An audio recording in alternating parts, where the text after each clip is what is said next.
The man grasped the sword with both hands, raising the blade vertically to reflect the sunlight. Baldur, grant me strength. As if responding to his murmur, the blade emitted light. Exhaling deeply, the man kicked off the ground and leaped forward. The spot he left was deeply indented, and the air momentarily quivered, rushing towards him. A horde of monsters filled his view. Among them, a cow standing on two legs with two horns extended its head toward the blade. Erg. With a swish, the blade, aimed at the cow's temple, slightly cut through its hide, then stopped. His all-out attack ended there. The cow extended its arm, grabbing the man's leg. In mid-air, the man was helplessly caught. Whoosh, the sound of the wind disoriented him, and with a thud, the cow flung him against a nearby tree like a wet towel. Whether it was his back or his side, the man hit something, something broke, and blood gushed from somewhere. Drip, his body momentarily stuck to the tree before sliding down. The leg that was caught broke. No, it was more accurate to say it was shattered. Lying face down, he lifted his head to look up. Sunlight shone through, the same light that had made his sword shine just moments ago. The sunlight fragmented through the greenery of the trees. And the cow looked at him with its eyes. Baldur, guardian of justice and light, please. A cracking sound was heard. I glanced at the monitor for a moment. Game Over was displayed in the center of the screen, stark and blunt. I exhaled through my nose and took a breath. Trash game. I was about to slam the shotgun but remembered the cost of the keyboard, and was about to throw the mouse but then remembered its price as well. My hand hovered in the air for a moment before I crossed my arms. I've tried everything I could think of. Swords and magic, gods and demons exist in the game, Edius. I dare say no one has been as deeply immersed in this game as I have. Everyone else declared it a trash game and escaped before me. And now that I've finally declared it a trash game, I'm the dumbest and the biggest victim among gamers. I thought it was a god-tier game. Lifelike AI, vast open world, charming characters, endless content. At launch, it was described as incorporating a fantasy world from another dimension into the game, but in fact, it was a balanced disaster. No one has seen the ending of this game except for the protagonist's death. There's a boundary in the vast open world that cannot be crossed because of the demons, and beyond that boundary, even ordinary mobs cannot be easily killed. It doesn't seem like a game made to be cleared. The company has no intention of fixing it, but that's what stimulated my desire to challenge. The lack of intention to fix it means there must be a way to strategize somewhere. That's what I believed. Why did I do that?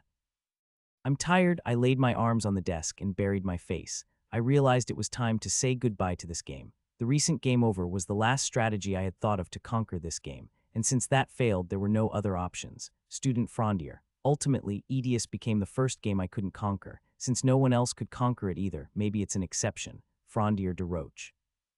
But what's this noise? I heard a strange sound in my room where I was alone. When I raised my head, I saw something like a chalkboard. In front of it, a woman who looked like a teacher was holding a textbook-like book and seemed to be giving a lecture. And now that teacher was looking at me. Ah, me, I responded without realizing it. Frontier, I've never heard such a name before. Who else would it be but you? The teacher said it as if it was obvious. As if it was obvious that I was Frontier or whatever. I looked around. I could see the faces of students wearing school uniforms. Some of them were snickering at me. This isn't my room. This is a classroom. My room has turned into a classroom. I had just lifted my face from the desk. Ah, is this a dream? I've been so obsessed with the game Edius that I'm having such a vivid dream. Frontier, do you know the name of this weapon? The teacher displayed something on the right side. It was a magical device, Wizard View, that projects images into the air. Seeing magic technology that I'd only seen in games right before my eyes felt extraordinary. I saw what the teacher had displayed with the Wizard View as a weapon. It was a branch. It didn't look like a weapon at all. Aha, I roughly understood what answer the teacher wanted. But since it's a dream, maybe I'll act a bit more clueless. That's a branch. It doesn't look like a weapon. The laughter of the students grew louder at my words. The teacher sighed. As expected, you haven't paid attention to the class today either. I hadn't paid attention. I would have had to be able to.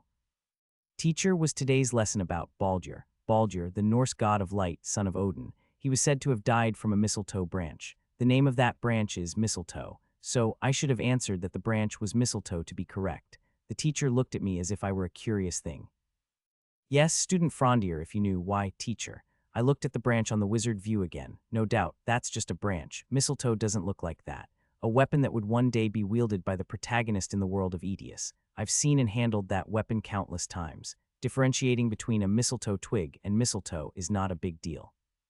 The students and teachers looked at me in silence. Their gazes were filled with discomfort, anger, and disgust. Of course, that would be the case. Everyone truly believed that mistletoe looked like that at the start of the game.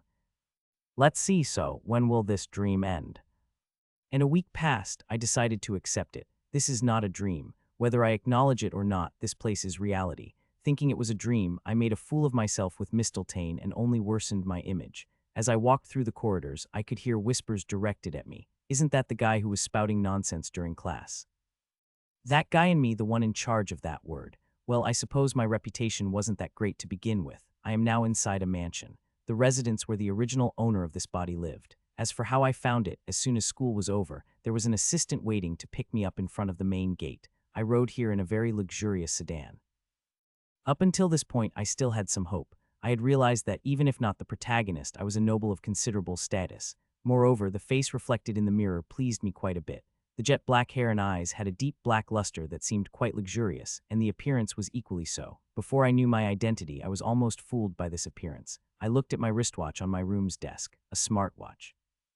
It was the only item I brought with me when I came to this world. Maybe it was because I was wearing it on my wrist, but then why did all my clothes change? That's still something I don't know. I wondered if this smartwatch would work, but not only did it work. Name, Frondier de Roche. Age 17. Affiliation, second son of the Roche family, first-year student at Constal Academy. Race, human. Divine power, none. Skills, detailed. Magic, detailed. Quest. It operated in a completely different way. This was no longer just a watch. The status screen I was familiar with in Edius was now in my smartwatch. Seeing this made it real to me. The realization that I had fallen into another world. For me, a complete outsider in this place, this status was one of the few salvations.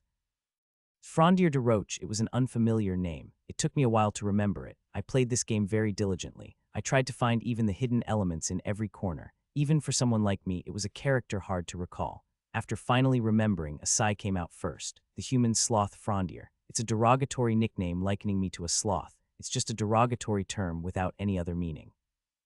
Not lazy but powerful, not indolent but with something hidden, it's not like that.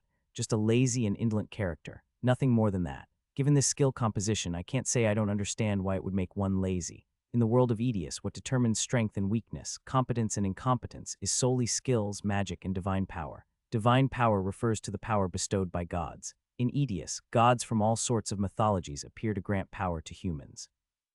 However, not many humans receive such power. Humans who receive divine power are no different than the chosen ones, and indeed, those who possess divine power are all named characters. On the other hand, skills and magic can be acquired by everyone, but compared to divine power, they are minor. That doesn't mean they are easy to obtain either. Indeed, a very few manage to forge skills and magic that surpass divine power through arduous effort and talent. Frondier, however, naturally lacks divine power and even magic when it comes to skills. Skill detail. Weaving. Rank unique. Description stores and duplicates the image of an object. However, it is an illusion. It undergoes the processes of workshop and duplication. Workshop stores the woven object in a virtual space. Duplication duplicates the object stored in the workshop. This is what it means. I picked up a fountain pen on the desk and used weaving on it. The image of the fountain pen is stored, and the stored image fills up as if threads are being woven in front of me. Just like it is being printed by a 3D printer. Probably this is why it's called weaving, Viet Trading Company's deluxe fountain pen duplicate. Rank common. Description: a weaving product mimicking a fountain pen. It lacks physical substance. I held the real fountain pen in my left hand and the duplicated one in my right. To my eyes, they looked completely identical. This is weaving. It duplicates objects into illusions. Once an object's image is woven, it is stored in the workshop. As written above, the workshop is like my own virtual space where I can easily view what's stored. Like augmented reality, I can see it with my own eyes and display anything, weapons, tools without restrictions. Therefore, weaving is possible anytime, anywhere. But only for objects I've seen with my own eyes. Even if I know about a weapon in my mind, it won't be stored in the workshop until I've seen it in reality. Frondier, before I possessed him, had already used it a few times, so several weapons and items were stored. If you just hear about it, it sounds quite plausible. But since it's all imagination, they're all fake. Such duplicated fountain pens can't write, let alone pierce a single piece of paper. Moreover, only I can see them, so others don't even know whether I've woven something or not. An imagination that can't interfere with reality at all. We've decided to call this delusion. I have no idea what to do with this. I've never seen such a skill while playing Edius. Since I've never seen it, naturally, its rank is unique. In Edius, the unique rank has different features from other ranks. Ranks range from the lowest, common, to the highest, divine, but unique isn't included in this range. Instead, unique rank has a different attribute. It's one of a kind, so the unique rank can't be judged as good or bad. No matter how trivial, if it's the only one of its kind, it's given the unique rank. But is there really such a useless unique skill, slothful Frondier? This skill seems to prove that derogatory nickname. From now on, I must live through a game that even the protagonist couldn't conquer in the body of Frondier. It's not just about surviving. I clicked on the quest tab on my smartwatch. Main quest, Fate Reversal. Description: you know the final demise of humanity. Save humanity and change its fate. This quest had been present ever since I opened my smartwatch for the first time. It must have been there from the moment I was possessed into Frondier. According to this quest's description, I know the end of this game. No, I should say I know the end that comes when it's not conquered. The demise of humanity is utterly pitiful. It's not a downfall caused by a demon king or an equivalent final boss, a grand conspiracy, or a hidden mastermind, as one might expect in a typical game. Instead, humanity is simply slaughtered by monsters. The human realms gradually fall to the monsters, and finally, humanity is swept away by the incoming tide of these beasts. Even the protagonist of this game meets such a hollow end, and I'm supposed to stop it. Me, ha ha ha, knock knock. A maid's voice came from the other side of the door. Master Frondier, may I enter? Why yes. I found myself replying in formal speech without realizing it. Given that Frondier was born into nobility, such a manner of speaking should be unfamiliar to him. The maid who entered looked at me as if she found me slightly peculiar, though of course she wouldn't voice such thoughts. Master Frondier, you've received a letter. A letter. From whom? I try to speak in a commanding tone, even if it feels forced. It might be awkward for a while, but I'll get used to it. It's from Lord Infer, my father. Infer, Frondier's father. I might not be familiar with the character of Frondier, but I know Infer very well. Infer de Roche, the Iron Wall of the North. A superhuman who has never allowed the invasion of monsters in the Urans, a Frondier domain of the Terst Empire. The reason I find the character Frondier unfamiliar is because his father, Infer, and his eldest son, Azier, take up almost all of the significance within the Roche family. Infer, as a general, possesses the leadership to command legions, and in terms of personal strength, he rivals the Zodiacs among the top 12 warriors of the continent. Azier has inherited all of his father's immense talent and is a character from the official stories of Aetius, known for growing beyond even that. Infer, now my father, has sent me a letter. I nervously took the letter handed to me by the maid and tore open the seal. The letter contained a succinct message. Frondier, your laziness has been sufficient. Rank within the top 10 in Constal for this academic year. Fail and you will be disowned. I read through the letter, exhaled through my nose, and then inhaled just as much. Cursed game. What did you say, sir? Nothing at all. It seems my life is about to become succinct as well. Ding, a monotonous notification sound prompted me to check my smartwatch. A subquest has been generated. Subquest, Father's Order. Description: Frondier's laziness over the past has pushed his father Infer's patience to the limit. Objective: rank within the top 10 at Constal this semester. Reward: earn Infer's recognition. Failure: you will be disowned, I know. Next day, there was a small commotion during class. Look at that. No way. Everyone whispered to each other with disbelief in their faces and eyes, occasionally glancing at me. Frondier de Roche is awake. It seemed like all the students' eyes were saying just that. Have you really never once stayed awake during a class, Frondier? That in itself is quite an achievement. Then if we move on to the next slide. Even the teacher seemed quite perplexed that I was awake, but there was nothing to be done.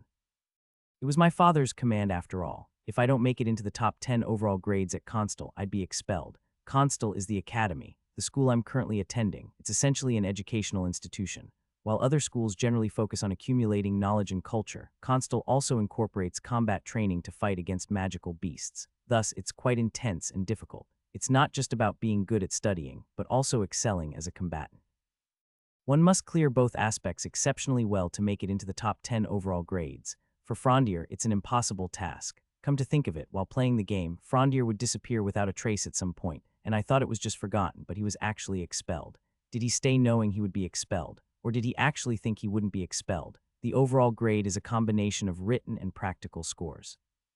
With this body lacking in divine power and proper magic, I need to score as high as possible in the written part, so it's only natural for me to focus in class. Of course, the ultimate goal is to clear the game, but being from the Roche family is important, so being expelled is problematic. The title of being a noble from a prestigious family is one of the few advantages Frondier has. Without it, clearing this game as Frondier would become even more impossible. Putting that aside, I'm sleepy. As if Frondier's habits and poor stamina have taken hold of me, an irresistible sleepiness pours over me. It's always around this time that I feel sleepy. Suddenly, it was not easy to concentrate on the class. I had no idea what the things written on the blackboard meant. For me, who only experienced this world through games and suddenly started attending classes, and Frondier, who always slept, it could be said that we were similar in this situation. where I thought back to Frondier's skill. Weaving, I didn't know if this would work, but I tried to weave the things the teacher was writing on the chalkboard. The content of what was written on the chalkboard came into my mind clearly. Even if I didn't understand the content, it was as if a photo was taken and the content was saved as it was. I can use this. I also saved the content of the book in the workshop while I was at it. I stopped taking notes. There was no need. Instead, I focused on the teacher's explanations. The contents written on the chalkboard would be saved automatically, and I could review them again anytime later. Once I stopped taking notes, the curious gazes looking at me from all sides subsided a little. They must have thought I was just being a bother and stopped taking notes. Even the teacher seemed to have calmed down. He had an expression saying, "Well, all right then, for what reason?" Even if you invest time and effort to take notes, the problem is the practical test. Without divine power, and without any proper skills or magic, the wall of the practical test is too high for Frondier.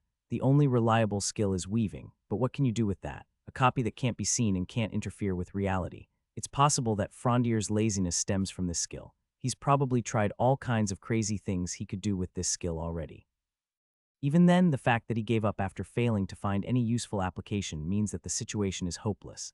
As I walked down the hallway thinking about weaving, I saw a girl walking towards me from that direction. Swish, the sound of leaves rustling outside the window. Sunset-colored hair, big eyes with irises the color of a lake. With every step she took, the aura her eyes poured out soaked the entire scenery. Without sparing me a single glance, she slowly made her way towards me.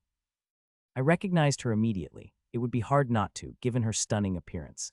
Elodie Din Wise Rishi. The child blessed by the 5 gods now stood before me. Elodie is a character from the Edius game, hogging all the talents. The phrase blessed by the 5 gods alone could represent her overpowered nature. The only regret is that she doesn't become the protagonist's companion. No matter how many times the protagonist offers, she always refuses, and the reason remains undisclosed. Still, as a woman destined to play a crucial role in the army, she's definitely a reliable ally. In Edius, filled with all sorts of characters, she's one of the few named characters that can put the player at ease. But that's when I'm the protagonist. I am Frondier. To Elodie, I'm a stranger, and knowing her won't earn me any praise. There are many who dislike Frondier. My grades are a disaster, and my conduct is careless. Just a lazy fool hiding behind the prestige of a noble family.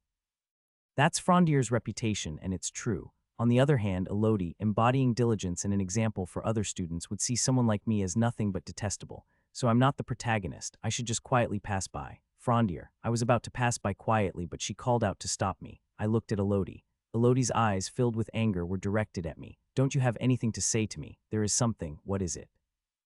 I couldn't bring myself to say it, just silently staring, when I heard the sound of teeth grinding. What I felt for you, the moment Elodie murmured something flew towards her right window from outside, a baseball heading straight. Without thinking, I moved my hand. It was almost at the same time as the girl moved hers. Clang, the baseball broke through the window, sending shards of glass flying along with it. In front of them, Frondier's unique skill. Weaving. Workshop item number 3. Rank common. Iron shield. I extended a shield I had woven earlier, stored by a previous Frondier. It was then I realized, how foolish. This was all fantasy. It was useless in actually blocking. Whoosh. In the moment that thought crossed my mind, the baseball and glass shards were suddenly engulfed in flames. The force behind them seemed to be devoured by the fire, losing all momentum and fluttering like petals. Wow, this wasn't my doing. Elodie's right hand was stretched towards the glass shards, and her eyes and hair had turned red in an instant. She had set everything ablaze in a moment. The glass shards and baseball, burned by Elodie's flames, lost their force and fell. Only a few shards stuck to our clothes or brushed past us when ting. The girl and I voiced our confusion in unison. The baseball and glass shards bounced off in midair. Neither my hand nor her body was hit by a single shard. It didn't just bounce off in midair. My shield. The shield had blocked the glass shards. My shield, which was surely a fantasy. Elodie didn't understand. Of course, she wouldn't be able to see my shield, yet her thanking me was incredibly sincere. But hey. You saw it right. Even if you hadn't blocked it, my flames would have. She continued to ramble on, but my mind was elsewhere. Hey, are you listening? It's a bit embarrassing. I thought back to the situation just before. My shield had definitely blocked the window and the baseball. Can you just say anything? This meant that weaving wasn't entirely an illusion. If the conditions were right, it could intervene in reality. I still didn't know what those conditions were, but the fact that it could intervene was most important. Come on, it's not that bad to ignore. I felt a very slight thrill. Clenching my fist, I took one step at a time down the hallway. It felt like I had found a faint ray of hope in this hopeless mess of a game. The sunlight brushed my face in a glorious moment. Hey. Ouch, once again I was hit in the head with a baseball. Picking up the ball that had bounced off my head and rolled to the side, I rubbed my head. I was sure it would work this time. I'm currently experimenting with weaving. The shield that blocked those fragments must have been the one I had woven. Then it occurred to me. Could this skill become real instead of just fantasy when the caster is in danger? An incredible thing indeed. To test it, I replicated the shield and threw a baseball at it, aiming the shield above me while the baseball fell. But of course there was no such thing. The baseball elegantly passed through the shield and hit my head. Well, if it were that kind of convenient game, I would have figured it out long ago. How can I use it in reality? The fact that it blocked the glass shards is real. All of that was evidence that my weaving had manifested in reality, but I didn't know how. I'm tired. Half slumped in a chair, I felt completely drained. It wasn't just the mood, my body was genuinely exhausted. Maybe it was a backlash from using weaving too much. Why does it exhaust people without even appearing in reality? I muttered to myself like a complaint. Right, why am I exhausted? What is this strange sense of depletion? Those questions brushed through my mind in succession. I sat up from my reclining position. Mana in the game Edius, just as there are skills and magic, there naturally exists mana. And of course, having become Frondier, I must possess it too. However, being a human from this world, I'm unaware of the sensation of mana. But if my current state of depletion is due to mana, then weaving is a skill that uses mana, meaning it's akin to magic. Think back. In Edius, what was mana? What was the concept of magic? Magic in Edius isn't a concept of matter. It's a concept of phenomena. Whether you're shooting fire, hurling ice spears, or erecting earthen walls, none of it can continue to exist in reality. Once the caster cancels the spell or runs out of mana, it all disappears. A natural wildfire can continue burning until it's put out or runs out of fuel, but if a mage creates flames, even if they spread like wildfire, once the mana is depleted, the flames vanish. So when I realized that Frondier's weaving couldn't affect reality, I was disappointed but accepted it. Magic might seem omnipotent at first glance, but it has clear limits. You can burn, freeze, and break things, but you can't create something from nothing, not even a copy. I need to change my thinking. Trying to create something out of thin air was wrong from the start. It's impossible. I can't create a shield. What I need isn't matter, it's phenomena. Just like when a mage conjures fire, they're creating the phenomenon of burning. With a sword, it's the phenomenon of cutting. With a shield, it's the phenomenon of blocking. Swish. I tossed the baseball into the air as it reached the apex of its arc and began to fall back toward my head. Frondier's unique skill. Weaving. Workshop item number 3. Rank common. Iron shield. I'm not creating the shield itself. I'm creating the phenomenon of blocking an attack with a shield, just for an instant. Clang. The sound was light, and the baseball deflected off the shield, changing its trajectory. I did it. It only appears in reality for the moment it blocks something. Even if it's just for a split second, reality is reality. A small thrill ran through me. I've gotten used to the classes. Not that I've started to understand the material. I still don't get a thing. I just store everything I'm supposed to learn, whether from the blackboard or textbooks, as images in the workshop. What I've gotten used to is the atmosphere during class. It would be more accurate to say that everyone, including me, has gotten used to it. Everyone has gradually gotten used to me, keeping my eyes open and looking at the blackboard during every class. The fact that I don't take any notes seems to have convinced the students somewhat. Let's pose a question here. The teacher lowered the wizard view screen he had been displaying. The answer to the question is probably on that screen. Mr. Frondier, the teacher's eyes, as he called on me, looked very displeased. The fact that I'm keeping my eyes open and listening to the class. To some teachers, that might be pleasing, but to others, it might be the opposite. The fact that Frondier could sleep through the entire class is because he's a child of the Roach family. The educational institution I attend, Constal, doesn't distinguish between nobles and commoners. The only distinction is based on ability. However, not everyone inside feels the same way. Just because Constal's system is meritocratic doesn't mean all its people share the same views. Some suck up to the nobles while looking down on commoners. Frondier's position was interesting in that regard.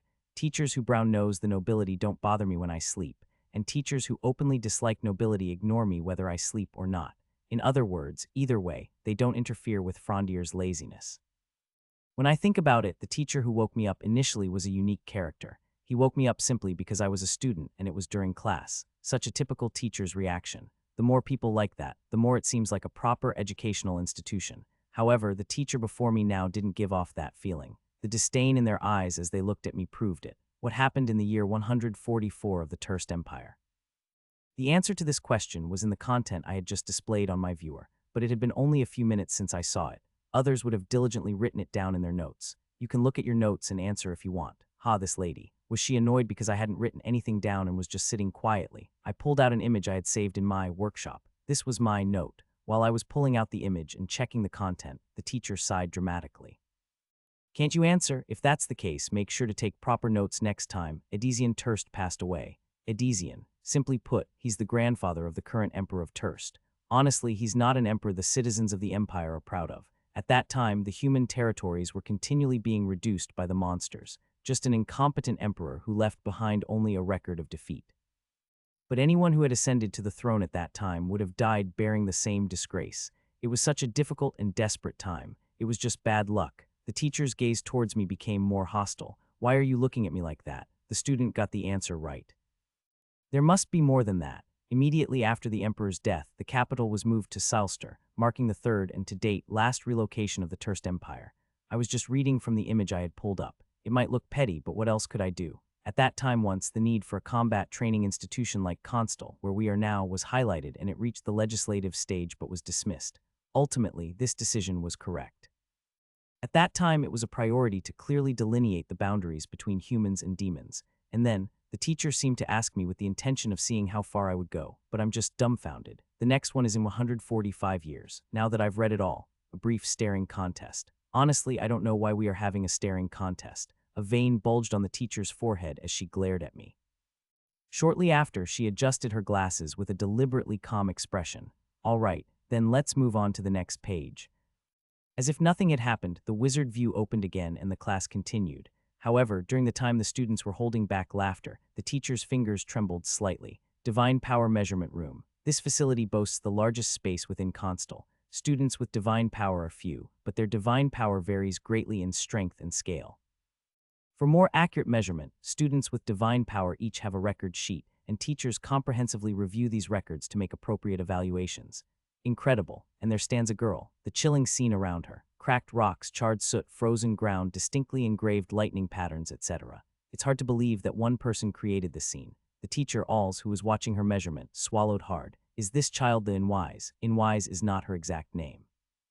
She was given the middle name Inwise for receiving the love of 5 gods. Elodie de Inwise Richelieu. Elodie, the eldest daughter of the Richelieu family. A girl who monopolizes as many as 5 divine powers, a feat difficult even for one person to achieve. At the tender age of 17, her future seems almost set. It's a future filled with everyone's envy, respect, jealousy, and rivalry. How about it, the record? It's almost identical to before. No worries about it dropping.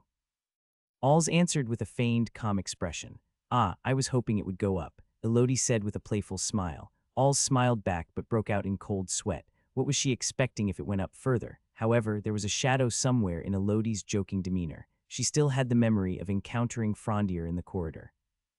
How I waited for you with such feelings. The sentence was left unfinished. It was interrupted by a baseball that suddenly flew in, but now she considers that a blessing. Frondier and Elodie have known each other since they were young, though nobody within Constal knows it. The Roach family of Frondier and the Rishi family of Elodie have been allies and rivals for a very long time. The Iron Wall achievement of Anfer, the head of the Roach family, is well known, but the Rishi family also played no small part in that achievement. It was inevitable for the son and daughter of each family head, being the same age, to know each other. Elodie had no particular expectations for Frondier, that son of Anfer, that brother of Aesir. Everyone expected Frondier to have the same level of talent as them, but Elodie didn't care about that. She simply hoped that Frondier, as a longtime friend, would properly play his part as one person, but Frondier was not like that. Lacking in divine power and talent, even his character left much to be desired. He lacked the effort to improve his insufficient skills, the responsibility to accomplish the tasks assigned to him, and even the ability to manage his own daily life. The affection seen from childhood had faded over time. Frondier had finally broken the last promise he made with Elodie. Frondier, meet me at the Constal gate after school. I have something important to give you. It was surely a promise easy to keep. He was the one who said okay. But Frondier never showed up, and tried to pass by Elodie in the hallway as if he didn't know her at all. Hallway, Elodie squinted her eyes and then asked Alls, Teacher, if it were you, how would you block incoming arrows? She remembered the minor commotion that had occurred in the hallway when she was with Frondier. A baseball flew and shattered a window, and she incinerated everything in a moment. But as they fell, they were deflected in mid-air. It was clearly something Frondier had done, but she could not guess how. Not wanting to explain everything in detail, she changed the example from glass shards to arrows.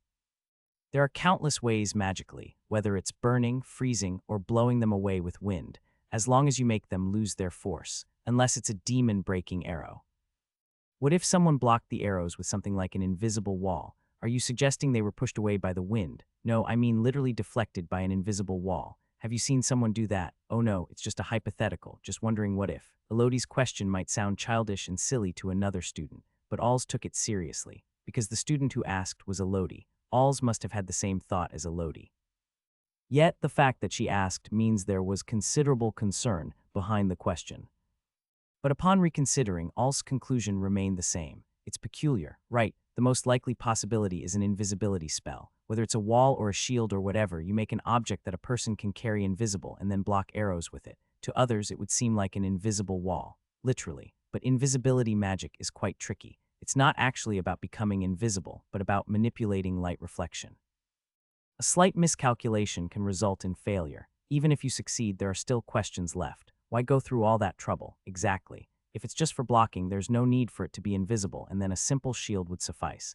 Magic wouldn't even be necessary. If you really wanted to use magic, there are easier ways, and if you're going to block with a shield, there's no need to make it invisible. It doesn't make sense. Elodie nodded in agreement. Moreover, Alls didn't go into detail, but the fact is, shooting arrows is a matter of combat situations, and in Elodie's case, it wasn't arrows but glass shards, more like an everyday accident. Who would walk around the corridors carrying something like an invisible shield, preparing for an attack that might or might not come someday. After a moment of thought, Alls slowly opened his mouth. There's another possibility, but it's highly unlikely. What is it? Well, it's a preposterous idea. Still.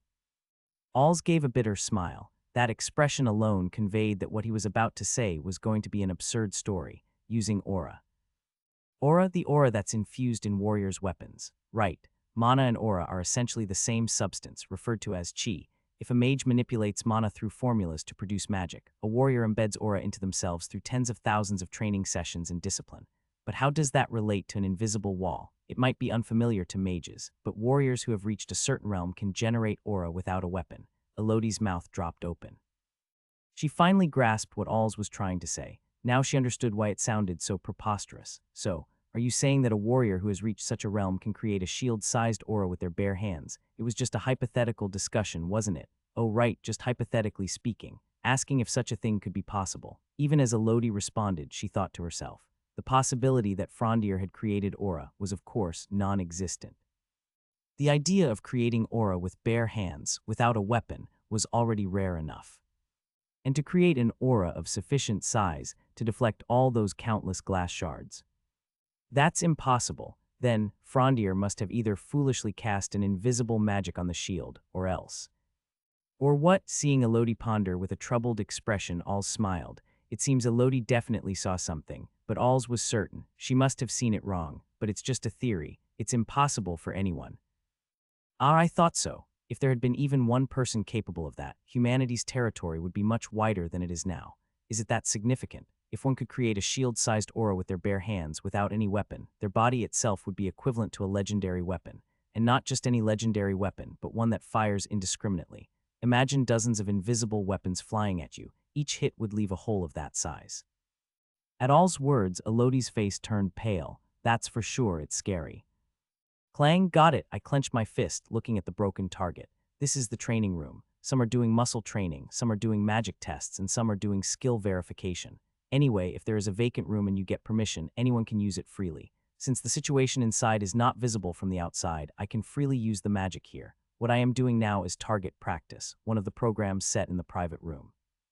It is usually a facility used by people with ranged weapons, and all you have to do is hit a target that appears far away. At the lowest difficulty level, the target just stands still, but as the difficulty level increases, the target moves further away, hides and appears, moves around at will, and eventually even reacts to projectiles and evades them. Of course, I am humbly doing the lowest difficulty. By the way, the target is a magical hologram, so it's not really broken even if it's broken. The sound effects and graphics are just very realistic. When you succeed in hitting it, the hit area and damage are displayed, which is very convenient. What I am practicing now is the throwing technique of the dagger I made with magic. If you can just induce the phenomenon of aiming at the moment when the target is hit, you can damage the enemy even if you throw the dagger you made with magic. In other words, it is possible to make a ranged attack that cannot be seen. The intervention of magic into reality is only for a very short time. It only appears briefly at the moment of cutting, blocking, or stabbing. Therefore, in close combat, the ability of magic is halved. This is because even blocking an opponent's attack is only for a moment. If you block attacks at the last moment, they won't be deflected or parried, and the enemy's sword will cut through my weapon or shield and slice my body. This goes for both shields and swords. If you're using a shield, you have to parry every single one of your opponent's attacks like you're playing a game. And if you're using a sword, you can't just block haphazardly, you have to deflect or parry everything. I really don't want to engage in close quarters combat that's so insanely difficult. That's why it's best if I can use a bow, dagger, or something else to take down my opponents from a distance. However, there's one fatal problem with this tactic. Damn, I can't hit anything. That's right, me. A total gaming nerd like me and Frondier, who's only good at sleeping, seem to have a terrible synergy that sends shivers down my spine. Still, if I keep at it like this, gritting my teeth and hitting once every 10 or 20 times, skill created. Created skill, throwing. Throwing. Rank common. Description, throw things to hit targets. Accuracy increases with proficiency. Current proficiency, lowest. I've acquired a skill. It's nothing special, but since neither I nor Frondier have any talent for combat, we'll have to rely on skills. For your information, even a 10-year-old kid can acquire the lowest level of throwing proficiency with enough practice. Let's do our best. In the evening when the moon was a slim crescent, I finished practicing and stood still in front of the entrance to the training room. Then I watched the time pass because there was something I needed to check. When I first entered this game, I was so out of it. From the moment I entered, I was already out of it, and besides, I've always been a scatterbrained person, so. Anyway, due to the hectic days I had been living, there was something I momentarily forgot. At first, I didn't think much of it, but once the thought occurred to me, it grew uncontrollably. Today, I must confirm it. I am waiting for someone right now. The reason I am waiting in the training room is that I know he will definitely be here. I checked the date on my smartwatch, and there's no doubt it's today. It's about time for him to arrive. Zing. The automatic door of the training room opened. I cast my gaze towards the man who came out. Found him, blonde hair that cleanly reflects the moonlight, blue eyes that shine brightly, and features that are, of course, impeccably arranged as if they were meant to be. Anyone who sees this man would realize that the air around him changes. Aster Evans, a first-year student at Constal, the shining hope of humanity. He is the protagonist of this game, Edius. Hello? Aster glanced at me and nodded slightly. It must be the first time he's seen me as Frondier. Even if it weren't the first time, he probably wouldn't remember anyway. I bowed my head in greeting in return. I don't do anything to unnecessarily arouse suspicion. I wasn't waiting to talk to him. I was waiting to see him. After taking a brief look at me, Aster continued on his way. Just a little further is a fork in the road. The left leads to the library and the right to the dormitories. I quietly watched his back. As he approached the fork in the road, his steps turned right. Having confirmed that, I dropped my gaze in despair. I was certain of it. This game was going to be far more challenging than I had anticipated. Game of Etius. As I mentioned a little earlier, Aster Evans is the protagonist of Etius. Being the protagonist of a game means, naturally, that he is the character played by the player. In other words, to put it another way, Aster Evans, when not being played by a player, is unknown to everyone. Today, there's an event happening. When Aster heads to the library, he has a meeting with the librarian and receives some information from them. It's not that the information itself is important, but the meeting is unique, leading to a close relationship with the librarian. It's what you commonly refer to as raising affinity levels. Since the librarian continues to provide various forms of assistance afterwards, all players naturally head to the library. Because they know about the event where you meet the librarian. Being a player means knowing information that Aster Evans in his position would absolutely not know. Etius is a game that no one has ever completed. Those who have attempted Etius naturally guided Aster towards the most beneficial route that reaps the most rewards. The current Aster Evans would never follow such a route. It's the optimized route that has been built up through the sharing of information by many people and countless retries. Even if miracles happened 5 times, the unknowing Aster wouldn't follow it. Despite having played as Aster so many times it's uncountable, I know nothing about Aster. Aster Evans, when not played by a player. Where he might head to, I had no way of knowing. There's nothing I can do about it. The initial plan was simply to grow myself and become a comrade of Aster's. While Aster would grow well on his own, I intended to learn in my own way to become an asset to Aster's power. Since Frondier wasn't originally part of Aster's comrades, me joining as a stronger ally would undoubtedly be a net gain, even by simple calculation. However, plans have changed. Aster here doesn't grow on his own as well as I expected. He doesn't follow the path of the veterans. Right now it might seem trivial, like missing out on a librarian's information, but moving forward, he would miss out on experiences and various weapons and artifacts that could enhance his abilities. No one has successfully completed this game, but I can't imagine completing it without Aster. So what I need to do now is subtly guide Aster to follow the veteran's path. We can't get everything. It's okay to skip some characters who only help with gathering information, like the librarian. After all, I have most of the information needed, but essential events must be experienced. It will be much more work since I'm not moving directly. Still, I have to somehow make it work, make Aster strong. At the same time, I have to grow stronger myself. Oh right, I have to rank within the top 10 of our grade by the end of this year. That too. Oh right, Aster just skipped the library event. I sighed, a doomed game. That too, everything Aster misses, I have no choice but to pick up. I opened the door to the library. There weren't many people, and as befitting the place, a quiet and relaxed air filled the space. Some students widened their eyes and avoided me when they saw my face. Frondier and the library seem like quite the mismatch. In fact, there's nowhere in Constel that suits a Frondier. Being institutions for improving skills and gaining knowledge, they obviously wouldn't appeal to a Frondier who doesn't want to do anything. I quickly looked around and found the librarian. The librarian was silently working at her station. Brown hair, round glasses, a plain face. In contrast, a glamorous figure and a beauty mark under her left eye. The first time you see her, you think she's exactly what a librarian should be, but then you see her figure and the occasional sultry expression, and that thought disappears. Librarian, teacher Ainen. Building a rapport with this teacher can give access to the latest news and miscellaneous information within the school. It might not seem like much, but since the game is filled with unfriendliness and absurdity, every piece of information is precious to a beginner. Well, to a beginner, that is. In reality, she's more important to Aster than to me. But since Aster missed this event, I couldn't just pass it by. I doubt my arrival will trigger the event. Since it's come to this, I'll gather all the information Aster missed. If the opportunity arises, I might share some of it with Aster. Now, what to do? My reputation must be well known among the teachers. Ainen probably knows about Frondier too. Meaning I have to become friendly starting from a negative impression. You're a Frondier, right? Then, Ainen spoke to me first. Ainen gestures me over, as if to say, come here, just by looking at my face. What's this? I approach, clueless. I didn't expect you to come here. What brings you? I'm looking for a certain book. That's not true, but I can't exactly say my real purpose is you. Good timing. Want to take a look at this. Ainen pulls something from under the desk. It's a newspaper. I want to ask what I'm supposed to look at with just a newspaper in hand, but as soon as I see where to look, I understand. The content on the front page of the newspaper captures my attention. A party discovers a divine object. Location, dungeon near Saljatop territory. Accompanying the headline, there was a photo. In the photo, a branch was enclosed in a transparent case. A branch. Its shape looks familiar. Everyone's calling this Mistletoe. That's right. When I first entered the world of Edius, a branch shown to me by a teacher through a wizard view. It looked exactly the same. You said to Jane that this wasn't Mistletoe, so the teacher's name was Jane. I quietly nodded.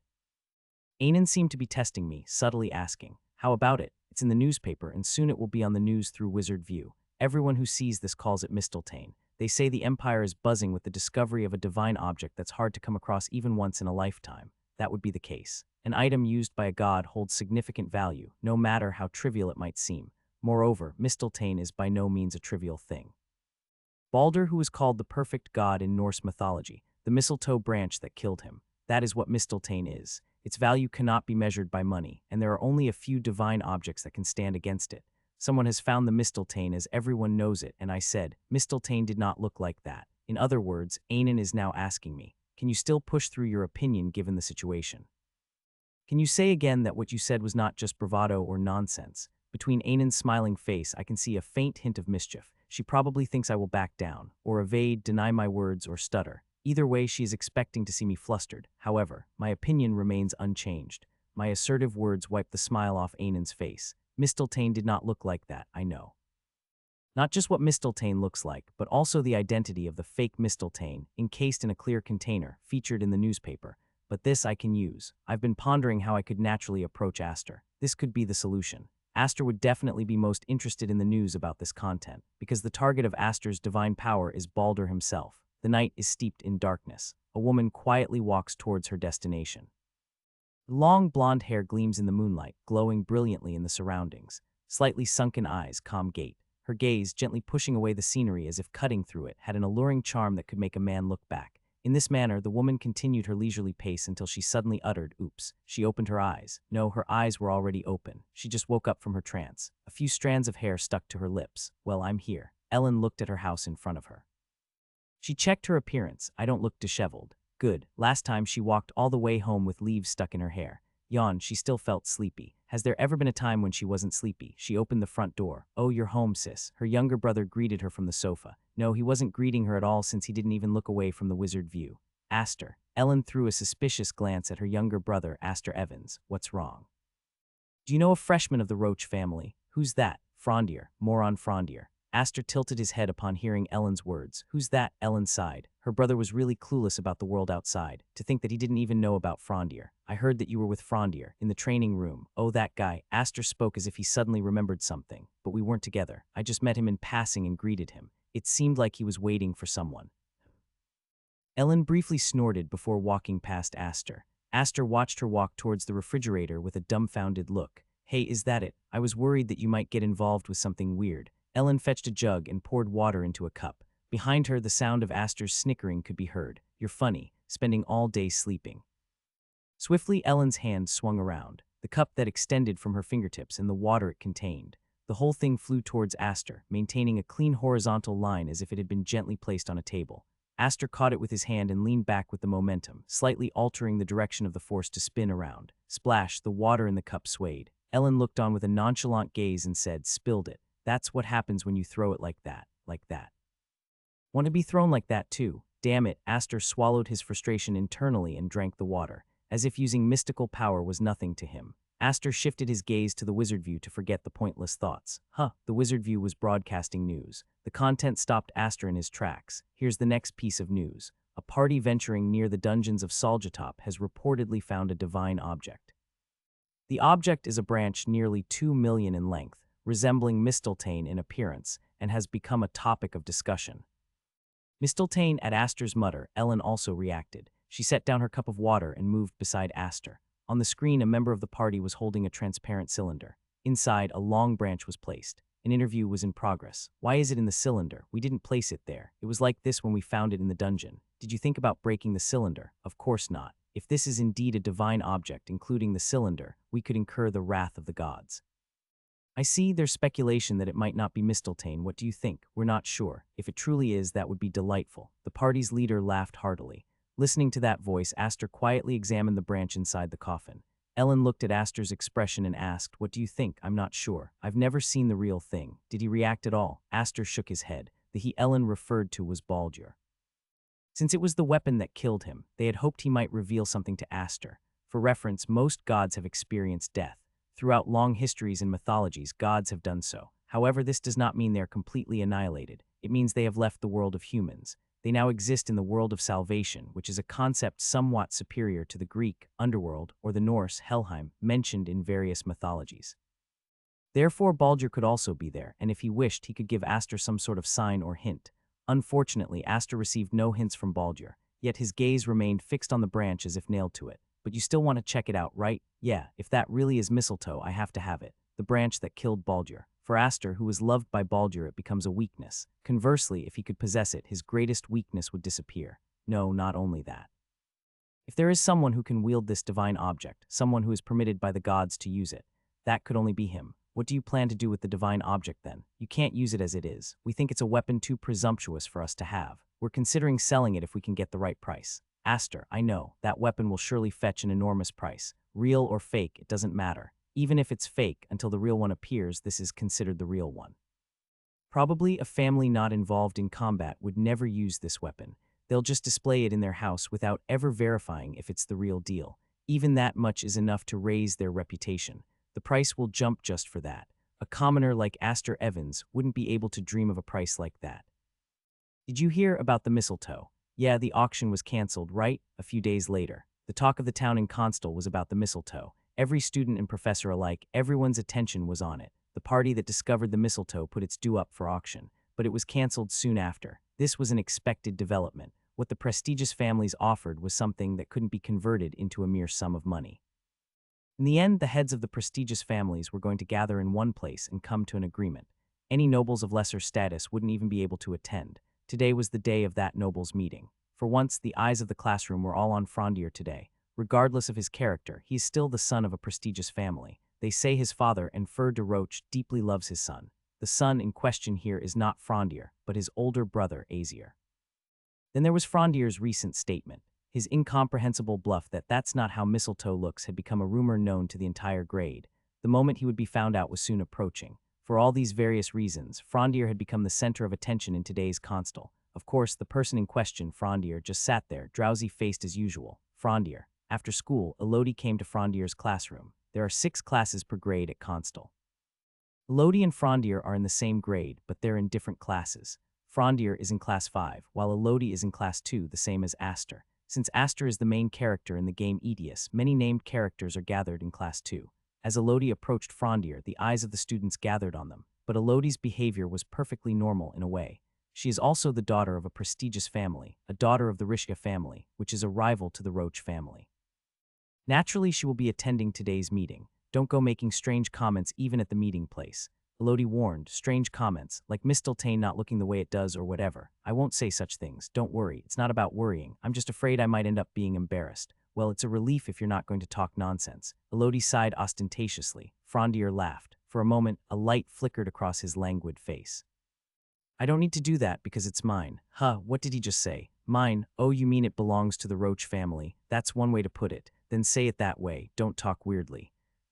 Frondier and Elodie headed towards the school gate together. Many students were watching them, as if they were looking at a bride and groom coming out of a wedding hall. Of course, the relationship between the two was almost the opposite.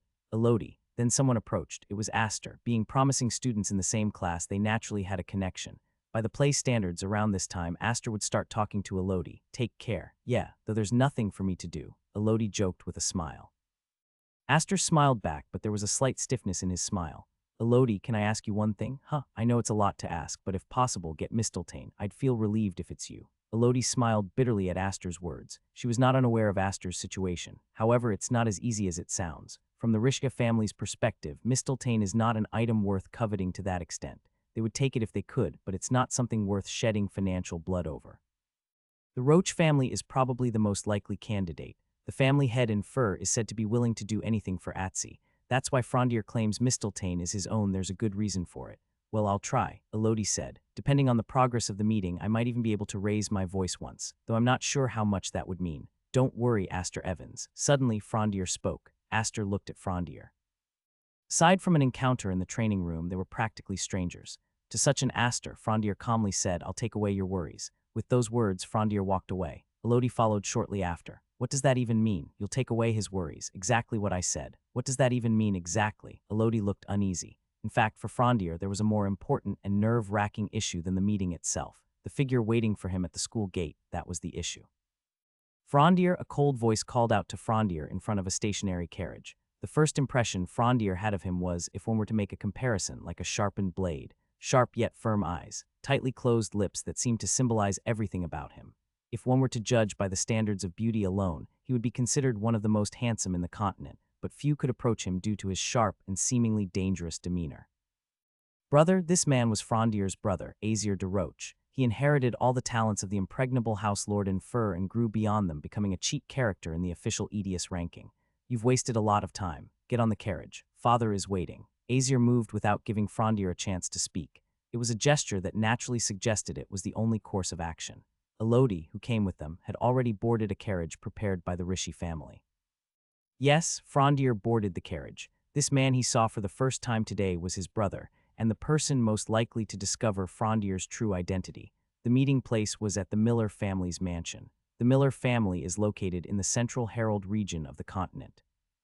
There are 3 main reasons why the Millers were chosen. Firstly, the family's rank is low, so they have no interest in purchasing Mistletoe. Secondly, they have no special ties with the families attending, and thirdly, they are located centrally among the attending families. Brother, on my way to the carriage I saw Azir. Do you also desire Mistletoe, brother? Basically, Azir does not lie. Being the most likely candidate to possess Mistletoe, I was curious about his feelings. Well, it was only then that Azir seemed to consider it, tilting his head slightly. It would be nice to have. That response was so Azir-like. I nodded in satisfaction.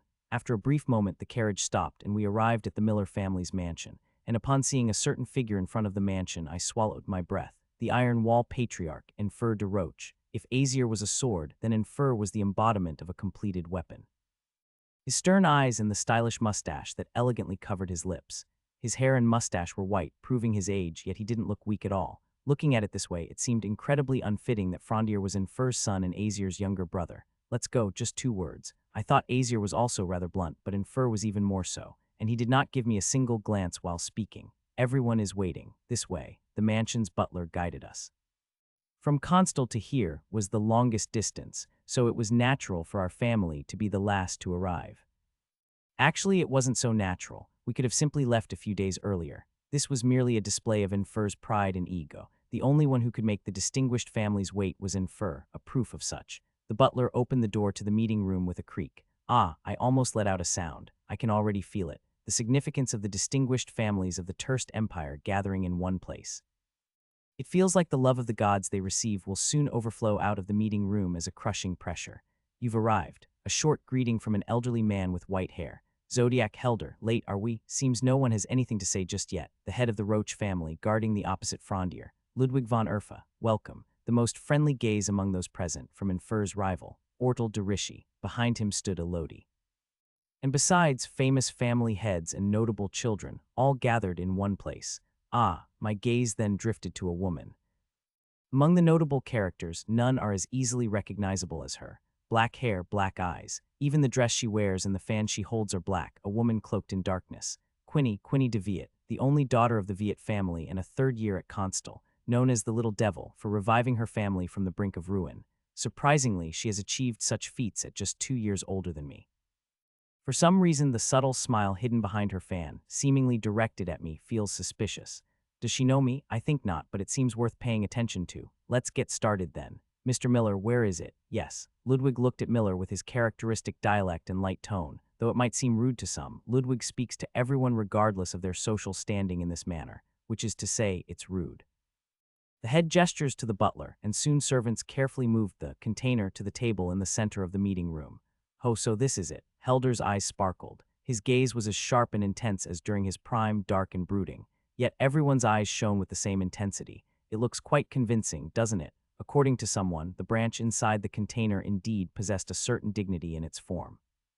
Above all, it perfectly matched the description of the legendary Misteltein, so the real question is who gets to have it. I'll say this first. I am willing to put up the mining rights to the Idis mines. For 5 years, someone threw out an unexpected deal. Such impatience, then I will.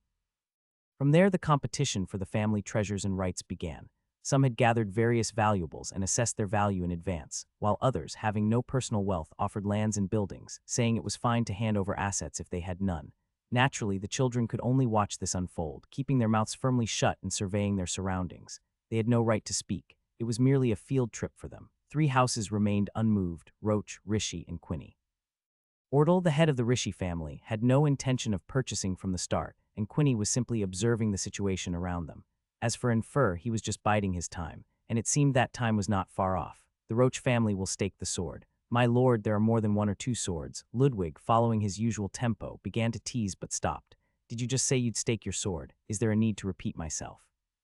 Click. Infer detached the sword sheath he was wearing at his waist. The worn leather, the weight of the steel, landed on the table. Exchange a divine artifact for another divine artifact. Ortel smiled with interest. The most notable expression was made by Azir. Father, I decided this before coming here. Azir had nothing to say and closed his mouth. The expectation his father placed on him was heavy but not burdensome. He wasn't obsessed with Misteltein, but it would be delightful to have it as his own. However, truly, is that item truly worth offering up? Gram, the hero Sigurd's famous sword. Gram. Sigurd is arguably the most famous hero in Norse mythology. It is not only gods, but divine relics encompass even the weapons of heroes, and Gram would surpass the weapons of most gods. Now hold on, just calm down. Miller intervened in a fluster. The deal was proceeding so abruptly that I've been observing, but there's an issue that needs to be resolved first. That's right, Quinny continued. First of all, is this really Misteltein? All eyes turned to Quinny. She stepped forward to mediate, having observed the situation until now. If this is not Misteltein, then this deal becomes an entirely different matter. Indeed, it's too early to conduct a transaction based on the assumption that it's genuine. The value lies in not knowing whether it is authentic or not. So who will verify that? Ludwig pointed to the transparent container surrounding Misteltein. The simplest way to find out is just one: breaking that container. The current Misteltein does not give off any divine aura.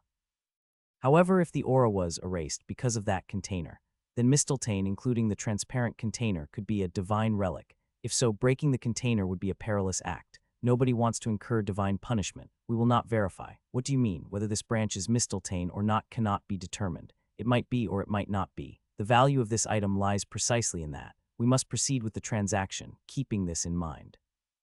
In other words, the value that arises from the item itself. If the expenditure matches that value, then the deal is valid. This was Quinny's thought.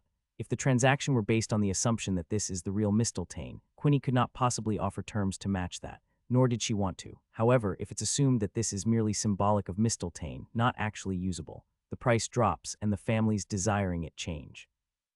Not the families who want to treat mistletoe as a weapon, but as a sign. Precisely families like Quinny's. Good. If this is the flow, I might be able to get it quite cheaply. It doesn't matter. At that moment, a single sentence cut off her train of thought. Infer spoke as if he was passing judgment. Whether it's real or not, I'll prove it later. Even so, you're willing to hand over your sword. What if it's fake? This time even Ordle was surprised and asked back. If it's not real, then that's the end of it. Nothing more. Don't be ridiculous. Do you know what it means to hand over, Graham? Ordle. His voice was slightly breathy and the air grew heavy. My era has long since passed. These were words that no one dared to ignore. Everyone looked at Infer, their faces filled with bewilderment. Azier will surpass me, so what use is a sword to me? Are you really going to give up, Graham? How many times do I have to repeat myself? Infer's eyes were resolute. They had never wavered, not even once. Mistletoe belongs to Azier. The words that silenced the room. They were clear and definitive, as if a conclusion had been reached. Quinny let out a sigh. She never expected the Lord of Roach to go to such lengths. It can't be helped. It's time to back down. What can we do when he's offering to give up Graham? There are other valuable items out there. Everyone seemed to be following Infer's lead. Then a voice as gentle as a blade of grass spoke out. There's no need for that, Father. It was completely different from Infer's voice, a comforting tone that felt like an everyday conversation. However, the meaning behind those words was far from light. The gap between the tone and the content was so great that everyone's reaction was a beat too slow. Frondere, watch your words. His older brother, Azier, warned him. Infer also narrowed his eyes. A simmering voice escaped Infer's lips from deep within. Do you know what you're saying? Of course. Frondere's voice remained calm, as if he was still unaware of the atmosphere. Ludwig pushed his displeased face closer to Frondere. Is this brat serious? The second son hidden away by Infer. For the first time, Ludwig directly looked into Frondere's face, which he had never cared to notice before. It was a face of laziness and tranquility. To put it nicely, that is. To put it bluntly, it reeked of laziness and negligence. Could such a peaceful face really head into battle in the future? Kid, you don't understand what's going on and just barged in, huh? Frondere glanced at Ludwig's growling for a moment, just for a moment. Then he shifted his gaze to point at Mistletoe. Father, there's no need to waste Graham on something that's not even genuine. Ludwig was momentarily stunned by Frondere's words. Is this a sign of disrespect towards me? How do you recklessly claim to know such things? How I know I cannot prove. Frondere took a step forward, with a step as natural as flowing water, as if he was leisurely going for a walk. At the end of that peaceful stride, no one could feel certain that peace awaited. He stood in front of the container and placed his hand on it, verifying it as simple. By the time he said that, everyone understood his intention. They had been dreading it from the moment he stepped forward. Infer, Azier, Ordle, Elodie all moved simultaneously but stopped. It was too late to stop Frondere. Nothing could surpass his lead now. Unless they cut off his hand or killed him, perhaps. If that's truly a sacred relic, what will you do? Aren't you afraid of the gods? Ludwig flustered. His dialect became even more bizarre. Frondere laughed. That laugh made the real atmosphere unclear and made everything around him seem languid. I have never been afraid of such things. Crash. The container shattered. A sharp tearing sound. The sound was enough to leave everyone present frozen. Divine punishment is coming. Everyone couldn't speak carelessly due to the tension. What is this? At that moment, the branch that was in the coffin flowed down. Literally, what had been a branch a little while ago was becoming a black liquid and pouring down, pulled by gravity. I told you, it's a fake. Frondere reached out to the black water that was flowing down. The surrounding nobles screamed. See, can you touch that? Frondere received the black water in his hand. The water ran down his hand like that. But the moment Frondere clenched his fist, the water in his fist became metal again, and when released, it became a liquid again and flowed down. Oh, this is a strange guy. Then, as if something came to mind, Elodie opened her mouth. Viscoelasticity. What? Frondere smiled in agreement with Elodie's words. That's right. This material is a viscoelastic metal. What is that? Simply put, it's a property that becomes hard when force is applied, but becomes liquid again soon when left alone. However, it is impossible for a metal to have this property in the first place. Viscoelastic materials are soft even when they become solid, as they have their original elasticity and viscosity. It can't be as hard as metal. It wasn't Mistletoe, but there was no doubt that this jet black water was a magical metal. Then what about what looked like Mistletoe just now? Someone must have infused mana using a spell to imitate its appearance. Mana is also a power. Perhaps this coffin served that purpose. Hugh. Only then did the air of relief spread around. Since it wasn't holy water, there would be no divine punishment, Ordle asked. But how did you know that this thing is a fake? The elders thought the same. Mistletoe is the weapon that killed the god Baldur. If this really were that branch, the god Baldur wouldn't just stand by. Frondier concealed the fact that he knew the original form of Mistletoe. Excessive truth kills persuasiveness, and I've never heard of Mistletoe being stored in a coffin. But is that all? What Frondier had mentioned was common knowledge. The chances of this branch being the real Mistletoe were undoubtedly low. However, no matter how slim the chances, one does not gamble with their life on the line. A wrong gamble on divine punishment means a fate worse than death. As I said before, I am not afraid of divine punishment. And Frondier filled a glass bottle on the table with black liquid. The liquid, which turns into metal when pressure is applied, was easier to contain in the bottle than expected. Then, with a heavy look, Frondier said, "To think this could replace my father's sword, I cannot bear it." At those words, everyone fell silent for a moment, but soon a hearty laugh broke the silence. Ha ha ha, completely fooled, showing such an embarrassing side in front of these youngsters. It was Zodiac Helder. Despite his age, he burst into a hearty laugh and approached Frondier, placing a hand on his head. "What did you say your name was?" "It's Frondier." "Frondier, yes, Frondier. I will not forget that name." After saying this, Helder looked at Infer. "Infer, you have a son who is deeply filial. I have nothing to add." Helder's face, wrinkled with age, had a mischievous glint in his eyes. Infer looked quite displeased. I was originally going to scold him sternly. However, in that short moment, only Quinny had something different in mind. "What for? Didn't you hear him? He said he wasn't afraid of divine punishment. Nobody present here has the courage to say that. Maybe even the gods would want a bold young man like this." Infer briefly closed his eyes. As a result, it could be said that Frondier's actions were right. He did not have to sell Graham, and he prevented further conflict between the families. Obtaining Mistletoe was not the only problem.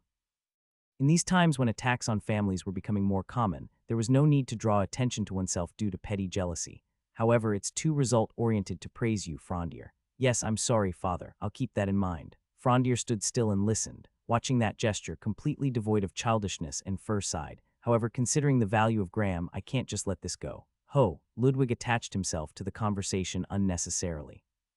And Fur said, "If there's anything that you want, go ahead and tell me." Frondier's eyes held surprise at his words. It's an emotion that rarely appears in those emotionless eyes. "Ah, well then." Frondier briefly put his hand to his mouth as if in thought and then looked up. "I would like to see Graham, the inside of its scabbard." A wow! Short exclamations of surprise burst from the people around them. Infer's heirloom, the divine sword Graham. It's a rare opportunity to see its true form. At Frondier's suggestion, everyone's eyes sparkled. "Would that be all right with you?" "Of course." Infer pondered for a moment. Even he himself had to admit that this felt insufficient as compensation for Frondier's actions. Infer reached out to Graham, which was placed in front of him, the sword that was concealed within the scabbard. Everyone watched Infer's movement intently. How? In that brief moment, only Quinny was thinking differently. How did he break it? Frondier was barehanded. He had merely placed his hand on the coffin. It shattered in an instant without him even striking it with his fist. Could it be magic, without even a spell? If not, perhaps aura. Quinny swallowed hard. Someone who can emit an aura with their bare hands is not at a student level, but it was too early to be certain. If it was an aura, it meant releasing chi, but she had not felt any flow of such energy. However, if Frondier really did use an aura just now, and it was an instantaneous release that others couldn't perceive, at any cost he must be brought to our side, no matter what it takes. Swiftly, the sheath was heavily stripped away. The pristine blade inside reflected the light. "Ah, this is," the noble's eyes sparkled, "the legendary sword of the hero Sigurd Graham." Despite its fame, Graham looked more rustic than expected. Although there was a rather beautiful pattern flowing like waves on the blade, it wasn't the kind of beauty one would attribute to divine craftsmanship. Yet, silence settled among the audience. This weapon couldn't be judged merely by its aesthetic beauty. Merely placed there, it seemed to press down the air heavily. The aura was chilly, and from top to bottom, the blade felt as though it was born with condensed power in its very shape. Even I who do not wield swords can tell. Indeed, divine artifacts are different. Quinny inwardly marveled. It was her nature to inadvertently try to put a price on this weapon, but she let that thought pass for now. What expression might Frondier, who first mentioned the weapon, be wearing? Curious, she turned her gaze, and Quinny held her breath. Worried that he might have noticed her looking, she quickly averted her gaze again. What's with those eyes? Frondier was also looking at Mistletoe. With a pure face with pure eyes, yet that purity was far from peaceful. Frondier gazed purely as if he could swallow Graham whole, as if it were truly possible. Those eyes longing for Graham they were, eyes that transgressed a taboo. Aster, have you heard the news? Huh, about what? Aster responded to his friend Thane's excitement. Thane, like Aster, was a commoner, and the two quickly became friends. Since Aster was quite famous, Thane almost approached him with the admiration of a fan, but their personalities meshed well with Aster's affable nature. Didn't you see the news about Mistletoe? Ah, I went to bed early last night, Aster said with an awkward voice, scratching his head. It was a lie. Ellen had confiscated the Wizard View viewing rights the night before, insisting there was a romance movie she had to watch. Then she said, "It's not ours anyway, check it out later. There will be other chances. Damn it. My sister is as rational as steel when it comes to others' affairs, but she's a sucker for romance." Frondier broke the coffin. What? Aster's eyes wavered. It wasn't displeasure or anger, but a sinister premonition. Is Frondier still alive? Are you talking about the coffin that stored Mistletoe? Yeah, well, it's a bit different. What's different? Turns out it wasn't Mistletoe, it was a fake. Thane still spoke with an excited voice, but indeed this was worth making a fuss over. A fake. Then there's no divine punishment, so no worries about Frondier. But wait, so Frondier knew it was a fake. Well, maybe he had some belief in it. I mean, I wouldn't do it regardless of any evidence. Exactly. No matter how strong the suspicion, who would do such a mad thing? So it wasn't suspicion, but certainty, something only Frondier could know. It was a fake. Aster's eyes rolled. He recalled Frondier's voice from the day before. "Don't worry, Aster Evans, I'll take care of your worries." He believed it was a minor consolation. It seemed impossible. No matter to whom Mistletoe would go, Aster Evans must have felt like there was a knife placed before his heart. But indeed, he broke that sword. Oh, indeed. In my dormitory room, I quietly observed the black liquid sloshing around inside a glass bottle, a viscoelastic metal. In the meeting room, I focused entirely on maintaining an indifferent expression towards it. Originally, in the progression of the game, this fake Mistletoe is highly likely to be exchanged for an fur of Graham. It is then temporarily placed in a visible spot in the Row residence, but its falseness is quickly discovered. A spell without a sorcerer has a limit to mana input, so the vessel breaks on its own accord. What happens to Graham afterward is truly unknown. It varied each time I played the game, but in whosever hands it ends up, it triggers a sub-event, a terrifying entity. For now, it is still safely in my father's hands. Now then, I placed a rectangular mold on the desk. Then, I poured the metal from the glass bottle into the mold, filling it. Even when I was playing the game, I thought of this metal as quite a peculiar thing. It's a bit awkward to say this, but originally this metal's most viable use was perhaps for forging something to imitate Mistletoe.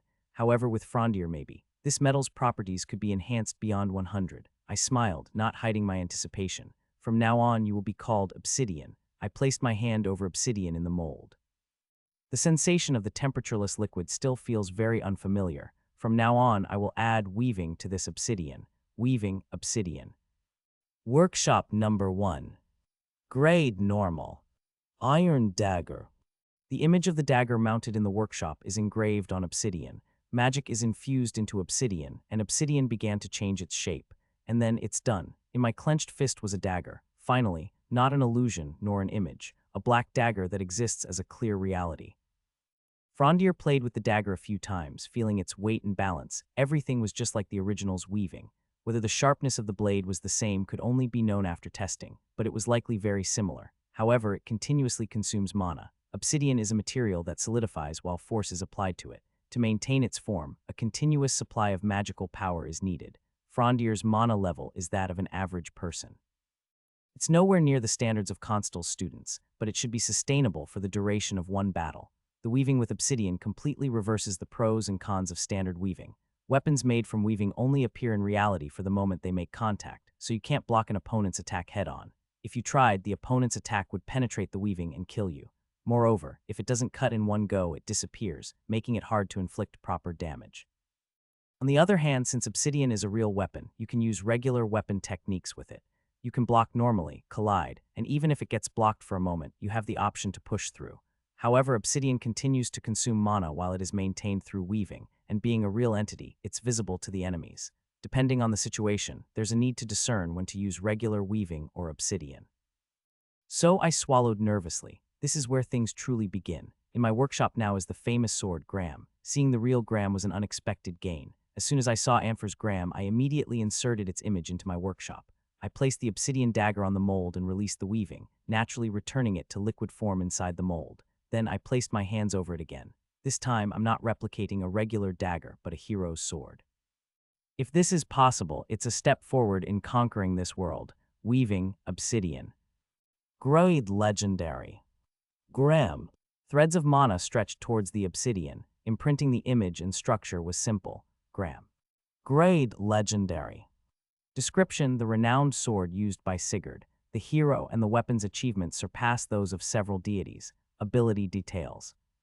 Dragon Slayer kills dragons, absorbing their blood, significantly enhances attack power against dragons, and instills fear in dragon species of unique grade or lower, and it's complete. Up to this point, it's all due to Frondier's pure talent with no interference. The problem is, the moment I grasped the woven gram, I was overwhelmed by severe dizziness and nausea, mana depletion. I couldn't maintain the weave for even 3 seconds and had to cancel it. Huff, cough, cough, cough.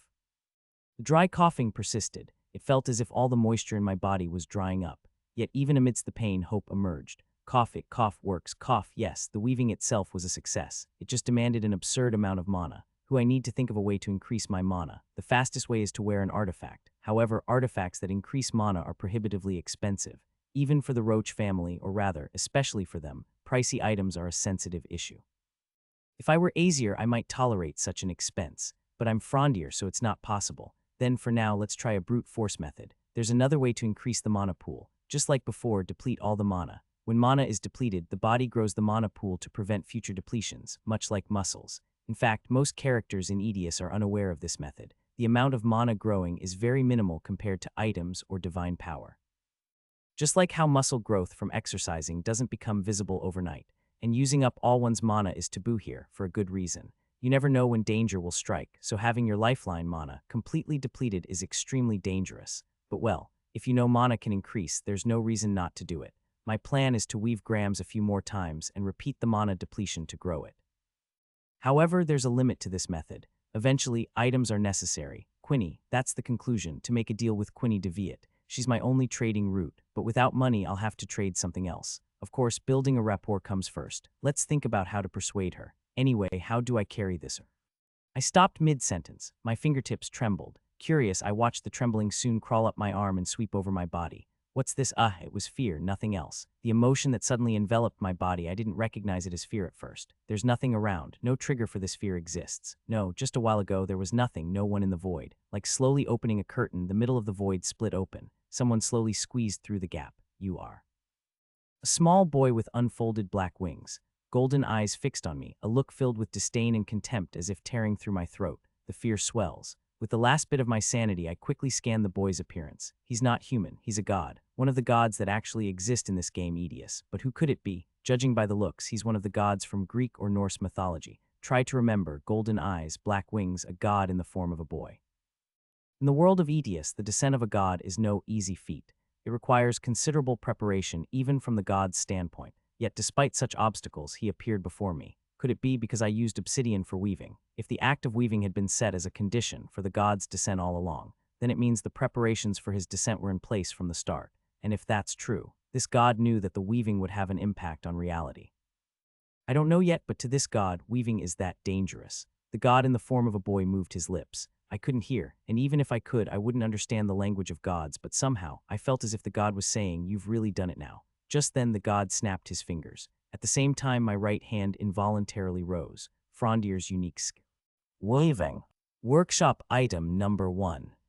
Rank normal. Iron dagger. My hand weaved on its own. The blade that was created pointed towards me. This bastard, he's trying to kill me. He's controlling my body, trying to make me kill myself with my own hand. A perfect disguise for a suicide, leaving no evidence behind. My right hand just trembled, not following my will at all. The blade was getting closer. I tried to clench my teeth with force. I can still bite down on my molars. I changed my thinking. I couldn't resist with strength. I am just a human, and not even a named one, just an ordinary person. Opposing a god is foolhardy. So what I need to do is to make him stop his own actions. It was still possible to bite through it. I could bite through it while my mouth can still move. I met his piercing golden eyes. Holding my breath, I moved my lips. Thanatos. My voice was barely a whisper. But the damn god should understand it. If he is a god, he should be able to do that much. His golden eyes widened. At the same time, the boy's body moved away from me. The blade that was coming at me stopped. Gasp, huff, gasp. I regained my freedom and exhaled roughly. Holy moly, I almost died. The god in the form of a boy shouted something at me with a face filled with panic and anger. I have no idea what you're saying, idiot. Then he quickly made a troubled expression as if he had just thought of something. He bit his lower lip, glanced at me once, and walked through the closed gap. Soon, the gap closed and my room returned to its usual state. Is he gone? I collapsed as my tension eased. The Greek god of death, Thanatos. However, in Aeneas, he is not death itself as portrayed in the original myth. He is a powerful and high-ranking god, but if he disappears, death does not disappear. Despite being in charge of death, he can also die. Anyway, I'm lucky I figured out his identity. Golden eyes, black wings, and the form of a young boy. There aren't many gods who possess all three characteristics, but I had to risk my life to find out. The most important clue is the killing method. Just like now, when a god possesses a human's body and makes them kill themselves, there will be no trace left, making it suicide. That's Thanatos, the god of death, for you. Among the gods, only a few know Thanatos' face. Those few are higher-ranking gods than Thanatos. I simply took a shot in the dark, but from Thanatos' perspective, it wouldn't seem that way. To him, the fact that I know his face would appear as if I have a close connection with other higher gods. Therefore, killing me now would be risky. That's why I mentioned his name, hoping he would think this way. Yet what I can say is, I was really lucky. It feels like a tremendous crisis, but also a tremendous opportunity. The attempt on my life was surely because of the weaving. Why the weaving angered a god, I don't know. But there has never been a case in the history of Aeneas where a human has affected a god's emotions like this. Could it be that Frondier, lacking divine power, is despised by the gods? Did I go too far? Initially, humans with divine power are rare, and it's unlikely that Frondier is despised by all gods. In any case, this ability called weaving could be more dangerous and powerful than I thought. However, I glanced down at my hands. The trembling wouldn't stop. I mocked myself. I guess I need to get used to fear. I don't know how far my bravado will take me. Thanatos can't just directly ask the other higher gods about me, so I'll probably have some time. But I need to prepare as much as possible until then. Frondier. Quinny thought about him in the classroom. Frondier de Roche, the second son of the Roche family. Now in her third year at Constal, she thought she wouldn't have to care about the Roche family anymore. She only learned of Frondier's name after he enrolled. She knew Aesir had a brother but didn't think much of him. She tried digging for information just in case, but there was nothing worthwhile. The only information was that he was very lazy and negligent, which seemed credible. Quinny, what are you thinking about so deeply? Quinny's friend spoke up beside her. Quinny glanced at her subtly. And what do you think about Frondier? What? Don't tell me, Quinny, seeing that face of Frondier's, have you finally felt those fresh feelings? Have you experienced it, that sweet and sour, that lovely? I'm asking for information. Is that so? Anne chuckled. Frondier, well, I don't know. He used to just sleep during class, though it seems not to be the case recently. Anything but what everyone in Constal already knows. That's all I know too. That makes sense. Anne wouldn't know much about Frondier. Instead, Quinny asked another question. You know about the incident a while back, right? The one where Frondier broke the transparent case storing Mistletoe. Oh, I know. It was really noisy until a few days ago. What do you think about that? About his action? Yes. Anne tilted her head, pondering, then flashed a wide smile. She cheerfully responded, it was reckless. Stupid. Yes, that was the public's opinion of Frondier regarding the incident at the time. Even if it was for his father, what if it really was a cursed item? Who would want to see their son die? But to me, he seemed filled with certainty. He must have been. Otherwise, he wouldn't have dared to do such a thing fearlessly. I've never been afraid of such things. Quinny laughed. It was the first time she had seen someone talk like that, especially in a place where people who are loved by various famous gods gather. Truly fearless. All right, I've decided. What? If I want something, I should go get it. With her arms crossed, progressing thoughts in her head, and with shining eyes, Quinny spoke. Watching her, Anne wondered, could Quinny really be after Frondier?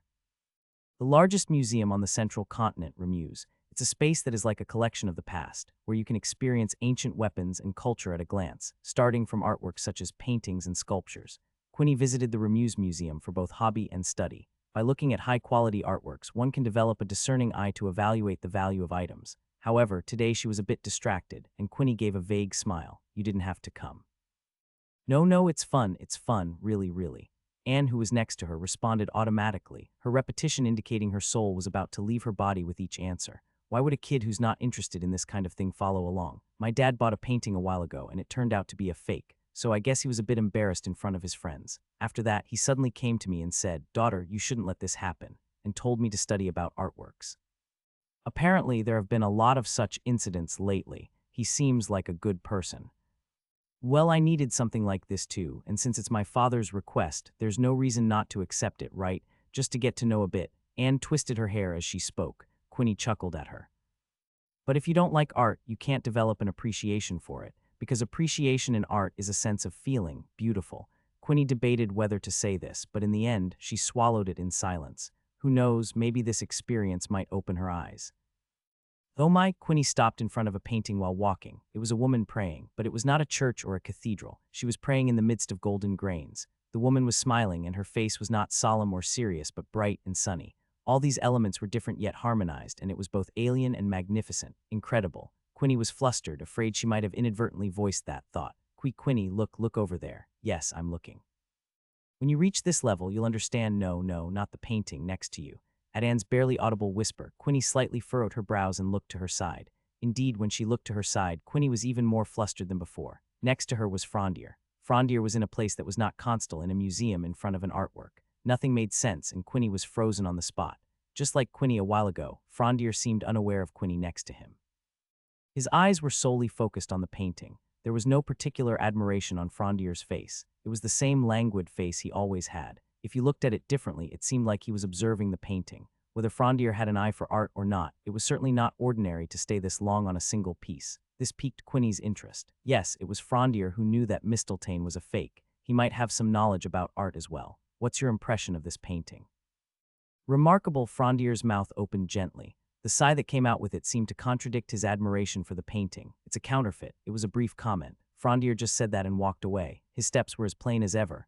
Quinny saw Frondier passing by her. She looked at him and then again. Wait, just a minute. Hey, wait, stop. Hey, she strode briskly towards Frondier. Her words fluctuated between formal and informal speech. Oh, Senior Quinny.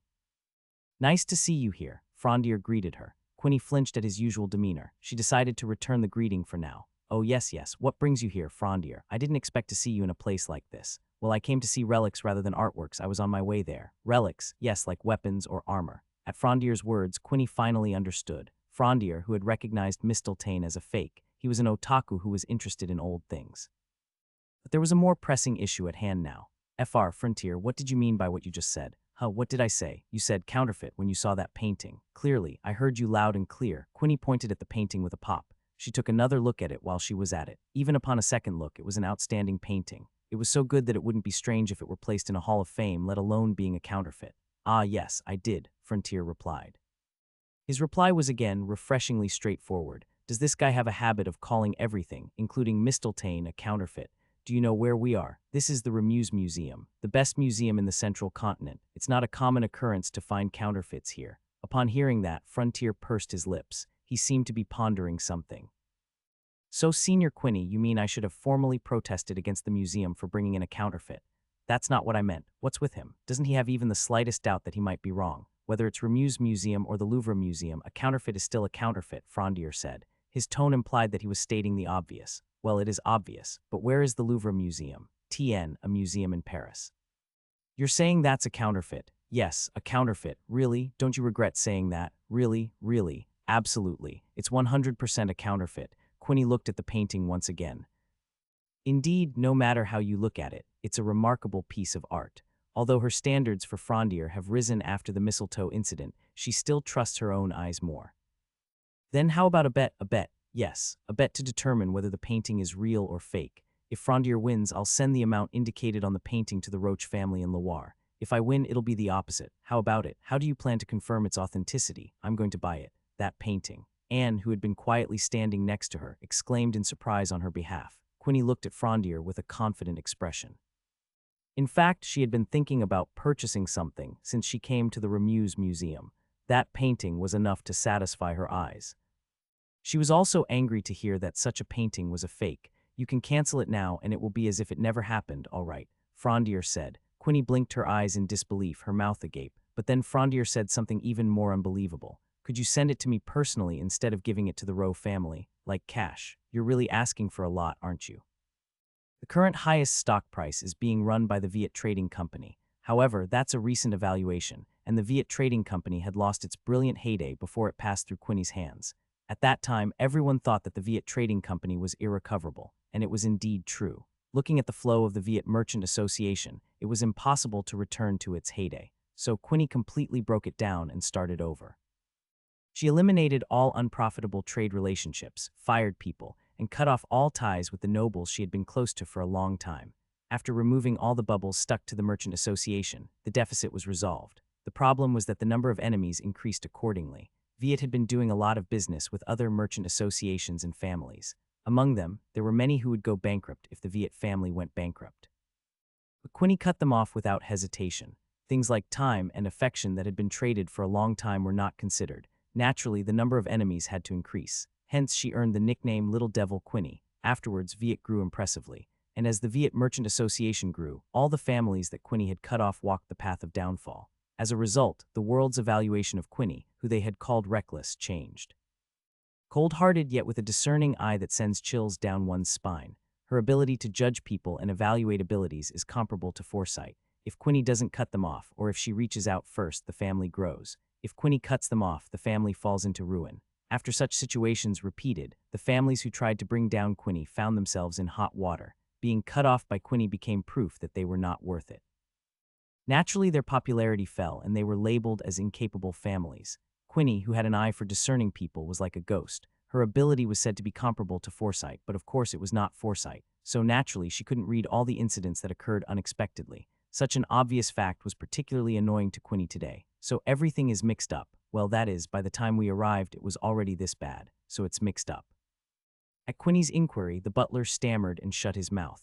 Quinny sighed. Let's go and see how much of a mess it is. With that, Quinny led the butler out to the front of the mansion. In front of the mansion, the servants were already busy sorting out the items that had been unloaded. Unbelievable, the front of the mansion was a complete mess. Items that were not recorded as purchased from the Merchant Guild were visible to Quinny's eyes. Recently, counterfeit scams are trending. Especially, places like our Merchant Guild that purchase goods in large quantities are the main targets. They forcibly drive out the driver by bringing a similar vehicle and swap similar items from the cargo of both vehicles. They even prepare separate counterfeit items that are hard to distinguish from expensive ones. So if the counterfeits are prepared in advance, that means they knew what we purchased from our Merchant Guild. Yes, it seems there was someone who stole records from galleries or museums. Sigh, Quinny let out a sigh. Only then did she remember Anne's words that her father had been scammed by counterfeits. It was too much to expect her to anticipate this situation from that one sentence. Still, the situation was better for the Viet Merchant Guild, because they discovered the crime scene. The problem was that the scam artists were in the middle of swapping, so the cargo from both vehicles got mixed up. They had brought both vehicles here and were sorting through the contents. But what are they doing over there? Amidst the employees and servants busily sorting items, people were gathered in one spot on the other side. We hired a few appraisers. We found a lot of fakes that look very similar to what we bought. Out of curiosity, Quinny walked towards where they were gathered. She wondered how similar the fakes could be. But then, wait, no way this is. What was in front of Quinny's eyes were two paintings. The painting she bought from Remuse. It was a painting of a praying girl. This can't be. The two paintings looked exactly the same. Only the girl's expression was different. One was smiling and the other was expressionless. The painting Quinny bought was definitely of the smiling girl. Is the appraisal finished? Miss Quinny, I apologize. It was quite difficult, but the appraisal is finished. The painting was so good that I lost my mind without realizing it. Haha. The appraiser smiled awkwardly. Quinny swallowed. Which one could be the real one? Quinny looked at both paintings again. To her eyes, the one with the smiling girl seemed more real. The act of prayer and the girl's smile. The dissonance was even more beautiful. So which one is the real one? Which one has higher artistic value? The answers to those two questions are different. Pardon, the appraiser pointed to the painting of the smiling girl. The one with higher artistic value is this one. We all admired it as soon as we saw it. Not only the girl's expression, but also the way the colors were used, the effort put into the underpainting. All of these accurately depicted the beauty of an unfamiliar combination. Above all, it borrowed the coloring method used in the original, yet elevated its sophistication. Most people wouldn't be able to distinguish it from the original. Having said that, the appraiser then pointed to the painting of the girl with a neutral expression. The original is this one. This one is also a painting of excellent quality. However, the method is a bit old-fashioned, and above all, the girl's expression is regrettable. We also initially thought this one was the imitation, but how do you know it's genuine? Fortunately, we had someone among us who knew this work. Another appraiser came forward. It's The Girl's Prayer by Elaine Bouchon. Both the artist and the work are quite obscure, and the artist has been dead for a long time. Very few people would know about it. The fraudsters who were trying to switch it with a fake must have brought the real one. They probably bought it cheap from some gallery. A fake with higher artistic value than the real thing. So, is that why Frontier called it a great counterfeit? No then, so is there a way for an ordinary person to recognize this as genuine? It would be difficult. Even museums have displayed fakes thinking they were genuine. To distinguish between fake and real in such works, you would really have to have been lucky enough to see the real one in the era when there were no fakes, or you would have to have conquered almost all the paintings on the continent. At his words, Quinny blinked several times. She seemed to be thinking about something, then she finally spoke. It was good luck, wasn't it? Huh, I mean, it must have been good luck, right? There's no other way to explain it. She was fervently appealing a story that the appraisers couldn't understand. Today's lesson is about aura, basic combat technique lecture. The instructor, Alex, said, looking around at everyone. The students were lined up in the outdoor training ground listening to Alex's explanation. Combat-related classes are often held here. Sometimes they also rent out a hall or a field. Human muscles have their limits. Of course, sufficient growth is essential, but excessive muscles hinder movement, and as you know, muscles are inherently heavy. In the end, what fighters need is a body with the right balance of flexibility, strength, and quickness. In other words, it's not like you can just blindly build muscle for strength. After saying that, Alex looked around. His gaze fell on Aster. Aster, come forward. Yes, Aster stood next to Alex. Alex put his hands on Aster's shoulders. A body like this is a good balance. Muscles, when appropriate, increase quickness, but when they are lacking or excessive, they reduce quickness in both cases. In Aster's case, he has found the right balance. I want everyone to think of this level of muscle training as a model. Aster looked somewhat embarrassed. Well, I agree with Alex about Aster's physical balance. However, instructor Alex has always favored the commoners. He's just being sweet when dealing with Aster, their representative. So when it comes to building strength, it's not about blindly building muscle. You need to use other human strengths. You need to effectively increase your attack power while maintaining your body's balance. That strength is aura. Alex stood in front of a huge stone that had been placed in front of the students. Then he picked up his sword. It's impossible to cut a rock like this with a sword using only your muscles. It's not just a matter of strength, the sword would break first. However, with an attack from a prepared stance through repeated training, you can project aura. Alex assumed a stance. Holding the sword with both hands, he positioned it vertically in front of him, his gaze straight ahead, the tip of the sword matching his line of sight. It was a posture as if drawn in a picture.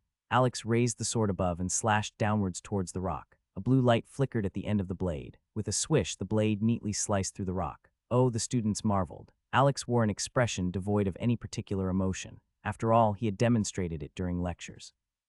A warrior can imbue their sword with aura through thousands of hours of training.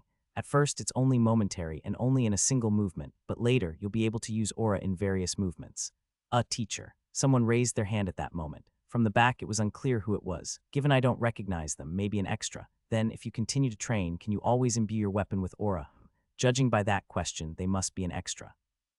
Alex smiled broadly as if it was an excellent question and nodded. Of course, and you can do even more than that. More. When you reach the pinnacle of aura, you can weaponize aura from your bare hands without needing a weapon. Oh, the student's eyes sparkled. Of course, I can't do it. Not yet, anyway. Laughter lightened the mood at Alex's joke. Today's lesson is to attack this rock with the weapon you possess. Alex pointed to the other half of the rock he had sliced. Among you may be students who, even before enrolling in Constal, have practiced and skilled enough to imbue your weapons with aura. But slicing through this rock will not be easy. This is no ordinary stone. It was specially crafted through the professor's magic. Even if you can imbue it with aura, the strength of that aura varies greatly. While you might be able to scratch the rock, slicing it is exceedingly difficult. And this is no ordinary rock, but a specially crafted one. Disappointment filled the student's eyes. Knowing this from the start, Alex raised his voice. If you can manage to cut or break this rock without using divine power or weapons, you will be granted one admission to a 5-person lower-level dungeon. However, the party of 5 must include at least one teacher and one third-year student. The student's eyes lit up at his words. Dungeons are rare places where various magical creature materials and treasures can be obtained. Their exact creation principles are yet to be clearly identified, but they share a common trait of being formed in places where mana gathers. Conquering a dungeon does not simply mean finding the exit. Defeating the dungeon boss, deciphering codes, and activating hidden devices can also be part of the strategy. Therefore, as the difficulty of the dungeon increases, not only do the monsters become stronger, but the traps and devices also become more deadly. Even so, dungeons are places of opportunity where you can earn money, gain experience, and collect items. Moreover, an unexpected treasure may pop out, like the mistletoe that was recently in the news. Of course, it turned out to be fake, but no one believed it was 100% fake until I proved it. That's because there was a slight chance that it could be real. You never know what item will appear in any dungeon. Shall we begin then? At Alex's words, the students in front stepped forward one by one. All of them were filled with enthusiasm, eager for the chance to use their dungeon pass. But to be honest, I wasn't interested in cutting that rock. I wonder if I could cut it if I wove Graham. However, the dungeon pass isn't important enough for me to show Graham. Weaving is my only weapon. I'm not in a situation where I can afford to fight while showing everything I have. In fact, what I'm interested in right now is not whether I can cut the rock or not. It's finding a student who can cut the rock. As far as I know, there is exactly one person here who can do it. Hup, it was Aster's turn as the order was passed around. The blade he swung left a fairly large scratch on the rock. However, it was not enough to cut it. Impressive. Aster's clothes puffed up as if being blown by the wind. Then his pupils glowed white and the white light dyed his hair. Ah, that's it. Stop it, Aster. Using divine powers is prohibited. Oh, I apologize. Aster nodded and went back to his seat. Yeah, if you borrow Baldur's power, you could probably cut that rock. But that somewhat dampened the students' enthusiasm. A rock that not even Aster could cut. That fact was quite shocking to the students. And then, it was several turns later. Screech. Oh my, the rock had been cut. The girl standing there, holding a sword thinner than her own arm, looked flustered. She was fidgeting, unsure of what to do with the cleanly cut rock. It was only natural that the eyes of everyone, including Alex, went wide. I found her. Pink hair, green eyes. Wow, Professor, look, I did it. Her hair danced, and her excited shoulders drew a graceful line. Every gesture was lively yet bewitching, and her expression seemed innocent, yet held a hint of cunning. From head to toe, she had a delicate appearance as if she was sculpted by a god. Sybil, you pass, Alex said with a trembling expression. Sybil Forte, a woman beloved by fate and one of the main villains of Aedius. Sybil Forte. If this world wasn't truly the result of the world's movements but had an element of luck embedded in each individual, then a person who seemed to be born with only that luck was Sybil Forte. Sybil wasn't a villain because she had a bad personality. She was basically an optimist and an opportunist. She did what she wanted to do, and she didn't do what she didn't want to do. Even if she started something, she would drop it if she got tired of it. However, her fate always aligned perfectly with her will. Sybil, could you use aura before? No, this is my first time. Sybil spoke cheerfully. Her words weren't a lie. Although it may appear as vanity to others, Sybil had never learned how to cut ore until just now. There's a simple explanation for why she's able to cut that rock now. Because she wanted to. Because she wanted to have the dungeon pass that Professor Alex had mentioned. Not everything she desires comes true. However, if it's something she can do, she'll do it. If what she desires isn't realistically impossible, then it will happen. While others repeatedly train over and over to build knowledge and skill, Sybil skips the entire process. That's why she's a villain. Because when faced with an enemy she can't defeat with her power or her luck, she immediately collapses. Because she has zero experience of overcoming such adversity. A character who is destined to fall or retreat. That's why during their first playthrough, players trust Sybil due to her good stats and ease of use, only to get smacked in the back of the head at the end. From that position, she'll devour the soldiers, regions, and even countries under her control. Then she'll leisurely survive on her own and disappear. Yet, if you give Sybil adversity from the start in an attempt to make her grow mentally, her fate won't allow it. There is no character that can overcome Sybil's luck. Not even Aster can stand up to it. So in the end, the player has to focus on their own growth and surpass Sybil with their own strength while neither helping nor hindering her. There are few villains as troublesome as this. Teacher, about the dungeon pass. Do I need to bring a You need to fill 5 slots. Out of those 5, you need to include 1 third year and 1 teacher, so if you want classmates, you can include 2 more besides yourself. A dungeon expedition with upperclassmen and professors in tow can be said to be extremely safe. Moreover, most people here have hardly ever experienced a dungeon. To have a proper experience, it's essential to have someone experienced. I knew from the beginning who Sybil wanted to accompany her. Slowly opening her mouth, Sybil, as I anticipated, calls out Aster. She calls Aster's name. I nodded quietly, satisfied. In reality, there's nothing for me to gain from the dungeon.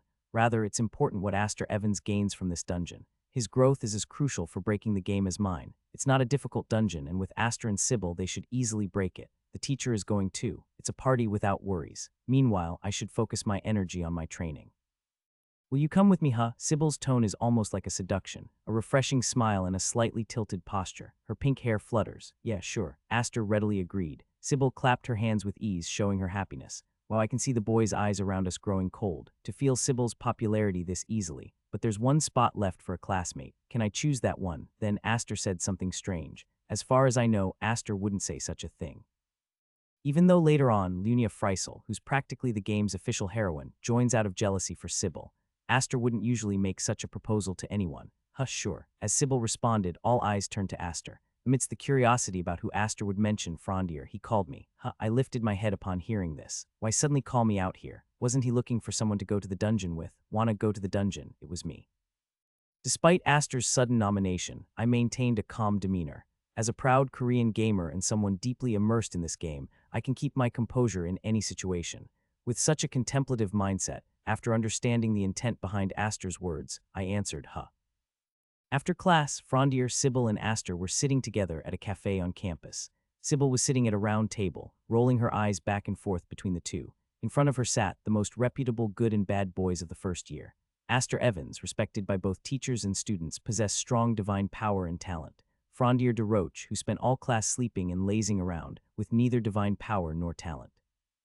Their mere presence together drew the cafe's attention, making Sybil self-conscious.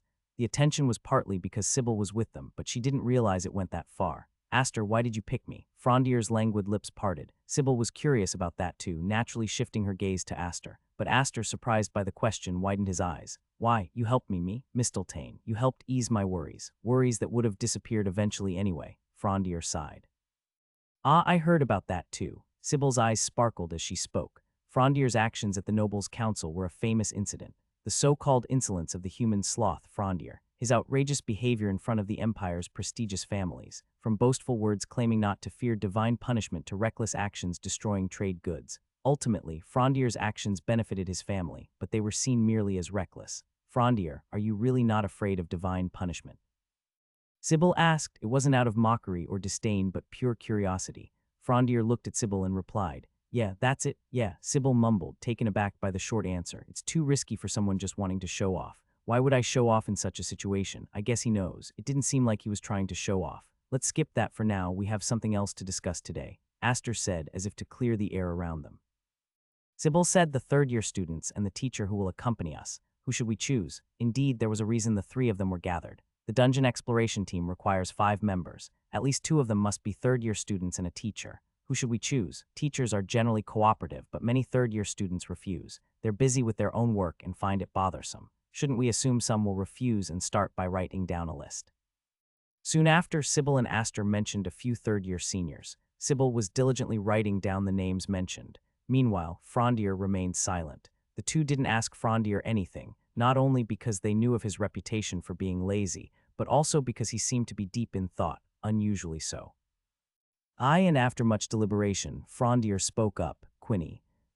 Huh? Aster asked back, Quinny as in Quinny de Viet. Yeah, Frondier nodded, and Aster and Sybil's eyes met. Quinny de Viet, a genius who revived her family from the brink of ruin at a young age not even 20. Known as Little Devil Quinny for her cold efficiency, ruthless decision-making, and genius commercial skills. Frondier said, how about it? Building a connection with Senior Quinny from now could be a big help in the future. That's true, but... Both of them agreed, but with hesitant expressions. Sybil frankly said, I don't think she'll help. That's right. None of them had a close relationship with Quinny. Moreover, Quinny is extremely thorough in her cost-benefit analysis. She's not someone who would simply agree to accompany a dungeon party. Something significant has to be offered. Aster agreed with Sybil's words in a show of solidarity. At that moment, Frondier's languid eyes briefly sharpened. If I bring Quinny Sr. along, both of you would have no complaints, right? Frondier, are you planning something reckless again? Aster's expression hardened. Frondier smiled at his worried face. Oh, Sybil was a bit surprised by that smile. Given that Frondier's appearance was the epitome of a high-class noble, when a smile graced his languid face, it was quite a sight to behold. Don't worry, I'll make a proper trade and come back. After parting ways with Aster and Sybil, I headed back to school. Seeing them exchange numbers on their phones reminded me that I didn't have one. In EDIUS, just as there are devices that mimic TVs called WizardView, there are also devices that mimic smartphones called SagePhone. Everyone simply calls it a phone. With a phone, you can freely use calls, texts, and messengers, but Frondier doesn't have a SagePhone. Neither does his brother Azier nor his father Infer. Infer is from an older generation, and his way of thinking is even more outdated, showing no interest in such things, and Azier feels the same since his father doesn't use one. However, from my position of needing to help Aster, having a SagePhone is crucial. It's essential for emergency contacts and easily checking locations. I stopped in front of a classroom. Just stopping there seemed to double the attention and commotion surrounding me. Ignore it. As the door slid open, a few students inside turned their gaze this way. Initially, it was just a few, but as they shook their friends in surprise, pointing in this direction and openly said, look at that, even more people around began to look this way. So in the end, everyone was staring. Let's get this over with quickly and leave. I approached a woman. She, of course, was already looking at me, with a face that couldn't hide her disbelief. I've found you, Senior Quinny. Have you lost your mind? Little Devil Quinny. It was quite amusing to see her, who always wore a leisurely smile, looking flustered. We met at the Miller family's mansion last time, didn't we? I feel like I didn't properly introduce myself then. No need. If you want to make connections with me, send the corresponding amount to our family's account. Don't make me stand out. Quinny waved her fan dismissively. I brought my face closer to hers. Around us, I could hear exclamations of Kaya and oh my along with gasps. Quinny froze as well. I whispered in her ear, I want to sell information to Quinny DeViet. At those words, Quinny's fluttering hand stopped. She looked at me with a calm gaze. She was no longer a student, but had become the head of the Viet family. I don't like nonsense. Neither do I. This isn't something we should discuss here, is it? I nodded once and turned to walk away. Without looking back, I could hear Quinny's footsteps following me. The murmuring around us grew louder, but... So what is it? We moved to an empty classroom. Quinny meticulously cast the whisper of the wind, magic to ensure our voices wouldn't leak out. It was a welcome move on her part.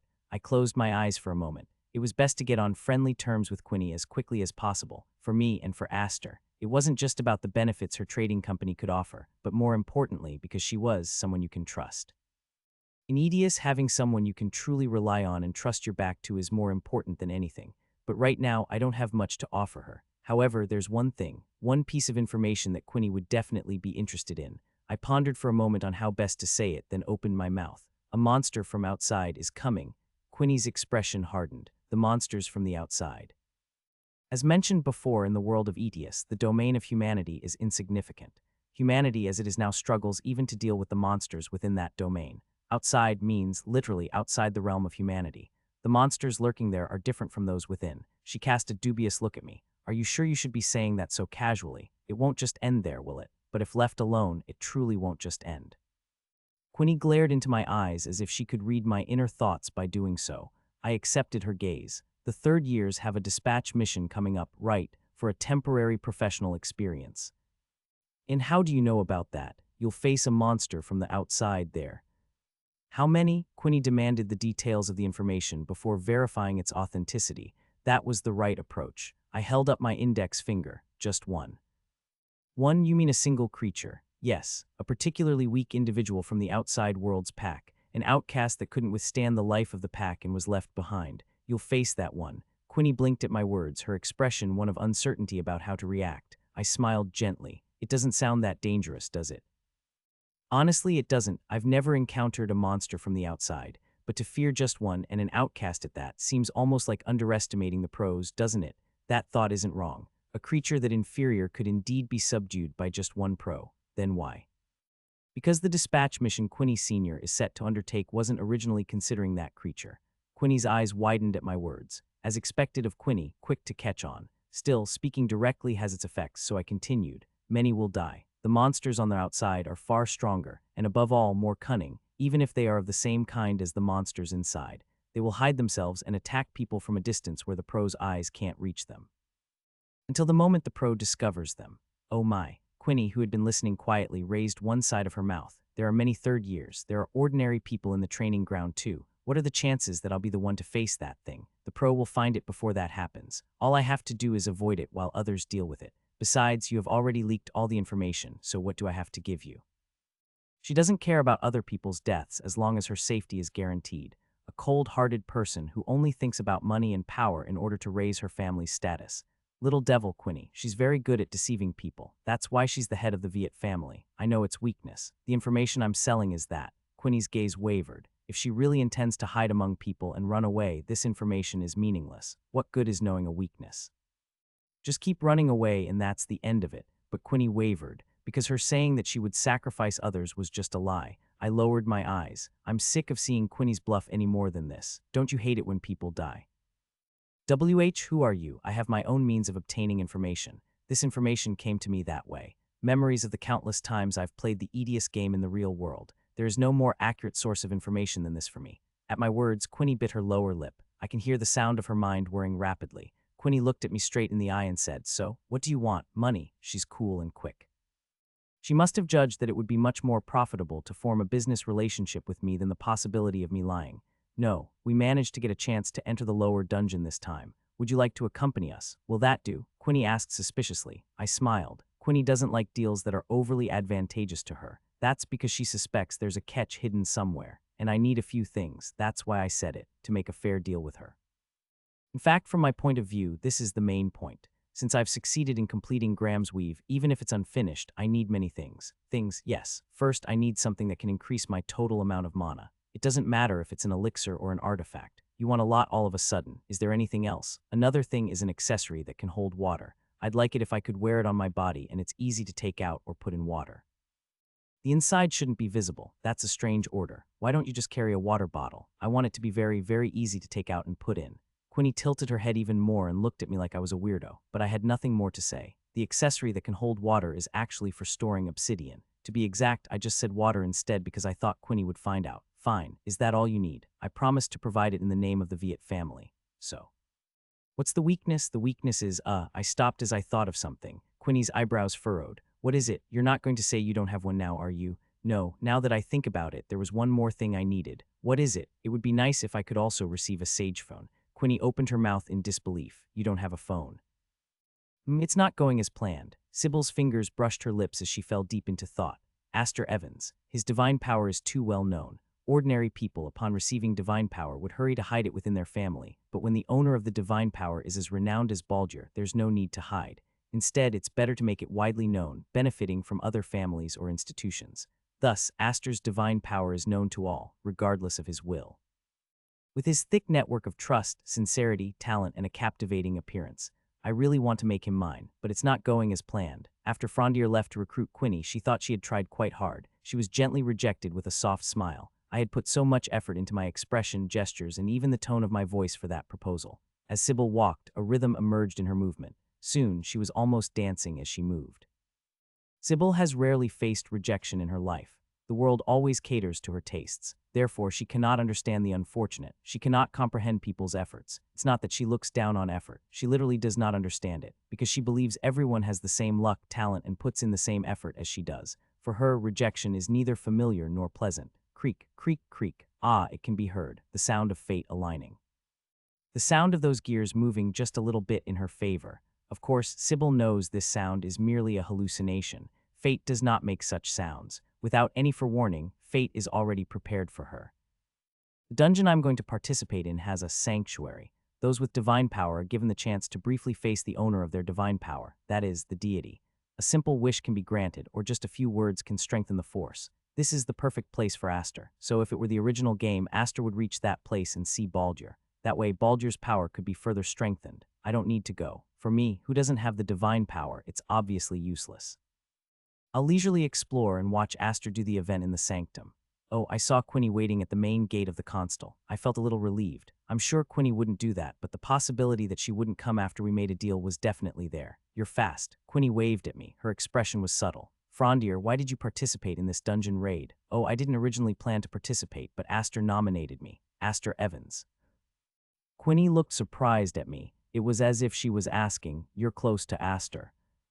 Hey, did I come late? From a little further away, a cheerful voice could be heard, and Sybil, running in a hurry, could be seen. I told you you're not late. Behind her, Aster calmly followed, speaking. Sybil ran up to me and gasped for breath. Really not late. Teacher hasn't even arrived yet. What are you saying? Yeah, that's a relief. Sybil was relieved. Soon, she found Quinny and bowed deeply. Hello, I'm Sybil Forte. I'll be in your care today. Nice to meet you. I'm Quinny DeViet. Quinny also nodded pleasantly. It seemed like it was their first time meeting, but they quickly started a conversation. These two are good at communication and dealing with others, and they're a little similar to each other. Okay, now here comes someone I feel awkward with. While I was bringing Quinny here, Sybil and Aster went to pick up the teacher. Everyone, did you wait long? A poised yet gentle voice was heard. Teacher Jane. She is the female teacher I met as soon as I came to this world. So she's the one to whom I resolutely stated was not mistletoe when I saw the branch of the mistletoe. She probably doesn't have good feelings towards me. I'm Jane, who will be in charge of today's guidance and escort. Shall we leave right away? Jane smiled. Her face directed towards me was sparkling clean. At least that's how it looked to me. Frondier and the group moved by car. It took about an hour by car to get to the dungeon. Since it was quite a short distance, everyone was relieved. Constal students who enter a dungeon are given vacation time depending on the size and dangerousness of the dungeon. The period assigned this time was 3 days. They had to complete the dungeon raid within that time frame. We've arrived. After getting out of the car, Jane looked around the front of the dungeon. Good. It's a very orthodox dungeon. The entrance to the dungeon was a rectangular passage made of stone. There was a staircase leading down in front of it. The easiest way to recognize a dungeon is the outer appearance of its entrance. When the terrain changes into a dungeon, the dungeon changes its shape and becomes very noticeable, as if it's inviting people in. Wow, this is a dungeon. Sybil looked around the dungeon entrance with sparkling eyes. It must be her first time seeing a dungeon. Frondier should have been the same, but he had an indifferent expression on his face. Now, from here on, Aster, Frondier, and Sybil should focus on observing. Quinny and I will take care of the dungeon raid. Dungeons are dangerous for first years. In fact, the problem is not the monsters, but the traps lurking inside the dungeon. Constal is a place for training combatants so they can deal with monsters, but they are relatively vulnerable to traps. I'll lead the way and I'll ask Quinny to take the rear. Okay. From the front, Jane, Aster, Frondier, Sybil, Quinny. To anyone watching, Frondier was in the safest position. This was decided based on reputation and skill. Let's get going. As they descended the stairs, a wide cave appeared. It looked like a natural cave. Flowers bloomed sparsely among the moss and rocks, and countless stones covered the floor. If not for the entrance, it would be hard to believe it was a dungeon. Let's proceed with caution. Jane spoke in a slightly lowered voice. Then she took out a wand from her bosom and lit it up. In reality, Jane wasn't very nervous. There wasn't much danger in a low-level dungeon with her around. But she had to pretend to be tense so the students wouldn't let their guard down. Meanwhile, Quinny was observing everyone from the back. Frondier really doesn't have any sense of tension, does he? She could see it from the back. Unlike Aster and Sybil, Frondier's walk was as if he was on a leisurely stroll. Is that just his nature? Could he really be so carefree just because he's lazy? While leading, Jane discovered a hidden trap trigger. It was an old-fashioned trap, but surprisingly hard to spot in a place that looked like a natural cave. Jane stopped walking. Aster Frondier stopped for a mo. Jane stopped and looked back. Frondier had already stopped. Seeing him holding Aster's arm, it seemed he had stopped Aster's steps as well, even before Jane could warn them. Do you know if there's something ahead? It's not that I knew, I saw it. Frondier pointed to the ground with his finger, a protruding stone that didn't fit in. The trap trigger that Jane had discovered. Got sharp eyes, Frondier. Isn't it amazing? I was just lucky. Frondier responded modestly to Jane and Aster's compliments, but it seemed like he was just being terse because he was annoyed. Quinny silently observed this entire interaction. Looking at the trigger Frondier found, it definitely wasn't impossible to spot if one looked closely enough. Was it really just luck? But then, Quinny didn't miss the direction of Frondier's gaze. Frondier's eyes moved from the trap-laden stone floor to the right and then directly at the right wall. A simple wall that had nothing to do with the path they needed to take. Though Frondier looked at that wall only for a moment, there was a clear sense of dissonance. All right, let's avoid the stone floor just like Frondier said. Following Jane's lead, the four in front of Quinny slowly bypassed it. However, Quinny stopped in front of the stone floor. Even with her trap disarming skill, she couldn't precisely know what trap would be triggered and how by stepping on this stone floor. But Frondier's gaze earlier, the way he looked at the right wall, Quinny unfolded her fan and pressed down on the stone. Swoosh, an arrow flew out from a crevice in the right wall. Clang, Quinny easily deflected the arrow with her fan. Jane cried out in shock. What are you doing, Quinny? Sorry, I thought it would be better to remove it in advance. We might have to come back this way. Sigh, it's a relief you weren't hurt. Next time, please say something in advance. Yes, I'm sorry once again. Quinny replied, looking at the arrow that had fallen to the ground. It really did come from the right. At the end of Frondier's gaze, on the right wall, precisely there, an arrow flew. Could it be that Frondier has a higher level skill in disarming traps than she does? Or perhaps he has mastered such knowledge? Quinny looked at Frondier. Frondier was looking at her as well. Only Frondier would understand the real intention behind Quinny's actions. He smiled faintly as if he had been caught with a secret and then turned his attention forward again. Quinny covered her mouth with her fan. It was a habit she had when she laughed unintentionally. Afterward, Quinny observed Frondier's every move more closely, but Frondier didn't do anything. In a lower-level dungeon with a party accompanied by juniors and a professor, there was hardly any crisis, let alone an opportunity for Frondier to shine. After Quinny deliberately triggered a trap, Frondier became even more reluctant to take the initiative. Yawn. Sybil interlocked her fingers and placed them behind her head. Aster, who was beside her, warned her. Sybil, be on your guard, but it's so boring. The professor immediately spots the traps, and the occasional monsters that appear are insignificant. This was Sybil's first dungeon. She had quite high expectations. It sparked her adventurous spirit and curiosity, but she wanted to see Aster in action. However, he hardly did anything. The traps were disarmed in advance, and if monsters appeared from the front, Jane would take them down, and if from behind, Quinny would quickly annihilate them. This isn't what I wanted. Sybil looked ahead at Aster. Aster didn't seem particularly bored. He occasionally checked the walls as if confirming the terrain, but that was it. Boring. Sybil's excitement faded. She had persuaded him because she wanted to know more about Aster. She wanted to get closer to him by exploring dungeons together. So even if it was forced, it would be right to satisfy my curiosity, wouldn't it? There should be something here. Something, creak, creak, make me happy. Suddenly, Frondier touched the wall, just when Sybil and Frondier were very close to each other. The hand that touched the wall sank in. Huh, Frondier's body leaned. The problem is Sybil's body leaned as well. Whoa, the trap was simple. As soon as Frondier touched the wall around Frondier within 2 meters fell forward. Naturally, Sybil, who was with him, was also swept away. At the same time, the floor they were standing on rose. The wall became the floor, and the floor became the wall. It was as if a revolving door had been installed on the floor. Sybil touched her head that had hit the floor. She looked around and saw no one other than Frondier. They were beyond the wall. The trap separated Frondier and Sybil from the remaining 3. What do we do? Sybil pounded on the wall that had been the floor. Professor, we're here, can't you hear me? The trap, which had been triggered once, showed no signs of moving again. Sybil was scared. She was alone with Frondier in a place like this. Frondier, whose true intentions she did not know, was merely a subject of caution for her. She was confident that she would not lose in a head-on fight, but if he caught her off guard, she had no way to win in a fight of pure strength. Sybil, why yes, I don't think we can hear their voices at all from this side. Let's move forward on our own. Why yes, contrary to her worries, Frondier was acting normal. Sybil sighed in relief, looking at Frondier's back, who was ahead of her. Of course, Frondier had intentionally triggered the trap. Jane checked the wall that Frondier and Sybil had crossed. There was no way to step on it, and there was no other device in sight. It seemed impossible to activate the trap again. Frondier, Sybil, can you hear me? Silent. Is it that they can't hear our voices from here, or we can't hear their voices from there? Maybe both. Anyway, communication seemed impossible. What should we do? Both of them are just first years. Just as Quinny was about to ask worriedly, she felt a strong gust of wind right beside her. She looked to the side and saw Aster's body covered in a white aura. I'll break through. Aster's divine power, Baldur. The moment he saw his teammates in danger, Aster didn't hesitate. However, you can't. Jane stopped him. Why, with my power I can break through. Aster spoke, already in full battle mode. Jane shook her head. Yes, you can break through with your power. It's not even a matter of breaking through. If you make a mistake, you might destroy this entire dungeon.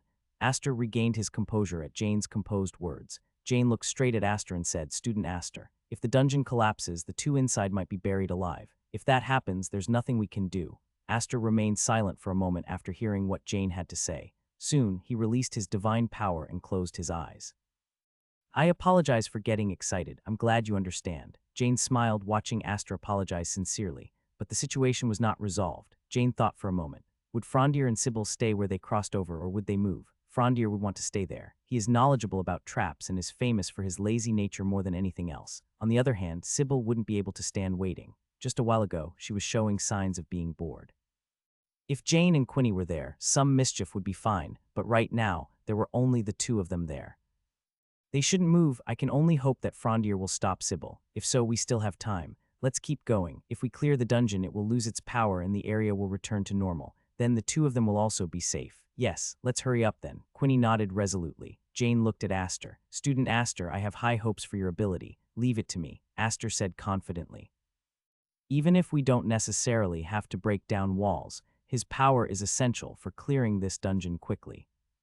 Jane would probably want us to be there. It's like Mia's fundamentals. But Sybil and I kept walking diligently. Sybil looked around with anxious eyes. Actually, she was mostly looking at me. It seems like getting separated from the group was the right answer. I intentionally activated the trap, to leave only Sybil and me in this place. There are a few reasons for this. One is Quinny's quick perception. I've done this dungeon many times, so I remember the location of almost every trap. So I briefly glanced at those locations without realizing it, but she caught that brief moment. At least in this dungeon, it's better to be separated from Quinny. Another reason is because of Sybil. Sybil manipulates fate as she desires. The dungeon exploration up to this point, to put it nicely, was probably not the situation she wanted. She's interested in Aster. She wants to see Aster's achievements and hopes that things will progress between them. However, that's not something I'd enjoy. After all, Sybil is a villain. Of course, Sybil in this world might be a little different. However, during the countless times I've played the game, Sybil has never changed. I have no confidence in changing her now. That's why it's better for Aster and Sybil to be apart as much as possible. The problem is that damned fate manipulation. If Sybil's desires aren't satisfied, who knows what unpredictable variables will occur. Encountering a monster from outside that doesn't belong in this low-level dungeon is also entirely possible for Sybil. So before that happens, I decide to take part in manipulating her fate. Don't come any closer to me. As soon as Sybil and I were alone, her wariness reached its peak. This must be her real perception of me. A mix of disgust and a similar degree of fear. Seeing Sybil's face without any pretense was quite refreshing. Probably almost no one has seen her like this. For 2 first years, a low-level dungeon is a dangerous place. Even if Sybil dislikes me, it's dangerous for her to be apart from me. Sure, we can handle monsters, but traps are usually not something first years can detect. However, I know all the traps, and as a bonus, I've been storing them in the workshop every time I find one. Now then, let's see about changing Sybil's desire. Click. I deliberately stepped on a protruding stone. Wish, the same arrow trap as before. This time arrows shot out directly in front of me. Whoa, knowing where the arrows would fire, I pretended to be surprised. Sybil was right next to the trajectory of those arrows. Hoo huff, Sybil trembled as she looked at the arrowhead. The arrow would have missed anyway. Even if it hadn't, Sybil's reaction speed would have allowed her to dodge. Not just Sybil, but any combat student from Constal would have narrowly reacted. Even if they hadn't, her unique luck would have somehow managed it. But since I stopped it, there's no need for that. There's no need for luck, so luck doesn't come into play. Sorry, looks like I stepped on a trap. Sybil's face was tear-streaked. She might want to blame me, but with no knowledge of traps, she can't know if I did it on purpose. Despite her tear-streaked face, Sybil hurriedly drew her weapon, a sword thinner than her arm with a hilt adorned to protect the hand. It's a rapier. I also pulled out the dagger from within my cloak. Originally, it's meant for collecting monster parts, but it's the only weapon I have. Truthfully, I hardly need it. Still, I have to pretend to be tense so Sybil will be too. Let's go. Okay. Sybil seemed to comply easily. Yet the distance between us hadn't significantly closed. She hasn't fully regained her senses yet. Mommy. While walking, I deliberately triggered traps, handling the incoming attacks myself. Each time Sybil was visibly startled. Of course, I didn't activate all the traps. Most of the time, I informed Sybil of their locations, instructed her to avoid them, and disarmed those that could be disarmed. In doing so, I built up Sybil's trust, and just as she began to feel relief once in a while, this time it was a trap where the floor gave way. I caught her hand as she nearly fell from the edge. Sybil's body leaned diagonally towards the abyss, her entire balance depending solely on my hand. If I let go, she would fall. Phew, that was close. Save me, save me, save me. Calm down, you're safe now. I pulled her hand. Sybil's body fell into my arms. Having regained her balance, she trembled as she looked at the vanished floor. The bottom couldn't be seen with the naked eye. Not knowing what was below was more terrifying for Sybil. But in reality, there was nothing, just solid ground. Even if one fell, staying calm during the landing wouldn't cause any harm. Hoo. Sybil's wariness and suspicion towards me seemed to have vanished as she clung to me tightly. That's expected. Sybil herself senses that fate aligns with her, but she can't fully grasp how powerful it is. Her good fortune isn't about humorously dodging an arrow with a sneeze. From the start, there's no chance for an arrow to fly at her. She doesn't allow such situations to arise. Thus, Sybil rarely ever experiences having an arrow laid before her. It's not about overcoming a crisis with clumsy luck, but about eliminating the crisis altogether with powerful luck. Ironically, this level of power causes confusion when Sybil faces a true crisis. Frondier. She's already on the verge of tears, and she's not even hurt. If she were alone in this situation, she would have been reassured. Most traps would be avoided without her even knowing, and even if she triggered any, they would be duds or very trivial, reassuring her instead. But I step on them myself and deal with them. I keep pushing danger at her, and then I eliminate that danger. Since I'm doing what her luck should, it doesn't activate. In other words, my very existence is essentially Sybil's luck, but Sybil must be utterly confused. From her perspective, it looks like I'm also in danger. Since it seems like I'm barely managing to block the traps, she doesn't feel the effect of her luck. I hope Sybil's desires change like this. Turning off her interest in Aster and changing it to a desire to leave this place. I could help with that as much as needed. I know about this dungeon. The path Sybil and I are taking has more traps, but is actually closer to reaching the sanctuary. The sanctuary is the dungeon's final location, so reaching it means we're almost at the exit. However, Aster's side will likely reach the sanctuary first. Aster, burning with a sense of justice, will be making his way through using his divine power unsparingly. Even if we close the distance a bit, we can't catch up to that speed. It's gotten wider. While walking, I checked our surroundings. We had entered a significantly wider space than before. So what's different if it's wider? Sybil, closely following behind me, asked with a frightened voice. There are fewer traps. Really, this is true. Traps aren't set where there is plenty of space to avoid them, unless the entire area is a trap. Where did you learn all that anyway? Sybil asked with suspicion. From class.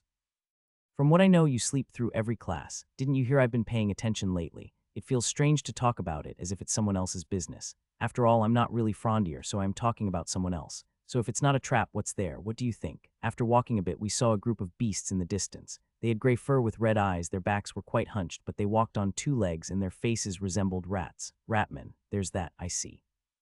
Sybil seemed a bit more composed and lightly swung her rapier. I gripped my dagger again. Better than a trap, right? 100 times, 1,000 times better. The pack of ratmen charged at us, about 10 or so. It would have been annoying if they all came at us at once, but seeing them come one by one, I guess they really do have the intelligence of rats. Sybil knocked down the approaching enemies one by one. There's a bit of uniqueness to Sybil's swordsmanship. While one would primarily use thrusts with a rapier, Sybil prefers to slash with her thin blade. Since awakening her aura, the frequency of her slashes has increased even more. Naturally, a blade wrapped in aura doesn't break easily. Hey, you, aren't you going to fight? While fighting hard, Sybil pressed me. I shrugged my shoulders. Sorry, I'm not good at fighting. Sybil's face was filled with disbelief. Such a person is a constant student. Of course, it's not that I can't fight at all. As a result of daily training in the practice room, my throwing skills have improved from the lowest grade to the low grade. Moreover, I've been depleting my mana over and over to fully utilize Gram, which has increased my mana capacity, albeit slightly. These days, I feel like I've truly become Frondier. Plus, having played the game to the point of saturation, I know the patterns of the monsters. Although they don't move exactly like in the game since this is reality, they generally show a similarity in patterns. However, Frondier must always be incompetent and lazy. There's something I've thought about every time I played the EDS game as Aster. Aster is great, but he's too famous, and with that comes a lot of expectations. Allies naturally depend on Aster, and enemies are overly cautious, making it hard to expose them. On the other hand, Frondier is the opposite. No one expects anything from Frondier, and if you're an enemy, it's the perfect character to be complacent about. There are benefits to be had from this position. Plus, there's Thanatos. Thanatos, the god who tried to kill me when I first wove the obsidian. There's no guarantee that my bluff by naming him will always work. So to avoid being caught by Thanatos, it's better if my existence doesn't stand out in this world. Sybil handled the Ratman diligently, albeit with incredulity. Meanwhile, I quietly observed her fighting, and facing the Ratman positioned in her blind spot, weaving. Workshop item No. 1. Grade Normal. Iron Dagger. I threw the woven dagger, hitting the target. The Ratmen fell to my dagger, defenseless and twitching. The Ratmen were distracted by Sybil, and besides, the woven dagger was invisible to them in the first place. It seemed too easy to deal with them like that. As I was counting the remaining numbers while taking care of the Ratmen, the air shimmered suddenly. Sybil didn't seem to notice. Was I seeing things? Oh, I quickly scanned the surroundings. Something set against this darkness glimmered like a mirage. That mirage swiftly moved towards Sybil. Sybil, I shouted, throwing the dagger. It was almost simultaneous with the mirage pouncing on Sybil. What? Sybil, having heard my voice, seemed to barely dodge, but her steps were wobbly. I approached Sybil, taking down the remaining ones with my dagger throws. I wasn't worried about Sybil catching on to the weaving. She didn't have the luxury to watch me fight. Thump, the sound of the wind escaping a cloth. Sybil collapsed. Blood seeped from her hand, clutching her abdomen. She didn't completely avoid it, did she? Sybil tried to stand up but collapsed again. I approached her to check her complexion. Her eyes were bloodshot and she seemed to have difficulty breathing. Her limbs trembled, seemingly unable to move as she wanted. What's happening? Why like this? Sybil was bewildered by her own body's condition. It's paralysis poison. Paralysis poison. Why, yeah, one of them was carrying a pain in the ass weapon. I see. Am I all right? Don't worry. You can sleep soundly since I will take care of the rest. There should be a sleep effect mixed in there too. You'll be fully recovered when you wake up. I guess I can. You can't even fight though. Despite her words, Sybil's eyes slowly closed. Actually, there was no sleep effect in this poison. It was a type of hypnosis. Sybil's dungeon exploration today was considerably long, and the traps that were activated consumed a significant amount of mental strength and stamina. She was already in a state of accumulated fatigue. If she was told that there was a sleep effect, she would honestly believe it and quickly fall asleep. All right then. I got up after confirming that Sybil had fallen asleep. I took a deep breath. Let's not get impatient. My body will make a mistake if my mind wavers. Even though the poison she was exposed to is not very fatal, even though it wasn't a Ratman who attacked her, what I said to Sybil was full of lies. Let's stay calm. If I succeed, then I can turn those lies into the truth. When I looked around, I could only see the corpses of Ratman, but I couldn't find any sign of it. I didn't get impatient because of that. It was originally that type of guy. I bit my lip. An invisible foe, a whirlwind of blowing air, a weapon coated in deadly poison. A heretic who would even try to harm Sybil, who was blessed by the love of fate. I know who it is. She's someone who should never be in a low-level dungeon like this. Her name is Slev. She was born a human, but she became a monster because her soul was shackled. The most difficult part about Slev is that it's over if you get even slightly grazed by her. What's smeared on that sword is deadly poison. I didn't lie when I told Sybil that it was a paralyzing poison. It's just that the level of paralysis is different. At first, your limbs will stiffen, like how Sybil couldn't get up earlier, and then your internal organs will slowly stiffen and your lungs will stop listening to you. It becomes agonizing to breathe, and by the time it reaches its peak, your heart and brain will finally stiffen. It takes about 12 hours for that to happen. Within that time, I have to break through this dungeon and get to a church or hospital to get the antidote. 12 hours may seem like a lot of time at first glance, but you could die from shock before that. The feeling of slowly dying is hard for ordinary humans to endure. Even if you get the antidote, there could be severe mental aftereffects. That's why I have to finish this guy off as quickly as possible. Where is she? I lowered my stance and looked around my surroundings. Sleb is invisible to the naked eye. Since she's a spirit, she doesn't even make a sound. Only when she attacks does a slight ripple appear. However, right before he attacked Sybil, I threw my enchanted dagger at her. I couldn't see it properly, but if I go by the trajectory, she must have been hit by my dagger. The more damage Slev takes, the more her figure is revealed, as if a curtain is being peeled away little by little. It's the same for any monster, but they're at their most dangerous when they're in perfect condition. The ripple grew even larger, and the moment the weapon flew sideways towards me, ka-clang, her dagger and mine clashed. Huff Slev pushed forward with her dagger, seemingly dragging the fight into a contest of strength. With my spirit power, mana, and physical strength lacking, I couldn't win this struggle of force. If this were a contest of strength, that is. Swish, I wove a dagger in my empty hand and slashed at her arm. No, since I couldn't see it, I swung the dagger at where I assumed her arm would be. Screech, a sharp scream. She stepped back in pain, but she didn't seem to drop her weapon. Was it too shallow? It's unavoidable since I can't see. My left hand is still empty. Slev wouldn't understand. My empty hand had slashed her arm. I can see it more clearly now. A woman in tattered clothes, barely covering her body, almost naked, staggering around, but her true form is a ghost, so faint that if she moves quickly, she's easily lost from sight. Like now, the moment I thought I'd lost sight of her, I rolled on the ground. I can't afford a half-hearted response against this creature. I could attack 100 times, but it ends the moment she grazes me once. If only I had obsidian. Obsidian, the metal with elastic properties, I left it at the mansion. The artifact I requested from Quinny hadn't arrived yet, and I hadn't expected to encounter an outside monster in a low-level dungeon. Weaving. Workshop No. 1. Grade Normal. Iron Dagger. I created a weapon through weaving, an actual dagger in my right hand, a woven dagger in my left. It's my first time attempting dual wielding. The stance is awkward. Moreover, the woven daggers cannot be trusted. They disappear the moment they appear in reality, so instead of blocking, they must be parried and each time recreated anew. But what I'm attempting now doesn't hinge on weapon skills. It's all about baiting Slev. Will this work? I swallowed. The odds aren't great. But against a ghostly opponent, my only chance is to gamble like this. Slev seemed a bit wary. The first thrown dagger and the sliced arm. She must know I have an invisible weapon in my hand. However, that wait didn't last long as she swung his dagger at me again. Clang, clang, keeping Slev's faint form in my sight, I parry her attack with my weapon. Slev doesn't have any sword skills. She just swings at me, far outpacing my speed. Woo, huff, my flesh trembles. My breath feels like it's injuring my lungs. I completely abandon the thought of attacking and focus solely on defense. The opponent isn't even using proper swordsmanship. Yet the moments of blocking are thrilling, as if my blood itself is trembling. As my attacks don't penetrate, she presses on even more fiercely. With every sharp blade I fend off, I hate. Her voice is heard. I hate the gods who lied to me. I curse all the gods who have given me eternal trials. Her voice is full of resentment and anger. It seems to be only those emotions left, like an attack pouring out vengeance.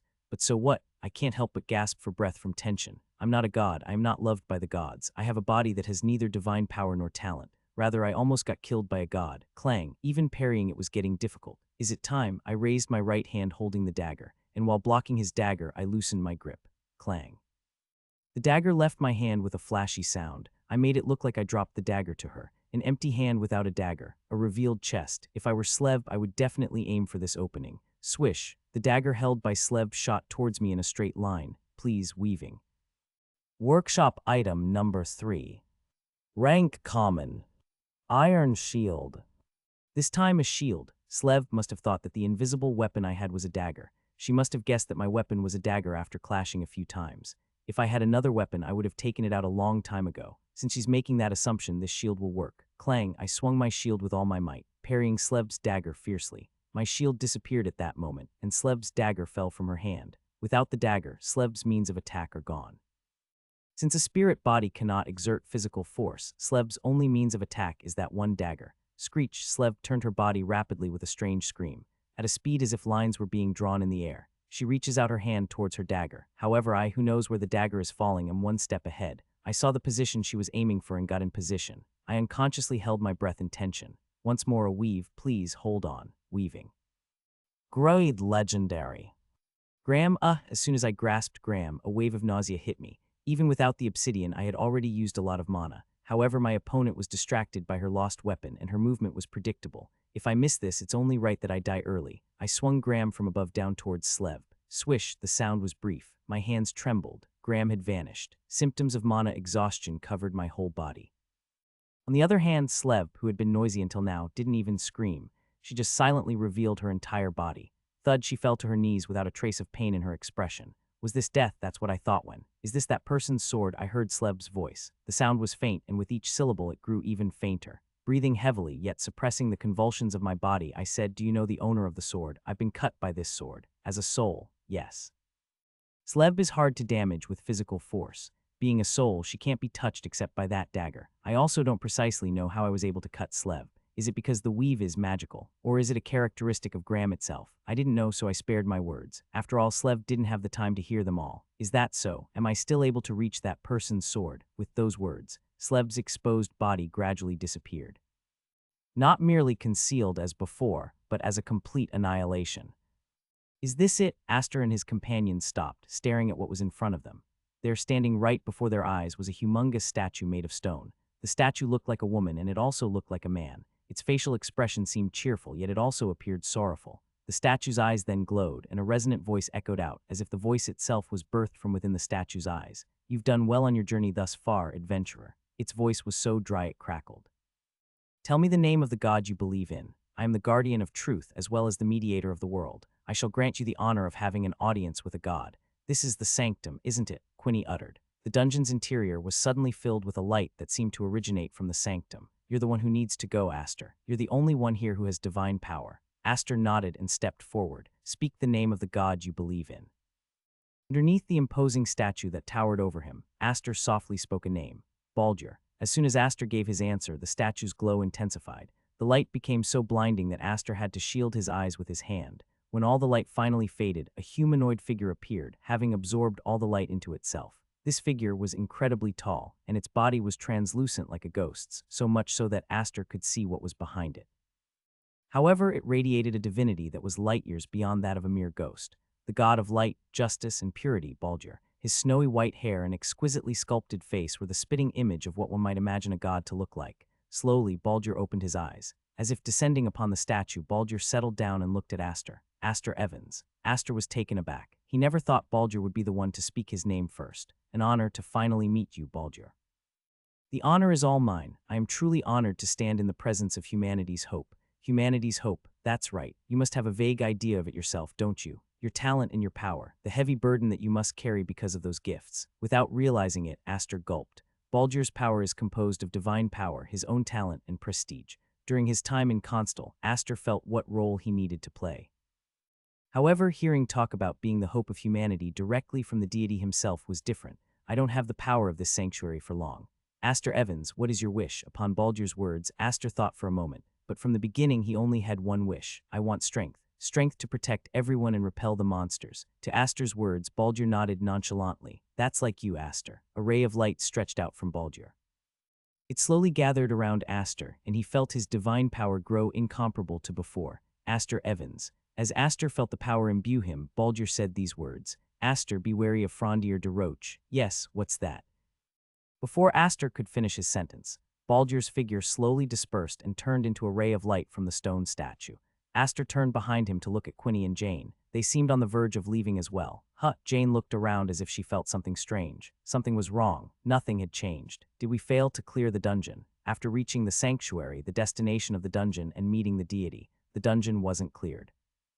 Only when this dungeon returned to being a normal cave would Frondia and Sybil be safe. What should we do, teacher? First, let's head to the exit. We should be close to the exit since we've reached the sanctuary. Let's leave the dungeon for now to contact Constel and the other organizations. Yes, the three of them moved quickly.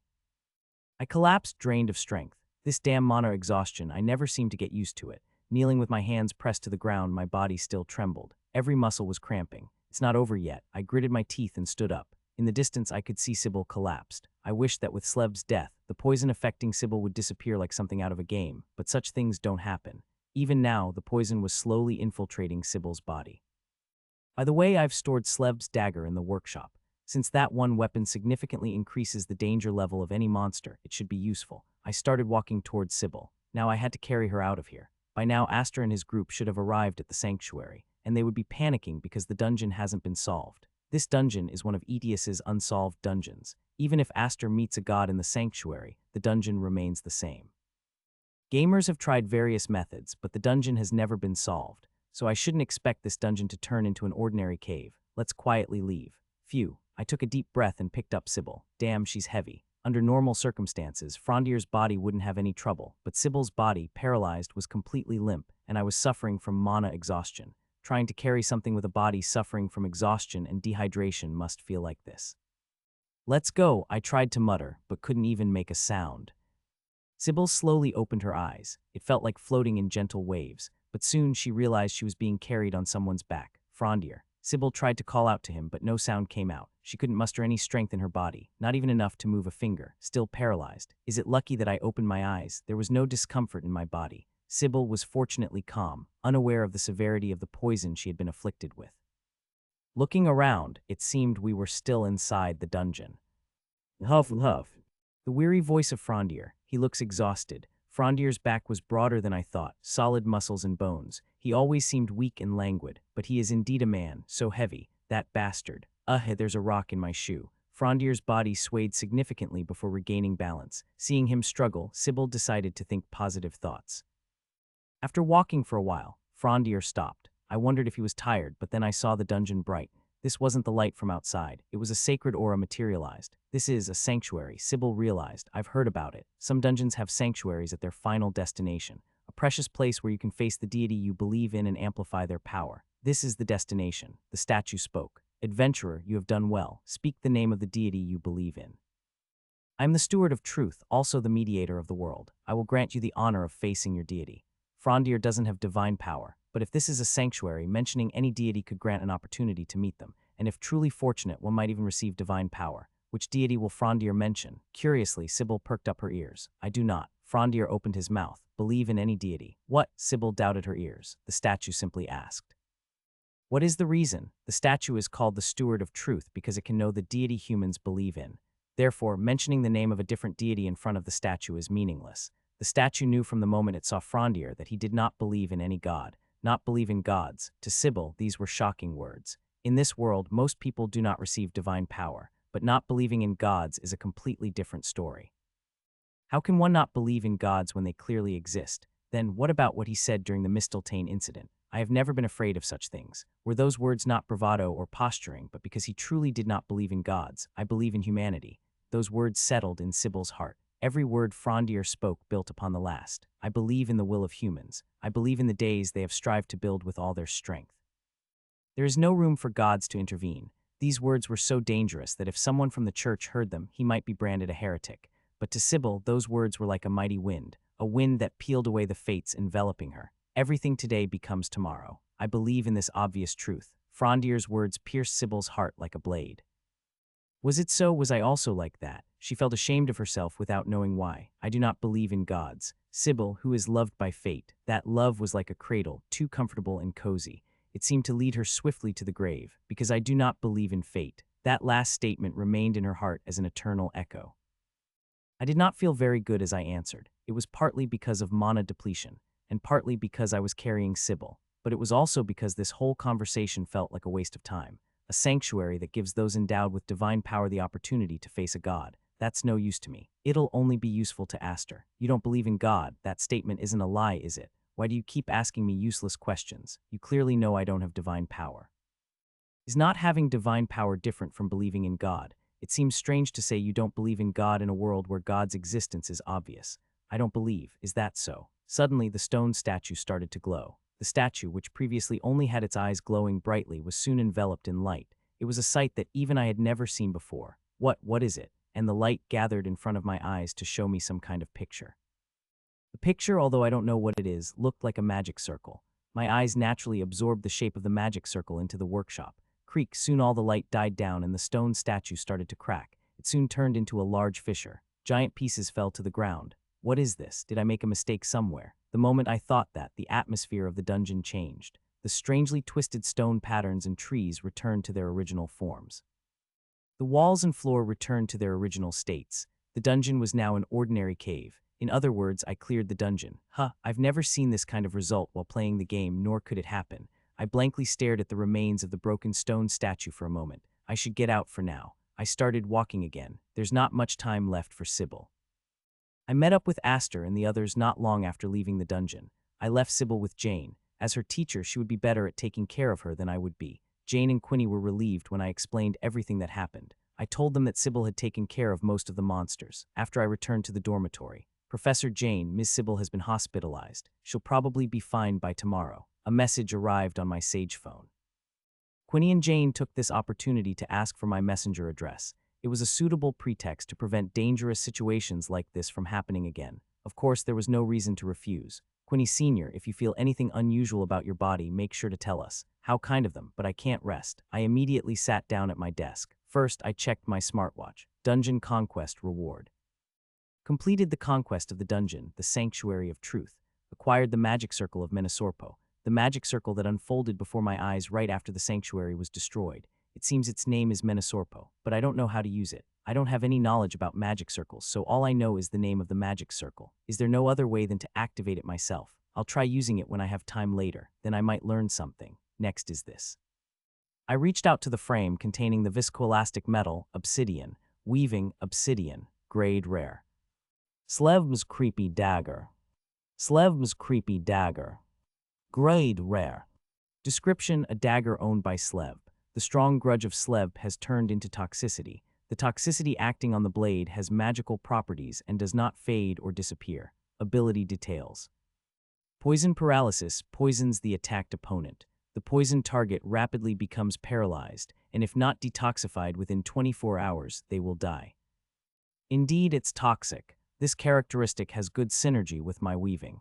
If toxicity is added to my weaving that appears and disappears momentarily, it can deliver a lethal attack to the opponent.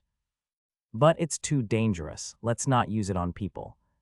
Club recruitment is in full swing at Constel right now. The recruitment itself started when the first graders arrived, but it was nearing its final stages. With just a week left until the deadline, both upperclassmen and freshmen were filled with interest in the clubs. Of course, this was also the case for Class 2, which was the most talked about class at Constel. Elodie, have you heard about the clubs? What? Aster asked Elodie, and Elodie pretended not to hear. Aster repeated himself dutifully. I'm talking about the clubs. The deadline is coming up soon. Now, there's nothing that I'm interested in. I see. Aster didn't ask any further. It was his nature not to be suspicious and to be conscientious. It backfired on him a bit this time, though. Elodie hesitated before asking, what about you? I'm joining the equestrian club. I haven't learned mounted combat yet, but I hear Constel has a Kazan, which is an excellent breed for warhorses. The most common means of transportation on the Phelan continent is the automobile. However, in this world where mana and illusion are intertwined, a good steed surpasses it. The top ones can outrun even the best sedans, can make their own judgments and move accordingly, and can even evacuate their masters to safety if they lose consciousness. The Kazan is a superior breed that meets all the criteria of such a steed. It is one of Constel's prides, even among the central continent. Oh, I see, Elodie said as if she wasn't interested. In truth, she had no interest in horseback riding. She had no interest in horseback riding at all, which was why her plan to follow Aster and join the same club as him fell through. Aster tilted his head. They'd welcome you anywhere you go. Haha, of course they would, Elodie replied coolly. It was true. Ever since the first day of club recruitment, she had received numerous invitations. Even today, she still occasionally received club pamphlets. But it's lonely going by yourself. I guess there's nothing you can do if you're not interested in clubs. Aster said that and then left. Elodie clenched her hidden hands under the desk. It's not that I'm not interested. It's not that I'm not interested. Hey, are you listening? Sigh. A heavy sigh escaped from Elodie's lips. Elodie gets along well with everyone around her and is good at maintaining relationships. That's why it's hard to notice, but in reality, she has few friends. The only ones she can truly talk to are Aster, Evans, and Frondier, who just left. It's not that Elodie has trouble making friends. Rather, her abilities are so outstanding that it makes it difficult for her to make friends. Overwhelming divine power, being loved by the 5 gods, and then there's the prestigious northern family of Rishi. She herself is flawless in appearance and conduct. Her grades are outstanding, and she lacks common vulnerabilities. Therefore, many people, regardless of gender, show kindness to Elodie, but most of it is admiration or envy, a flower on a cliff. There is no one in Constel who fits this saying more perfectly. It's not any different for me. No matter how outstanding her talents and skills are, she's still only 17 years old. She thinks as much as others, enjoys as much as others, and dreams as much as others. However, only Elodie herself thinks this way. I'm not lonely. Elodie blurted out as if complaining, then seemed to catch herself and changed her statement. I do have friends, just a few. Let's go home. What am I even doing? Joining clubs at Constel is optional. One does not have to join. It's common to become part of the Going Home Club. Elodie's father, Ortel, would be pleased. He adores his daughter. It's not that Elodie wanted to voluntarily become a member of the Going Home Club. Elodie leisurely headed towards the school gate. When school ends, the family chauffeur always waits with the car. Joining a club and having to tell the chauffeur that the time for going home has changed was Elodie's small wish. She even practiced keeping a straight face, fearing that a smile of joy might break out and show to the chauffeur. As she walked, without much thought, she glanced towards the training room. Recently, rumors have it that he frequents the training room every day. Another rumor suggests that he entered a dungeon and saved a female student among the party. Rumors say he has changed a bit from before, that he has become a different person. Well then, where? Maybe I should go see for myself, no, to verify the truth of these rumors. Elodie took out her phone, though for a different reason than she first thought. It was to inform about the change in dismissal time. En use. Occupants 1. User Frondier de Roche. It's true, Elodie was slightly amazed. That Frondier in the training room. He's doing self-training without anyone asking him to. When I used to say it, he wouldn't even listen. Elodie moved her upper body around, peering this way and that. Each private room has mirrors arranged, and these mirrors are made of one-way glass that allows visibility from inside the room but not from the outside. While preventing outsiders from watching the training, it enables those inside to see who comes from the outside.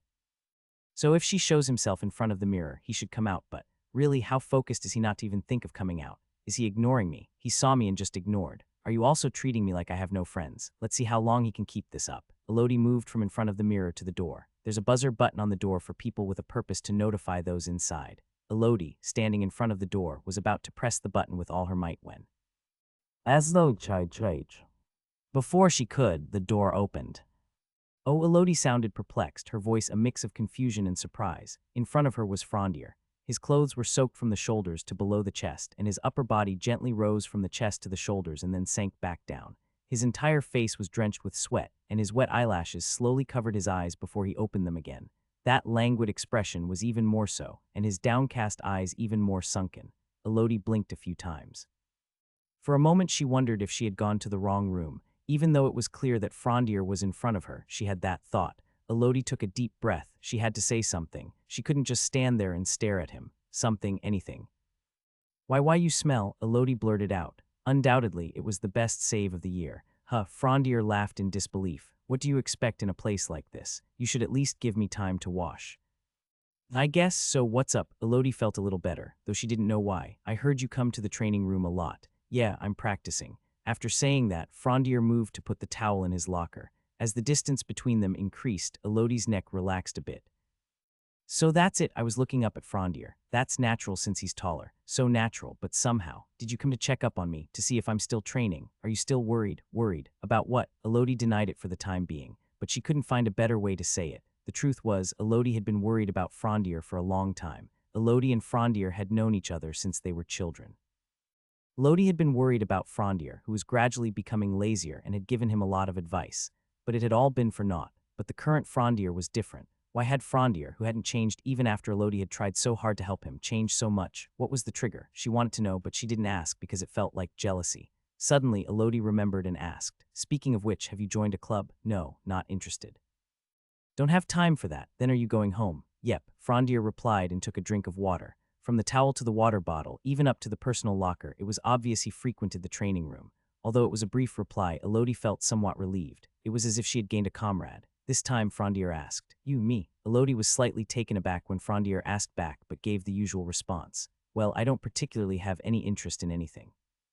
At that, Frondier stopped drinking his water. He put down the bottle and said, "Liar. What, you want to join a club?" It was as if Frondier was stating something as evident as the earth still spins. He said it so matter-of-factly. Elodie blinked in disbelief, even more so than before. "Hey, what do you know?" "I know, because you're like me." Elodie frowned in annoyance. What is this lunatic talking about? However, what Frondier said next left Elodie frozen. "You seem to be alone. It feels like you're isolated in a desolate place, thinking you can't escape from this isolation." Frondier spoke calmly. That calmness gradually made Elodie freeze over. "Even if you talk and laugh with others, you think they don't truly understand you. Elodie tried to say something, but eventually closed her mouth. The Frondier right now seemed truly unlike the Frondier of rumors. Frondier said Elodie was like him. Meaning the story Frondier was telling was not only about Elodie but also about himself. I thought you didn't care about that stuff. Human sloth Frondier. The nickname everyone knew for Frondier was, of course, heard most by him. Yet Frondier's expression was nonchalant, as if he wasn't hurt by it, as if it wasn't his story. But Frondier said, "You're the same. Yes, you also act as if it's all fine." Like Frondier, Elodie didn't show it on her face. She pretended to be okay, but still had Frondier noticed. "Well, you're carrying a heavier burden, so it must be much harder." Frondier shrugged his shoulders. However, Elodie couldn't dare to think that she was suffering more than Frondier, especially not after having glimpsed into Frondier's inner world. Elodie lifted her head. Somewhere she felt relieved. Maybe she wanted to hear such simple words of comfort. If there was even one person who understood her, that would be enough. Club activities became such a trivial matter, and Elodie could laugh. "I can't say I feel better because you comforted me, as I'm too embarrassed." But then Frondier looked at Elodie. His expression was as languid as ever and somewhere just as cold. "Join the club. I'd like to, but there's no one to do it with. You can make friends. You're different from me." At those words, Elodie's eyes twitched. It was the last thing she wanted to hear, especially from Frondier, especially after the conversation they just had. Everyone treated her as if she were someone else. No one truly understood her. Was Frondier the same after all? "You said we were alike." Elodie spoke, her voice coming out weaker than she could believe. "Why do you say that?" Frondier closed his eyes for a moment. His shoulders slumped as if he was exhaling all the breath he held inside. "Because I know your loneliness. You're the same. I can't help it. It's my fault and I can't undo it." "But you can change. In that sense, you and I are different." Frondier was too calm for someone who was spitting out such words. "At least do what you want to do, Elodie." Those words sounded almost like a wish conveyed to Elodie during wise Rishi. A package arrived in my room. Inside was a single letter. "Just try not to be surprised. Scary Ms. Quinney. Soon, the third-year students will have their professional experience. That's when the monster from outside I warned about will come. I've detailed the timing of my arrival, the monster's weaknesses, and how to deal with them, so there shouldn't be much damage. That is, considering it's an attack by an external monster." I checked the contents of the package. First, there was a ring. It had a blue gemstone shining brightly. Viet Trading Company's magic ring. Grade rare. Description: a high-quality ring handled by the Viet Trading Company. Feature: slightly increases the total amount of the wearer's mana.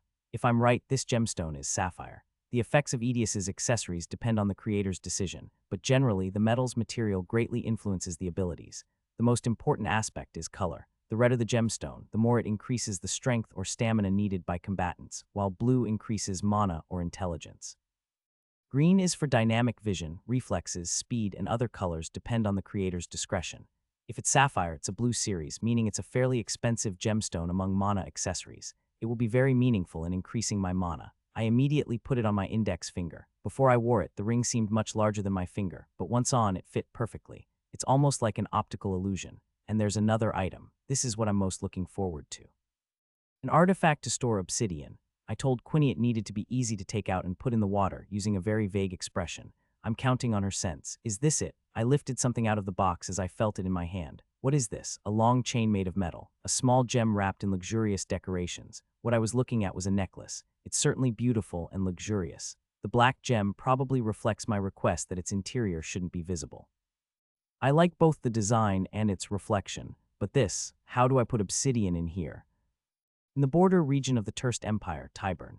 This place is located opposite Uranus, the domain guarded by the head of the Roach family and Fur. Tyburn is the domain of the Urfa family. The head of this Urfa family is Ludwig Urfa. So the dead and injured, 11 dead, about 30 injured. It's very few for an incident caused by an external monster. That's fortunate indeed. Ludwig was sitting in a carriage, listening to the situation. In the Tyburn region, the professional experience of the Constal third-year students was scheduled. It's a constant task at Constal, where they observe the duties of professionals and, if possible, are given simple practical exercises. But it seems that a monster from outside has invaded the area where they were assigned. What's the identity of the monster? It's a black werewolf. It's presumed to have strayed from its pack. You mean to say only 11 died before it was stopped? Ludwig was astonished. While the death of people is never a pleasant matter, the fact that the number was surprisingly small was definitely a relief. Werewolves, being originally wolves, live in packs. When in a pack, they actively hunt for prey, but once an individual strays, it becomes incredibly sinister. While together with its companions, it behaves like a fearless warrior, but becomes an assassin the moment it's on its own. The black werewolf in particular is even more sinister when alone, making it more troublesome to deal with, especially if it's outside. There was someone who anticipated and countered it efficiently and quickly by identifying the outside black werewolf's weakness. Oh, you'll meet them in person. We've arrived. The carriage stopped and Ludwig stepped out. The site was bustling, with the injured being moved and the dead being identified. Following a subordinate's lead, Ludwig arrived at a familiar face. No way, isn't that Lord Viet? Ludwig looked at Quinny de Viet with interest, remembering she was a student at Constal. Having met as family heads on many occasions, Quinny's young age felt particularly striking at times like this. You've arrived, Ludwig Urfa. Quinny's complexion as she greeted Ludwig didn't look too pleasant. Her expression, hidden behind a fan, was clearly enduring revulsion. Quinny's words were filled with self-derision. One corner of Ludwig's eye twitched.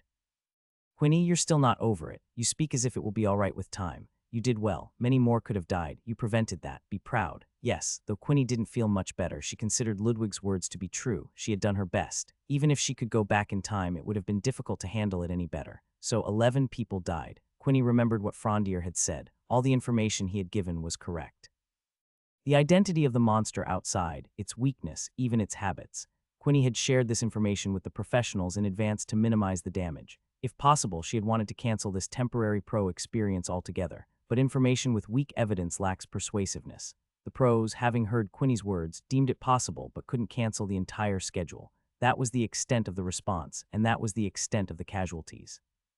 You hate it when people die, don't you? Frondier's voice echoed in her ears. Frondier had information that Quinny most desperately wanted to keep hidden. From the beginning, he possessed this piece of information that Quinny least wanted revealed. Given the timing and tone of his revelation, it was clear he hadn't spoken carelessly. The vulnerability that Quinny harbored, something close to fear, was undoubtedly known to Frondier. Let's consider it a blessing in disguise.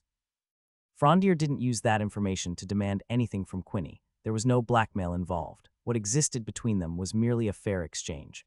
Frondier provided Quinny with information about the external monsters, and Quinny compensated him accordingly. This indicated that Frondier, too, desired to maintain a good relationship with Quinny. Frondier, hard to put a price on. It was Quinny's habit to judge everything in terms of money. This habit applied equally to people.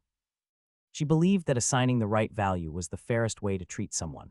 To her, Frondier was an exceedingly troubling figure. The fake Misteltein incident, the series of actions in the dungeon, and the information he provided her. Nothing was clear, everything shrouded in fog. It's tough to look at them, why don't you go somewhere and rest? Ludwig noted Quinny's expression and thought she was troubled by the corpses. He was one of the few humans who knew Quinny's weakness.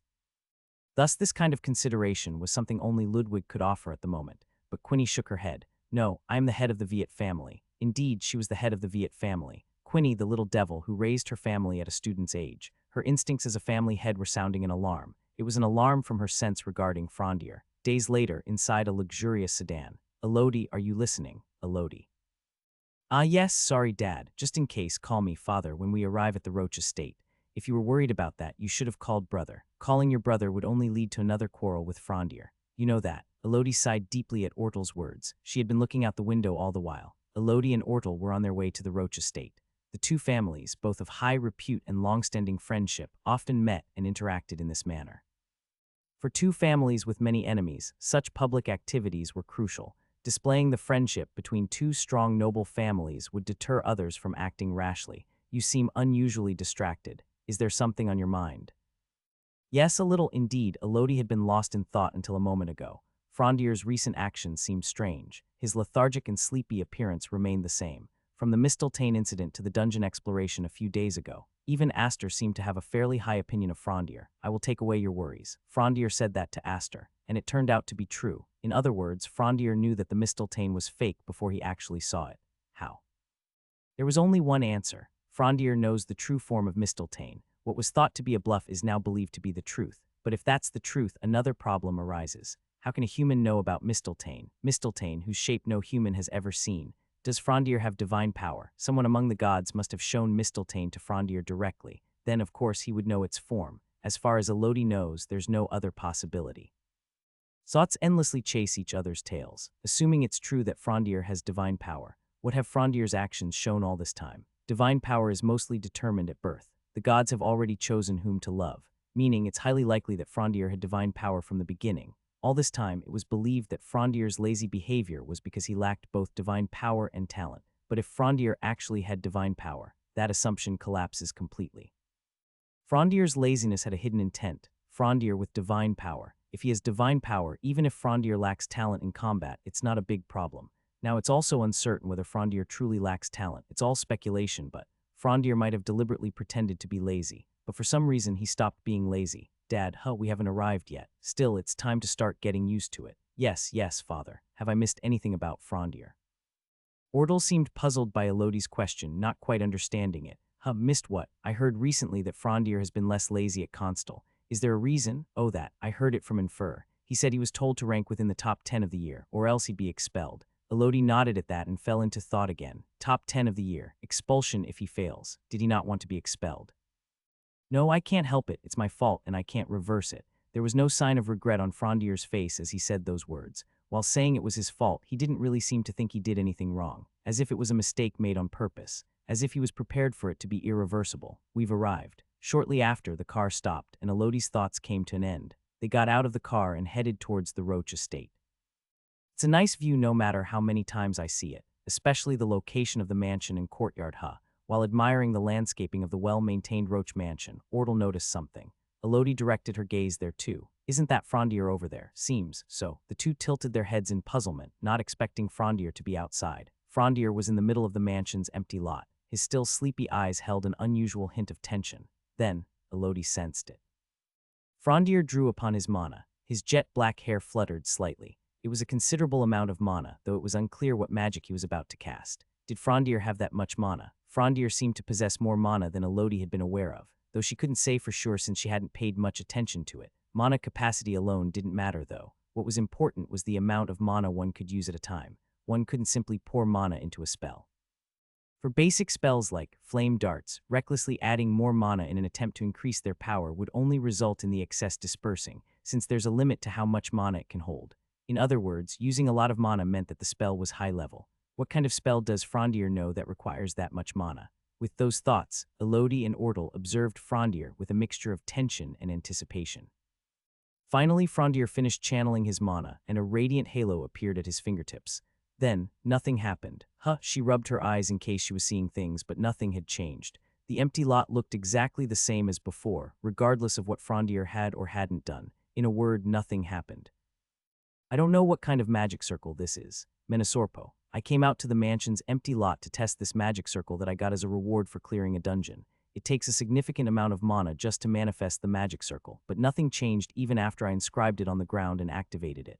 I had high hopes for it since it was much larger than it looked. I scratched my head. Am I connected to things that can't be seen? What are you talking about? A voice came from behind. I turned around and saw Elodie. Elodie was there too, along with her father, Ordle. I bowed my head. It's an honor to meet you, Lord Risha. Well, this is unusual. You're outside. Ordle seemed a bit impressed. Normally, the original Frondier would have stayed holed up in his room at the mansion, never thinking of coming out. I found staying in my room to be suffocating lately. I deflected with a vague response. Elodie furrowed her brows and pressed me. What do you mean by that?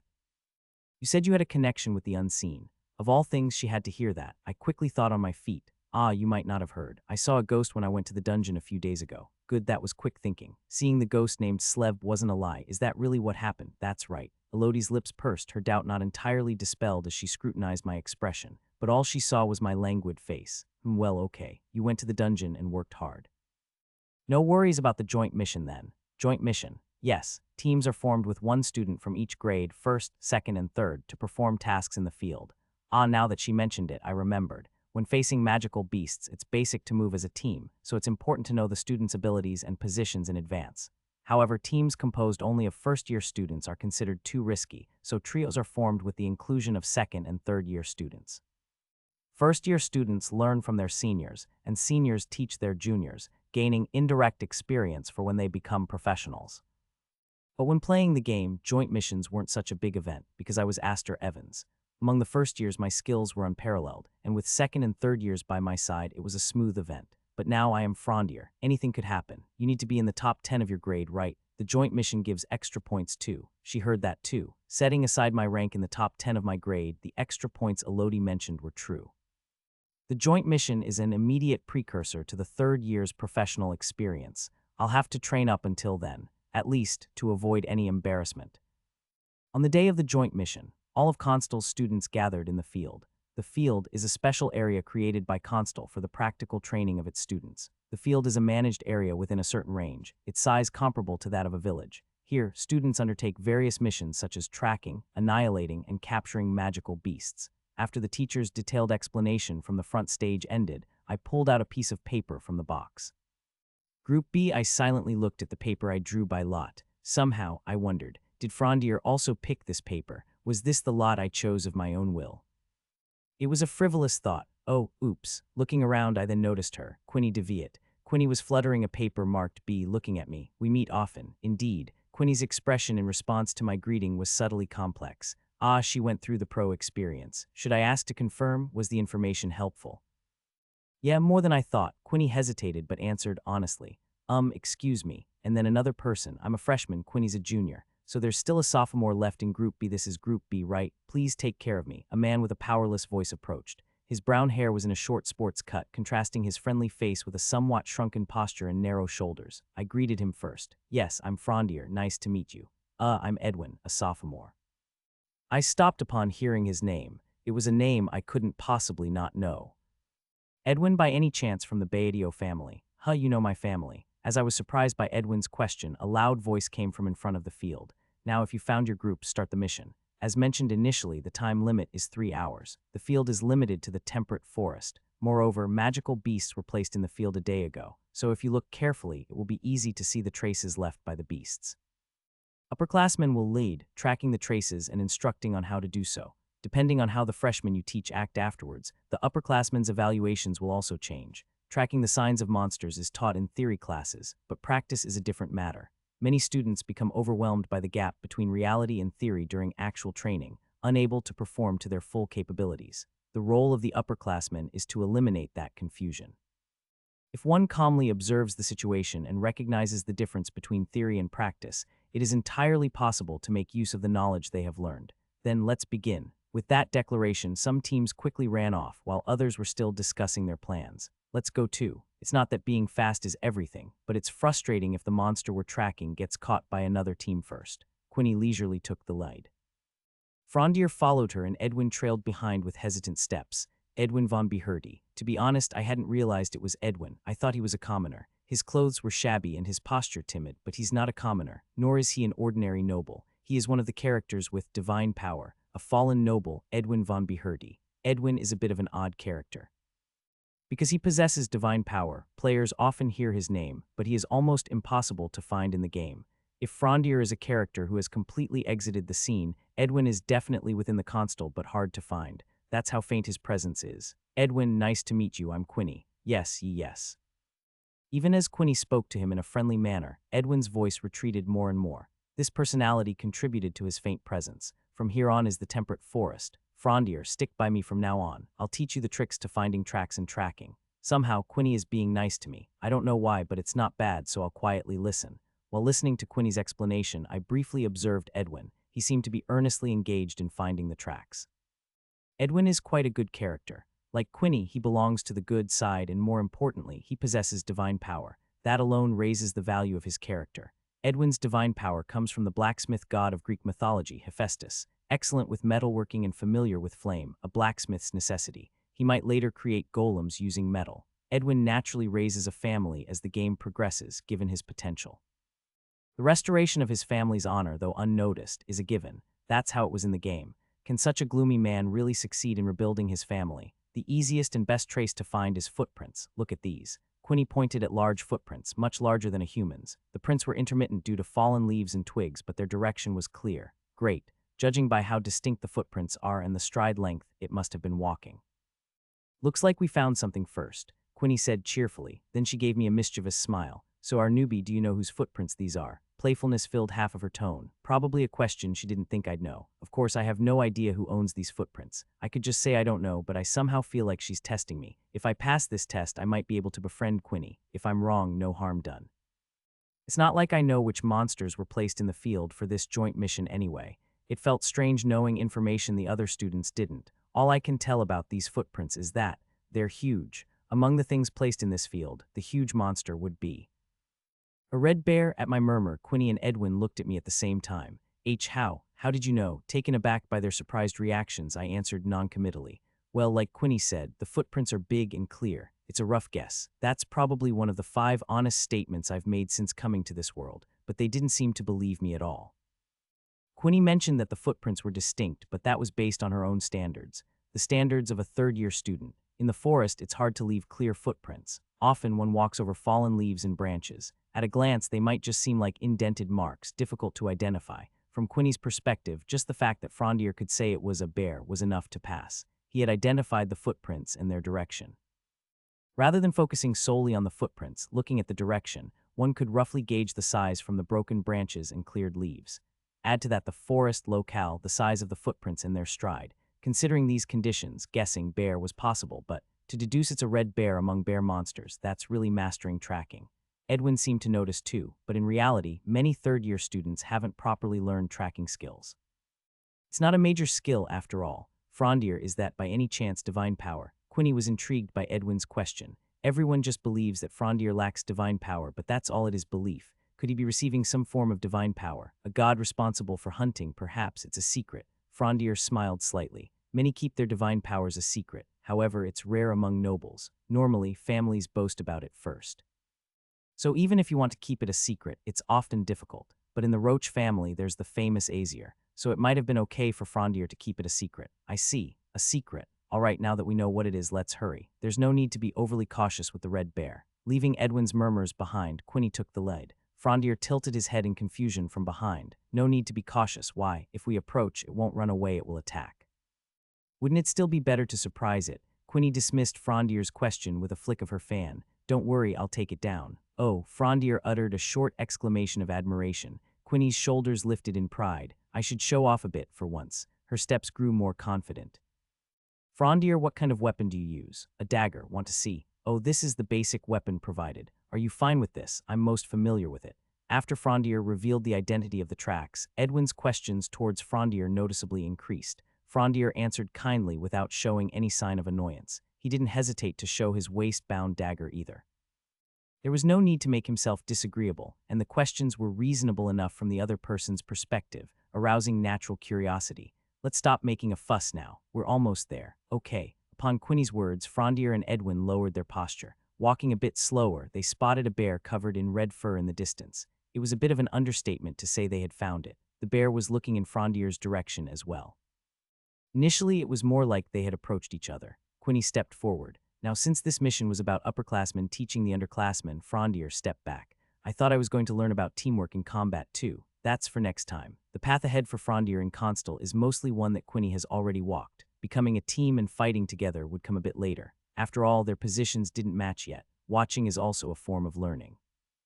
At that, Frondier honestly nodded and stepped back. Seeing this, Quinny moved a bit further ahead. And Edwin, he just stood there. That must be nice. He thought about Frondier. He was surprised by his appearance the moment he saw him. Although easily overshadowed by Frondier's reputation and perception, Frondier's appearance is quite distinguished. It's not just about being handsome. It's as if his face itself says what a noble's appearance should be like, exuding dignity and grace. That, coupled with his always languid face, created a unique atmosphere. Moreover, the prestigious Roach family. Frondier's brother, Aesir, is also a tremendous monster, but Edwin had hardly any thoughts about Aesir. Quinny is a senior, and Aesir has already graduated from Constal. Besides, he has never directly faced his abilities. But Frondier is different, always sleeping during classes, with sleepy eyes and a languid expression, earning him the nickname Human Sloth. But his actions thereafter were impressive. His words and actions at the Mistletoe meeting as well. Some called it reckless, but if one only looks at the results, it was a courageous act with meaning. And the tracking skill he showed just before. Surely it must be the work of a high god. I should have been like that. If only I had done a bit better, could I have prevented the downfall of my house? Frondier had something Edwin envied. If Bihitorio hadn't fallen, if Edwin had been a bit more noble Edwin. At that shout, Edwin snapped back to reality. Quinny's voice came from the right. When did the battlefield move? As he hurriedly shifted his gaze, the volume of the bear charging at him with bloodshot eyes came into view. Ah, the bear's roar sounded dazed. Did I have my sword in hand? Was it on my waist or hanging on my back? There's no time to draw it. No, there's no time to block it. Not even time to dodge. A situation where I can survive. Suddenly, someone grabbed his shoulder. His balance shifted. His legs floated and the sky spun. Vroom, the swinging paw of the bear grazed Edwin's nose tip. Frondier.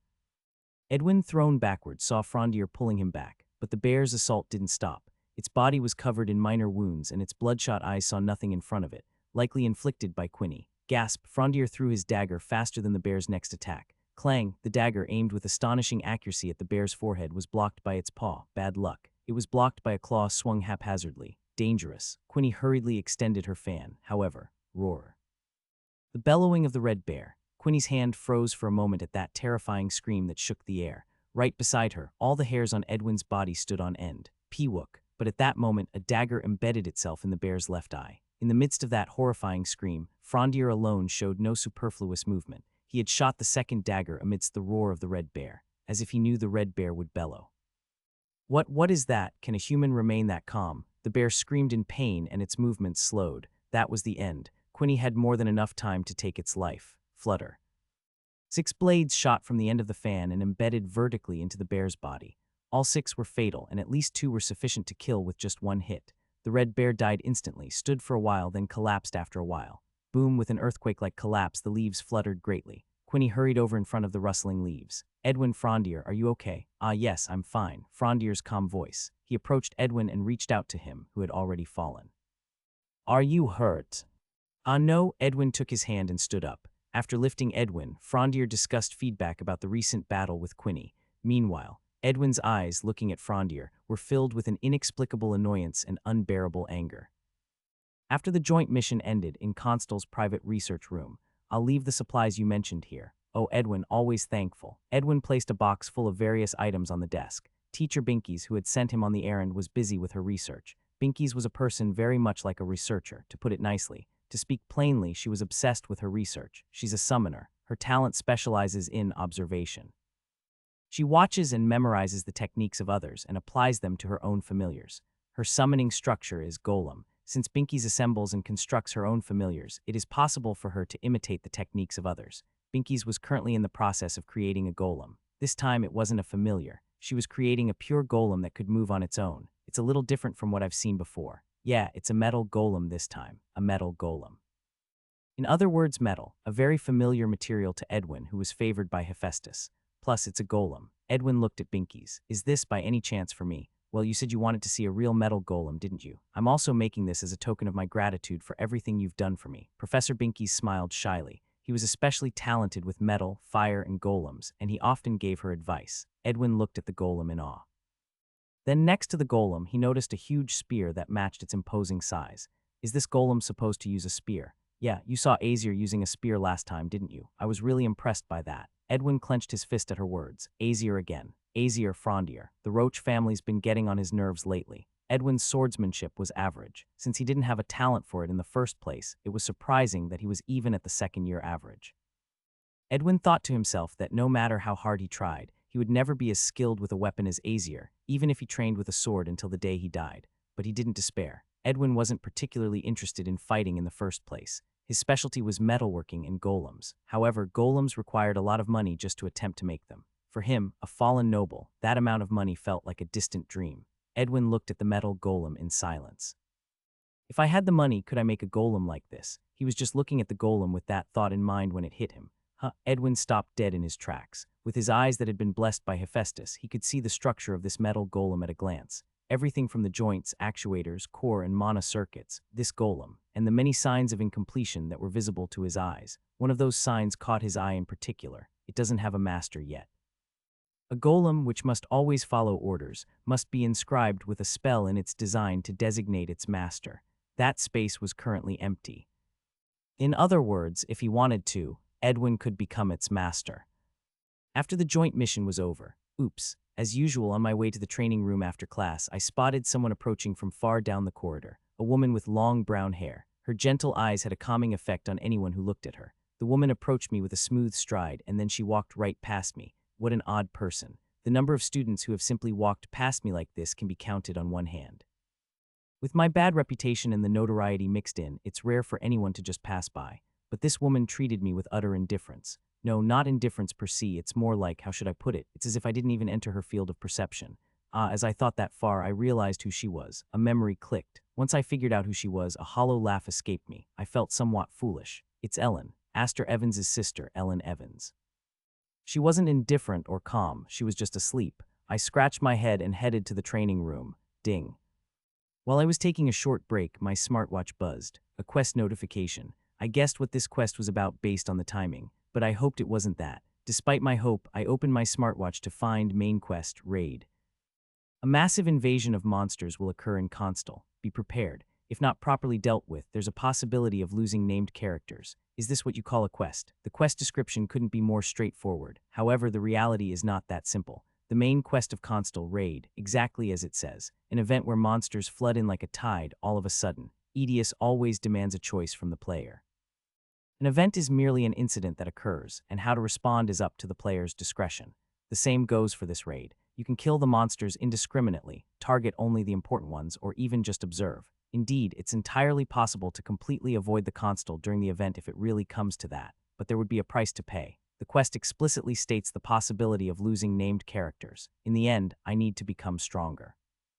When I fought the red bear, I was lucky, or should I even call that a fight? Knowing the habits of the red bear and being able to see its pre-attack movements, I knew it would roar. I managed to hit the bear in the eye with a thrown dagger, but that was all. If I were alone, I would have died right after that. Relying on improvisation like this won't always work. Indeed, strategy is important, but I need to gain more experience in combat itself. Sigh. A sigh escapes me. In truth, I know how to solve this, but I'm not particularly keen on it. But there's only one answer, and at worst, I'll break even. Shall I go? I stood up. At that moment in Professor Binky's laboratory, someone was crouching in front of the lab, in a dark corridor void of any light. Covering his face with a hood, he looked around familiarly and used his divine power to unlock the hanging lock. To him, favored by Hephaestus, a metal lock was no different from an open door. Entering, he lit the lantern he brought with him. A soft whoosh, the sound of the air being lightly consumed, and the surroundings brightened. Removing his hood, it was Edwin.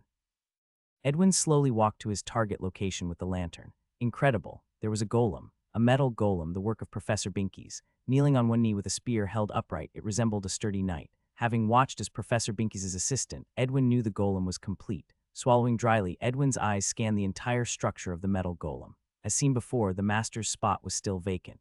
Edwin, as if drunk, extended his hand and flowed magic into it. As expected, it's encrypted. The absence of the master's presence did not mean the security was neglected. To gain access, one had to bypass all sorts of security and codes known only to Professor Binky's. This was the first time Edwin hesitated. Up to this point, he could pass it off as mere curiosity, but tampering with the security would leave no room for excuses. However, his hesitation was brief, and his eyes shone even brighter. The structure of this golem, created by Binky's, was meticulous, complex, and sophisticated. To Edwin, it was simply beautiful, if he could make this golem his own.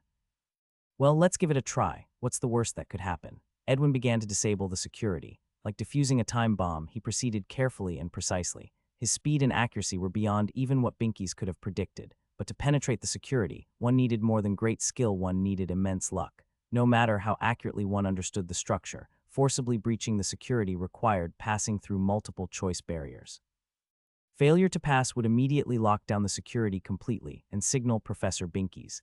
Navigating through this minefield, accurately understanding the structure, and yet having to correctly guess on everything that one is forced to, presented an insurmountable difficulty. But could this be the work of a god? Done. Edwin's hands stopped. Astonishingly, he had successfully gained ownership rights to the golem. Rise at his command, the golem's eyes glowed red. It straightened its bent knees and faced Edwin with a dignified posture. Edwin's hands trembled. The knightly appearance of the golem was too beautiful, and the operation of the structure as interpreted by his eyes was even enchanting. Handle the spear. The golem grabbed the spear, manipulating it as easily as if it were a feather. Did this signify that it possessed the unique durability of metal, infused with the loyalty of a golem? Truly the ideal soldier. Good, return to your original position. The golem obediently returned and knelt on one knee in its initial position. Its appearance was unchanged from before it was activated. Deactivate. The light from the golem's eyes vanished, and the laboratory returned to utter silence. Red heat flushed Edwin's face, illuminated by the lantern light. Right now I was tasting the most tense atmosphere within the estate that I've felt in these past few days. Aesir stood before me, looking at me with an expression far from pleased. Was it because I had come to his room so abruptly? But then again, why would I need to announce my visit to my brother's room? Teach you how to fight. The maids around us tensed up at Aesir's icy voice. The solution to my problem was Aesir. As far as I know, there are few better than him when it comes to combat. Besides, he is my brother.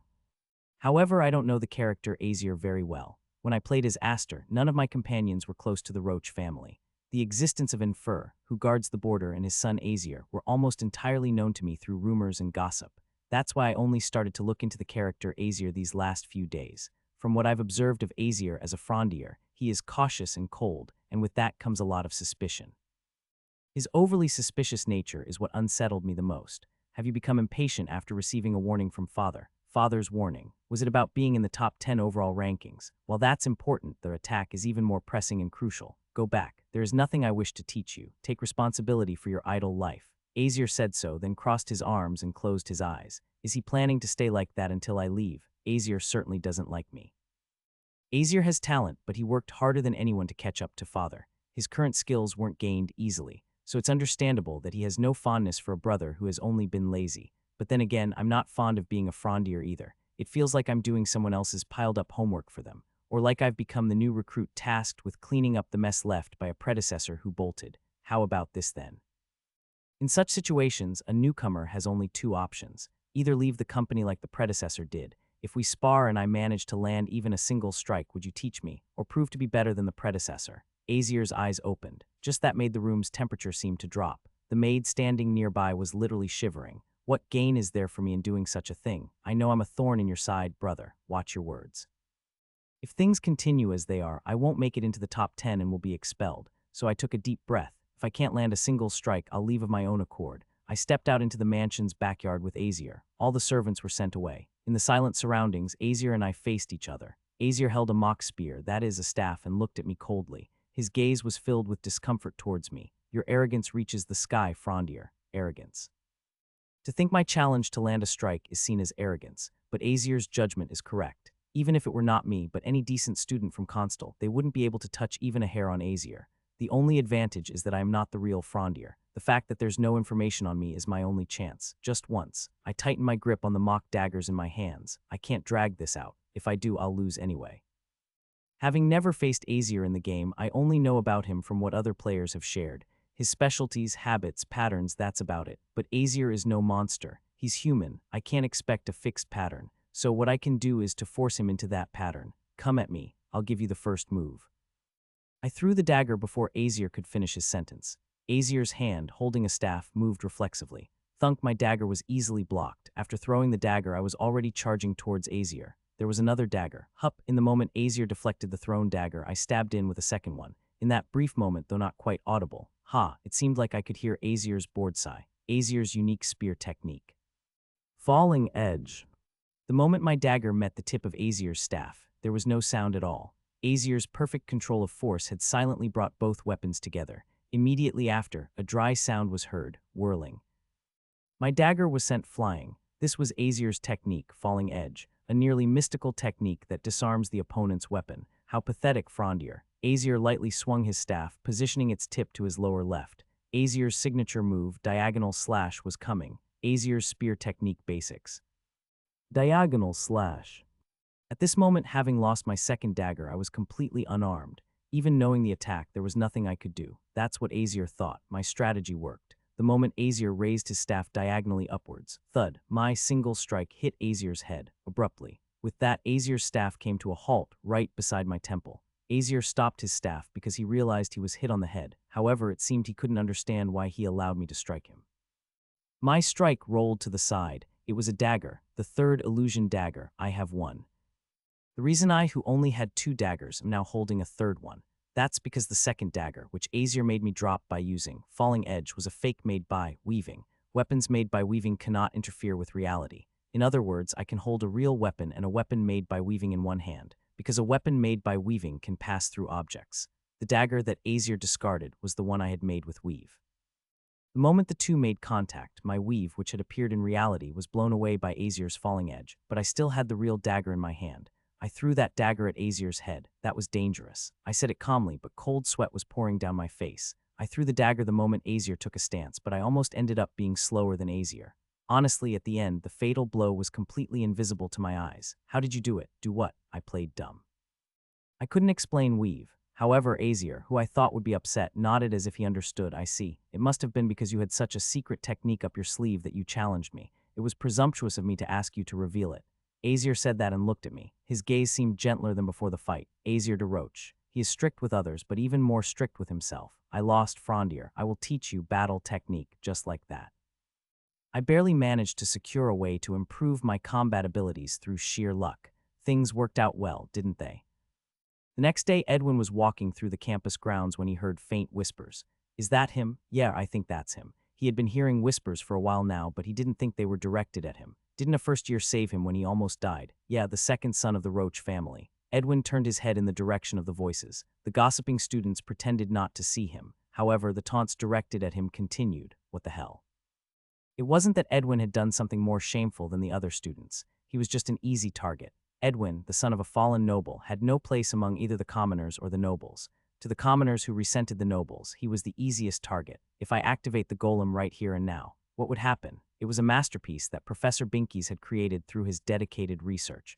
Only a handful of students would be able to deal with it properly. There would definitely be a bloodbath. Students nearby wouldn't even leave a mark, and even if they ran one by one, hey, gah, Edwin was startled. When he turned his head, Ellen was looking at him. What are you standing there for? Oh, nothing. Ellen's voice snapped Edwin back to reality. What am I thinking? Such crazy thoughts. Lately, it's been hard to control my anger. Is it because I have this powerful weapon called a golem? No, if I trace it back, did it start when I met Frondier?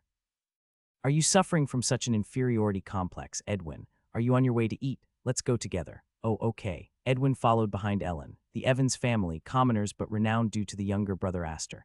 The Bihatorio family, nobles but fallen due to business failures and lack of talent. Thus, the relationship between Ellen and Edwin is both close and distant. They have known each other since the first year. Ellen's brother Astor aside, Edwin can open up to only a few people like her. Ah, really? Ellen's eyes darkened as they walked. She heard mocking whispers about Edwin. So that's why you were standing like that earlier. Yeah, something like that, Edwin honestly admitted. Ignore them. Idiots put all their effort into acting like idiots. They need a target for their anger. I need one too, a target for my anger. Ellen looked at Edwin. Her gaze was as cold as it was serious. A clear warning, hey fallen noble sir. A smug voice hit Edwin's ears at a very bad time. Edwin turned his head, anger on his face, and saw a familiar face. Gary Klatt, the representative of the commoners group. Gary, don't start trouble and just go. Ellen spoke up to Gary first. Normally, she would have left it alone. Edwin would have handled the situation himself, but today, Edwin was off. Gary, is it you're doing? The kids whispering. Did you say something to the commoners group? Commoners group, call it October. And what do I have to do with it? It's your doing. You did something pathetic. Idiot. Gary kept provoking Edwin. However, Edwin soon turned his anger elsewhere and closed his eyes. Seeing this, Gary's eyes twitched. That's what Edwin does when he's trying to control his anger. Tusk, Gary clicked his tongue. This poor noble, if anything, must be recognized for his patience. Gary, but for today, Edwin and Gary were on the same page. When do you want to die? A few days later, Edwin arrived at the designated place at the designated time. The golem was by his side. He had no intention of using it, but he couldn't be sure how the others would react, and his expectation was right on target. What? Look at this, Gary said in a mocking tone. It wasn't just Gary at the meeting place. A group of about 6 students, probably commoners, were waiting for him, bringing something so peculiar with you. If peculiar is what you brought, then your entourage is no different. Edwin smirked at the students surrounding them. Gary shrugged his shoulders. These folks are just spectators. It'd be too boring if it were just the two of us fighting. Someone has to watch, right? Sarcasm was evident on Gary's face. When Edwin chose the location, he hoped that no one would see them, so he picked a clearing where ordinary people wouldn't normally go. Therefore, Gary had deliberately gathered an audience. He didn't think for a moment that he would lose. Well, it doesn't matter. He didn't choose this place out of fear of losing. He simply hoped for no eyes to witness. Edwin drew his sword. It goes without saying it was a real sword. Gary also drew his sword. I'll forgive you if you beg for your life now. Gary has never killed a person. He has no intention of doing so. However, swordsmanship can clearly demonstrate its highs and lows without necessarily killing. A single blow should make him understand. At that, both moved simultaneously. Gary's sword drew a vertical line, and Edwin deflected the blade at an angle while his sword's tip aimed for Gary's neck. Gary barely managed to dodge by bending his body. Edwin's movement was clean, as if he knew Gary's first move. He actually predicted it. Moves become easier to read the more predictable they are. Gary might have some experience with a sword, but he doesn't compare to Edwin, who has been trained by his family. A few sounds of metal and wind, and as expected, Gary was being pushed back. Edwin's offensive swordplay prevented Gary from launching any counterattacks. It was a display of offense serving as the best defense. This, damn it, Gary forcefully swung his sword. Clang, Edwin's shoulder opened up, exposing his chest, a gap. Gary's thought was instantaneous, and the thrusting sword was even faster. now, but the gap he found wasn't really one. Edwin read Gary's rushed attack and deliberately opened his body, dodging the thrust by turning his back and spinning around. The end of this spin is Gary's neck. Of course, Edwin planned to stop before that. However, while Edwin dodged Gary's stab perfectly, he got hit by something and ended up losing his balance. This is wind magic, gathering wind. There's no way Gary can use magic while fighting. Edwin looked around. Among the watching students, there are a few who are reaching out to him and muttering something. Although he had expected it, Edwin still felt disgusted. He stepped back and somehow regained his balance. However, Edwin didn't have the skill to block Gary's attack while being held back by the students. Thud. In the end, he fell and a knife went into his neck. Damn, Gary cursed even though he won. Damn it, how dare you come here alone? Was I really funny, you son of a beach? You named the commoners group October on your own and claimed to be its representative. Edwin looked at Gary. He won, and even though he's looking down on him, Gary's face was flushed with humiliation. I thought you'd have that much pride, you crippled bastard. You'll be buried in the constal, you crippled bastard who picked a fight and lost to a commoner.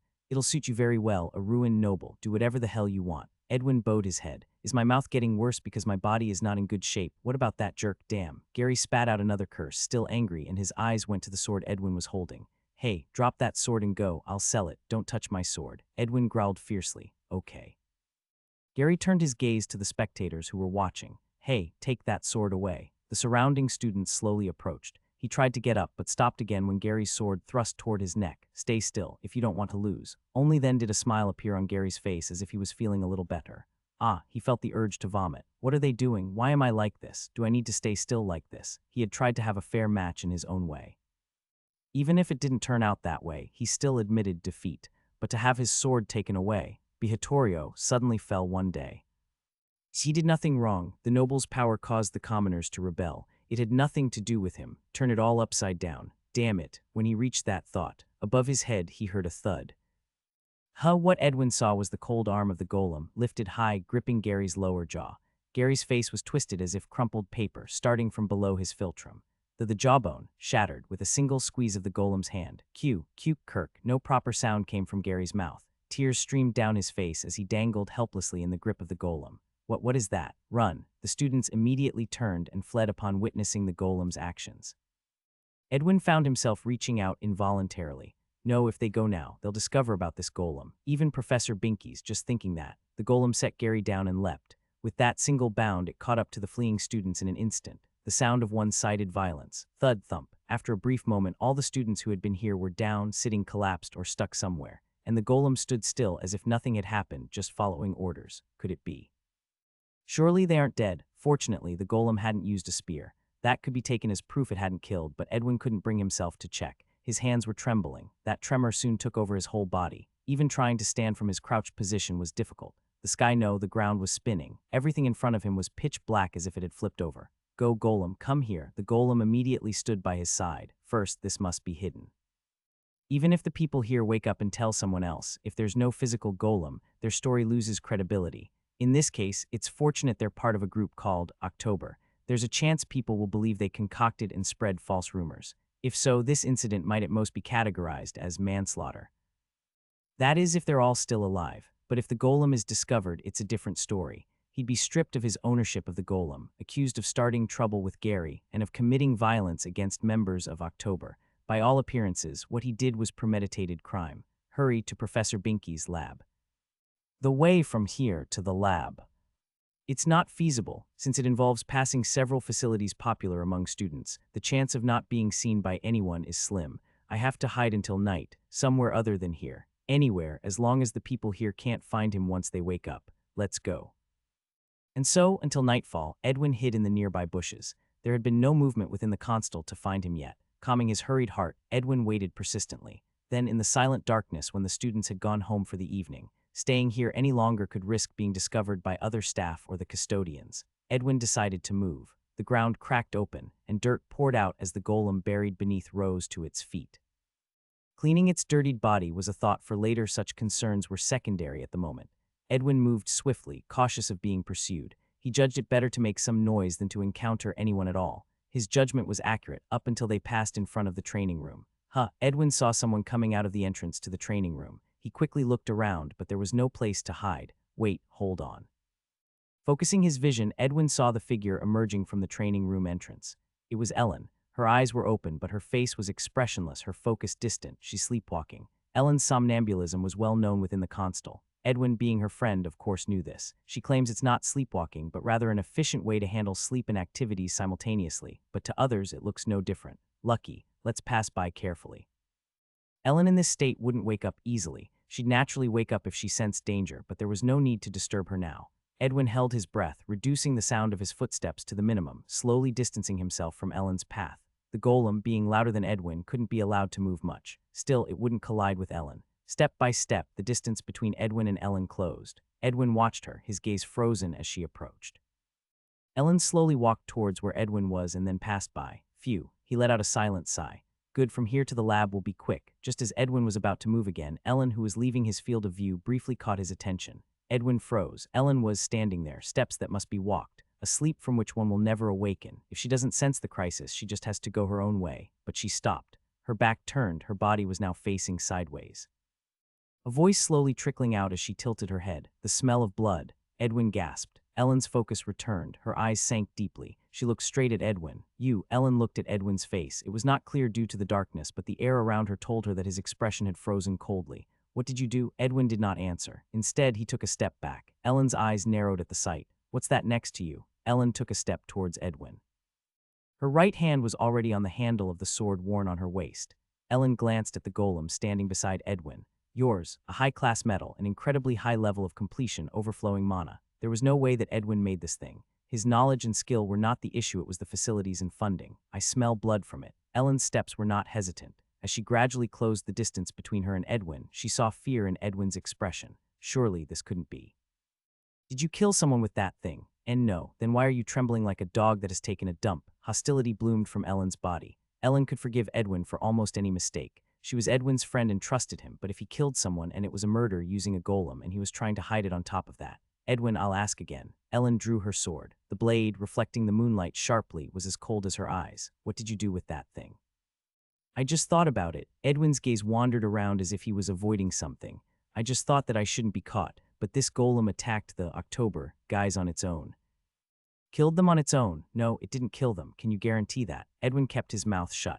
Ellen's eyes turned icily cold. Whose golem is that? Taking something that isn't yours, using it to assault someone, not even checking if they're dead before running away and then trying to hide the golem. Each of Ellen's words was like a dagger, piercing Edwin. Edwin bit his lip, unable to make any excuses. Have you truly fallen so low, Edwin? Don't talk to me like that. With a whoosh, the golem charged towards Ellen, gripping its spear with both hands and slashing horizontally. Ellen stepped back with a nimble move. Edwin, too shocked, could only stare blankly. Had the attack connected, Ellen would have surely died. Did I really want that? Even the shadows at his feet, bathed in moonlight, seemed to swirl. The darkness felt as if it was crawling up from the ground, invading him. Really, the golem moves just by thinking about it. That's a bit too much. The recent attack from the golem had instead calmed Ellen. Her thoughts had slightly changed. That golem is not normal. Edwin wouldn't really think of killing her. Even if he did, this kind of attack isn't like Edwin. If that expression isn't an act, then even he is surprised by the golem's movement. Edwin stopped the golem. What? Deactivate it. You don't want to make more mistakes, do you? That's right. Edwin came to his senses. Yes, just deactivate it. Then the golem wouldn't move on its own, as if reading his thoughts anymore. Why hadn't he thought of this before? Edwin extended his hand towards the golem and, still not fully regained his senses, looked at Ellen. Ellen, why? Are you going to tell someone else? Ellen found Edwin's current state strangely unfamiliar, to the point of discomfort. Where had the righteous and strong-willed Edwin she knew gone? Though a bit timid, he was deeply considerate, never one to fall, even if his posture involuntarily lowered. Whereas Edwin, who wouldn't even glance at a method that slightly deviates from the norm. Edwin, answer me. If this golem had killed someone, I would be done for. It's dangerous enough having stolen the golem, but if it killed someone, I would be completely finished.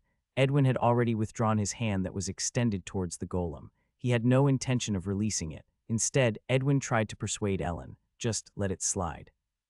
We're friends, Ellen. You know what happens to me if this gets out. Please don't make me out to be a murderer. Ellen slowly and deeply closed her eyes at those words.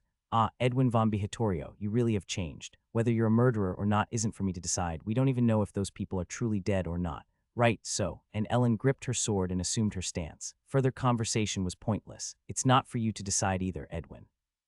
With those words, Ellen's demeanor fully entered combat mode. Edwin watched her blankly. The Ellen from moments ago, though composed, was at least angry with him, her friend. Criticism and advice towards a friend, that was her form of coldness. But now Ellen had shed all such personal feelings. She simply regarded Edwin as an enemy. Ellen, as Edwin shouted, the golem stamped the ground in response. Its hefty body lunged towards Ellen like an arrow, a sharp thrust.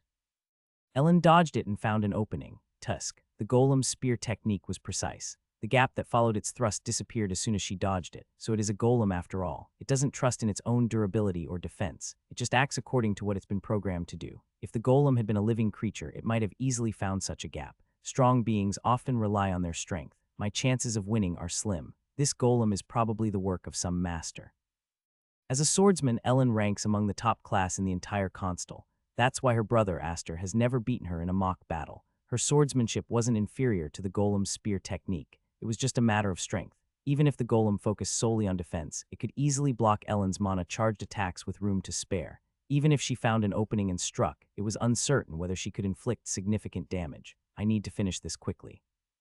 While she still had enough mana, she needed to land a critical hit with just one attack. Kwung, the golem pursued Ellen with its heavy steps. Having made up her mind, Ellen switched to defense. She sought an opening in the golem's attacks, aiming for a single strike. Ellen dodged nimbly, but the golem followed persistently. With every roll of its foot, the golem flying through the air was enough to make anyone watching dizzy. But if it's an opponent that moves exactly as programmed, Ellen slightly lowered her sword from her torso, a deliberately created opening, an opening too obvious for a human, but the golem would undoubtedly attack it because it was programmed to do so. Whoosh, with the sound of the wind draped over its shoulder, the golem swung its spear from top to bottom. Ellen faced her blade forward, colliding its edge with the spear. As the spear and blade met, her eyes sparkled. Evans family's martial arts. Ellen Evans' unique sword technique. One strike. Her sword, wrapped in aura, climbed up the spear shaft, drawing a straight line. At the end of this trajectory was the golem's neck. A single straight line, reaching there as if measured with a ruler, extends cleanly. It's done. Tang, however, the trajectory was diverted midway. Ellen lost her grip on the sword. A technique that lightly diverted the force entered into the spear, then caused rotation and impact simultaneously to neutralize the opponent's attack. Ellen had seen this almost mystical technique before. This technique, its senior Aziers, her thought was fleeting. Having lost her sword, she had no way to block the golem's attack. The golem quickly pulled its spear back, piercing Ellen in an instant. Kug, Ellen twisted her body with all her might. A long wound opened on her side. She rolled on the ground from the force, the taste of dirt almost reaching her mouth before being overwhelmed by the taste of blood. Ellen, give up. Edwin's voice could be heard from afar. Damn it. A trusted friend now suddenly gone crazy.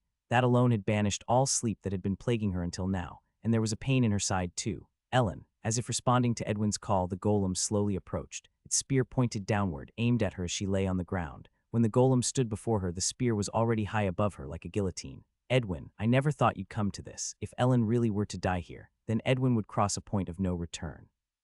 Such a foolish man. The golem, without waiting for Edwin's command, dropped its spear. Ellen closed her eyes. Clang, suddenly, a metallic sound rang out. When Ellen opened her eyes, the golem's spear had missed her and was embedded in the ground.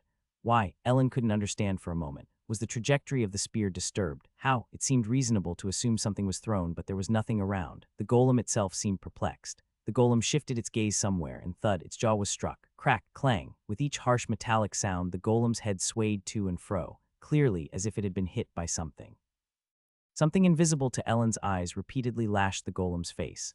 What is it? Golem, come here. Edwin, feeling uneasy about the unknown attack, called the golem back. The golem leaped to Edwin's side, and then a strange voice from afar. Phew, the distance has increased. Training paid off. Ellen looked in the direction the voice came from. There was a man. He seemed to have arrived in haste, his shoulders heaving, his first uttered voice mixed with rough breaths.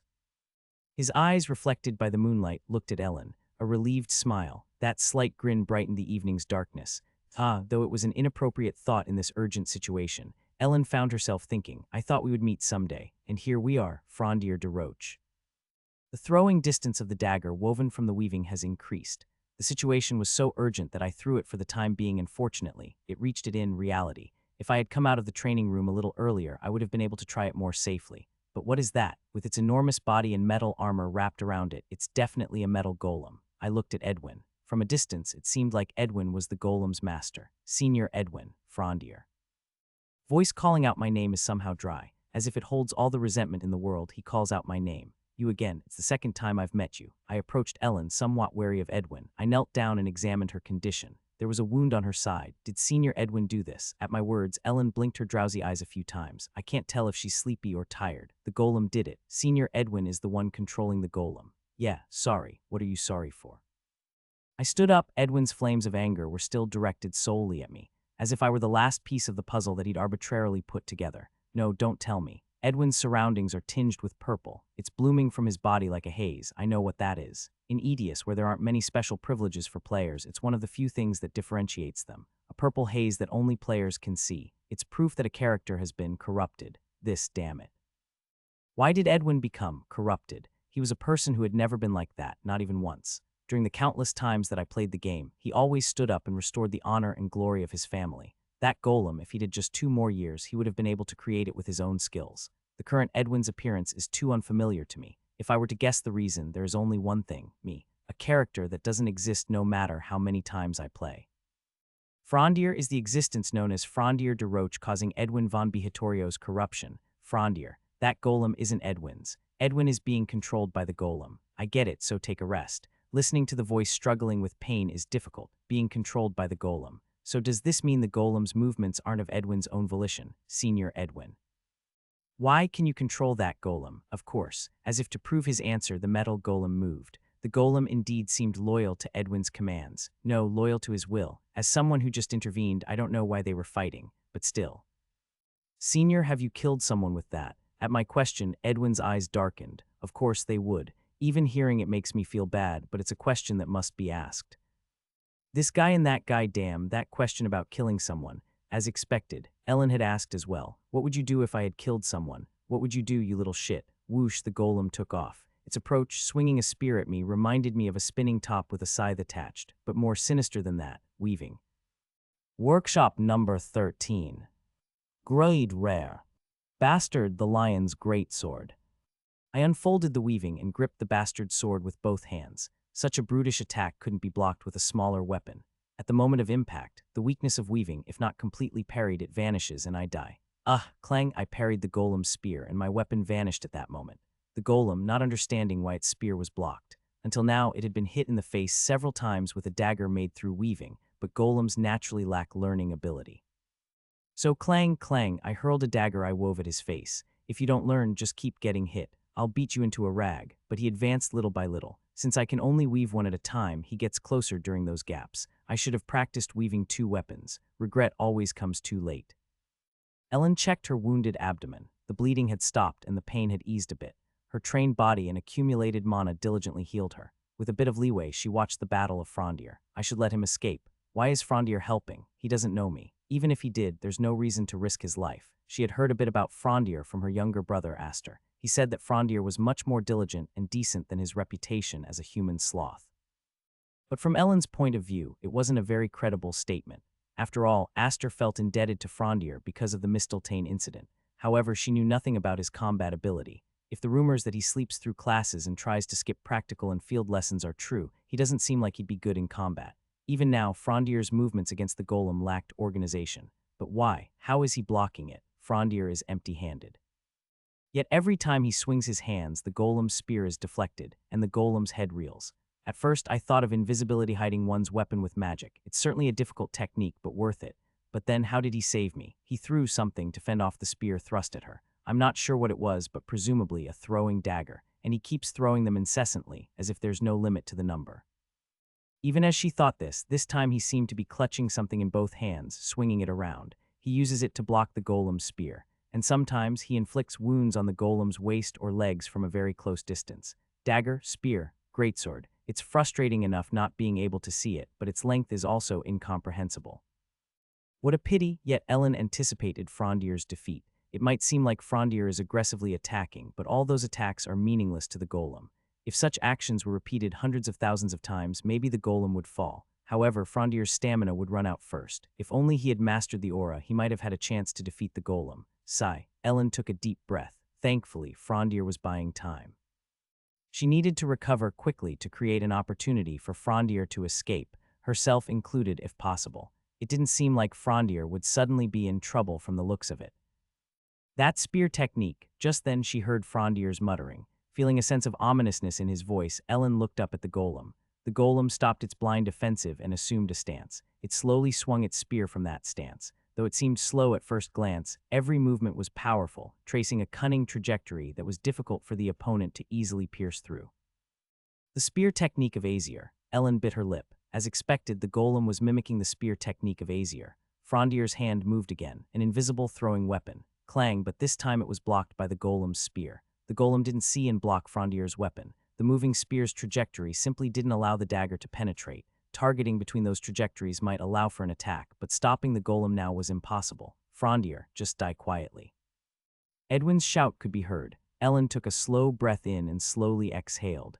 With that one breath, she collected a piece of her stamina. Edwin's murderous intent toward me is definitely real. It's strange. Everything else seems to have been a mistake, but the only thing directed at me is murderous intent. Does my conduct provoke that level of anger? Moreover, since a while ago Edwin's corruption miasma has seemed off. I couldn't see it through the game, or perhaps it was because it was a game that I couldn't see it. That purple miasma seemed to have some kind of form, almost like a human, like something resembling a human. I felt as if there was someone behind Edwin's back. Swish, I narrowly dodged the tip of the spear and retreated. I would have died here if I had been even a bit slower. This golem is imitating Aesir's spearmanship, but it's still rough around the edges. To put it in gaming terms, the coding is incomplete. It uses techniques depending on the conditions, but those conditions are still simple. Frondier, I hear Edwin's voice. It's still filled with fury. I've already killed someone. Since I've already killed once, what difference does it make if I add one more to the tally? His voice is like a desperate confession. Meanwhile, the golem continues to swing its spear toward me. If he plans to distract me with his voice, it's really a great combo. If you came here with the half-baked resolve that I wouldn't kill you. Shut up. I'm busy enough as it is. You're annoying. No one's dead. Clang. I shouted and swung my claymore. It's starting to take some effort to deflect the golem's spear. It's also dangerous to continue depleting my mana like this. What? Edwin seemed rather flustered by my shouts and stuttered his words. You confirm that? I don't need to confirm something like that. What incident happened? Or what exactly is it that's caused Ellen and Edwin to fight? Why does Edwin think he's killed someone? I don't know any of that, but there's no way you could have killed someone. I know Edwin von Behatorio. The purple miasma is proof of corruption. Nothing can be done if you're corrupted. On the contrary, that miasma only started emerging just now, so that means Edwin was not corrupted up until then. The uncorrupted Edwin wouldn't have killed anyone. Yes, what do you know? What do I know, you ask? How should I explain it? My days as Aster, challenging Aedius with you countless times. The times I protected you countless times. Would you understand if I explained all of that? It doesn't matter how you used the golem, or if you were manipulated by the golem, who moves as it pleases. My opinion remains the same. Edwin could never have the heart to kill someone, not even for a fleeting moment. That excessively gentle disposition of his, that weakness has tormented Edwin up until now, but it's also the very elegance of Edwin himself which shall one day cause the Bhatiryoga to shine brilliantly.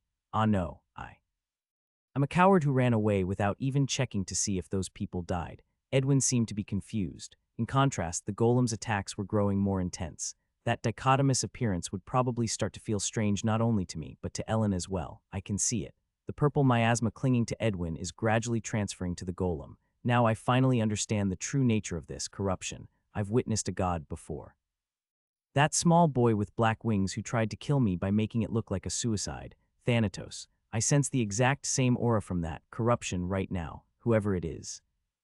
There's a god behind Edwin's back. The golem now completely ignores Edwin's will, proceeding to attack regardless of Edwin's hesitation and guilt. Wait, stop. It's as if Edwin's cries fall on deaf ears, as if listening to a voice far surpassing the authority of a master. Boom, crash, bang. The clumsily swung spear blades dig into the ground. Unlike before, its movements are vastly different from Aesir's spear techniques. Yet in that clumsiness, there's incredible speed and strength, making it difficult to find an opening. If only it could be stopped for a moment, now would be the perfect opportunity. Then as the golem recklessly swings its arm up to the sky once more, crack, a sword is lodged into the golem's arm. Ellen's sword. It was Ellen who had thrown the sword. The bit of stamina and mana she had painstakingly gathered while I was fighting, all of it spent in one move. It was a stretch for me, but from Ellen's perspective, such a foolish attack was all too easy to predict. An opportunity not to be missed. I grabbed the necklace, the black gemstone necklace given to me by Quinny. This necklace has the property of absorbing any liquid it comes into contact with. To fill it with liquid, one simply needs to place the necklace over it.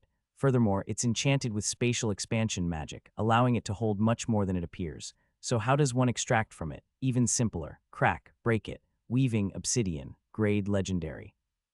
Graham. The black liquid obsidian instantly takes shape and forms in my hands. Sigurd's sword Graham is now in my grasp, followed by a surge of dizziness and fatigue, a sign that mana exhaustion is near. I swung the sword, held high into the sky, down with lightning speed. However, my attack was slightly delayed, clashing with the spear blade the golem had hastily shot out. At the moment of contact, the clashing blades made no sound. At that moment, I saw the golem's purple swirling mist. What I had assumed to have a form now clearly manifested, and I locked eyes with it. Do you understand why you possess neither divine power nor talent, daring to imitate the weapon of a hero? All gods shall curse you, you lowly creature. The voice sounded in the stillness of time. I guessed its identity. The swirling mist transferred from Edwin to the golem, the manipulator that led Edwin to corruption, the irresponsible power that handed the golem over to him and burdened him with sin. So you finally reveal yourself, Hephaestus. That technique is something I've seen before. With a skill that only allows for 3 seconds, what will you do? I've seen it before, huh, so that's how it was. It was strange to suddenly encounter Sleb in the lower dungeon. It was your doing. Is that all there is to it? Time moved again. At that moment, the golem's spear moved strangely. With a sizzling sound like firewood burning, it rotated and struck simultaneously. Ping jurururu.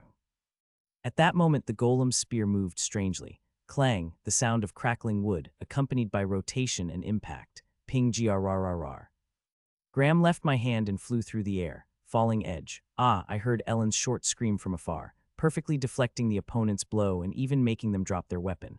No one but Aesir could do something like this. If the golem's model is Aesir, it must be a coveted technique. That's why I knew this skill was coming in the first place. Swoosh, the golem's spear shot at me again. I immediately lowered my body to dodge the spear. This kind of evasion would get me killed if I were facing the real Aesir. But it works on you. You fake. Graham was still spinning around in the air. The binding doesn't break. 3 seconds have already passed. Hephaestus only knows this much, the belief that Graham will disappear after 3 seconds.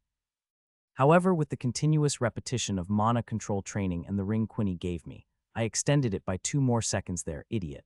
I caught the falling Graham in my hand, the blade facing upward from below. I'm just imitating what the golem in front of me is doing. If Aesir saw this, he would click his tongue and look down on me. But my opponent is a copy of Aesir. Then I have to be prepared to get hit by this. Aesir's basic spear technique. Frontier-style swordsmanship transformation.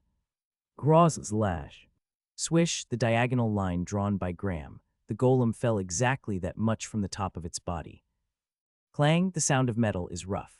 The golem, who looked like a ferocious monster just a moment ago, made a hollow sound as it was cut. I stood with my shoulders slumped. I won. Only after realizing that did I hear my heart beat. Huff, huff, my hands trembled. The mana depletion was severe. Even though I extended it by 2 seconds, it took longer than I thought. Or maybe I unconsciously used more mana. Graham had already turned into black smoke and dissipated.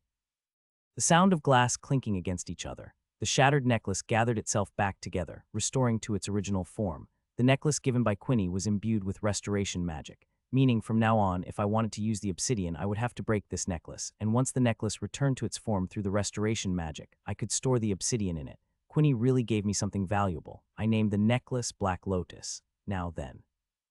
I forced my barely moving face to lift. The remaining purple haze from the golem was still there. Hephaestus, one of the 12 gods of Olympus, the god of blacksmiths and fire. With his eyes accustomed to tempering metal and crafting weapons, was my weaving that displeasing to him? You deserve to die. I could hear Hephaestus's seething voice, so his mouth was still alive. Don't be mistaken that you've won. You haven't even scratched me, so what? I never intended to scratch you in the first place. Why does a god keep meddling in human affairs? Next time it won't end like this. When Hephaestus got that far, it felt as if I had locked eyes with him. The form of the purple haze was faint. Suddenly I saw a certain scene. A limping man was standing there. He was handing something to a woman. Is that a bow and arrow? My eyes captured those 2 images in the workshop. But who is that woman? The limping man is undoubtedly Hephaestus. But the fact that he's handing over a bow he made to a woman means, that woman, could it be?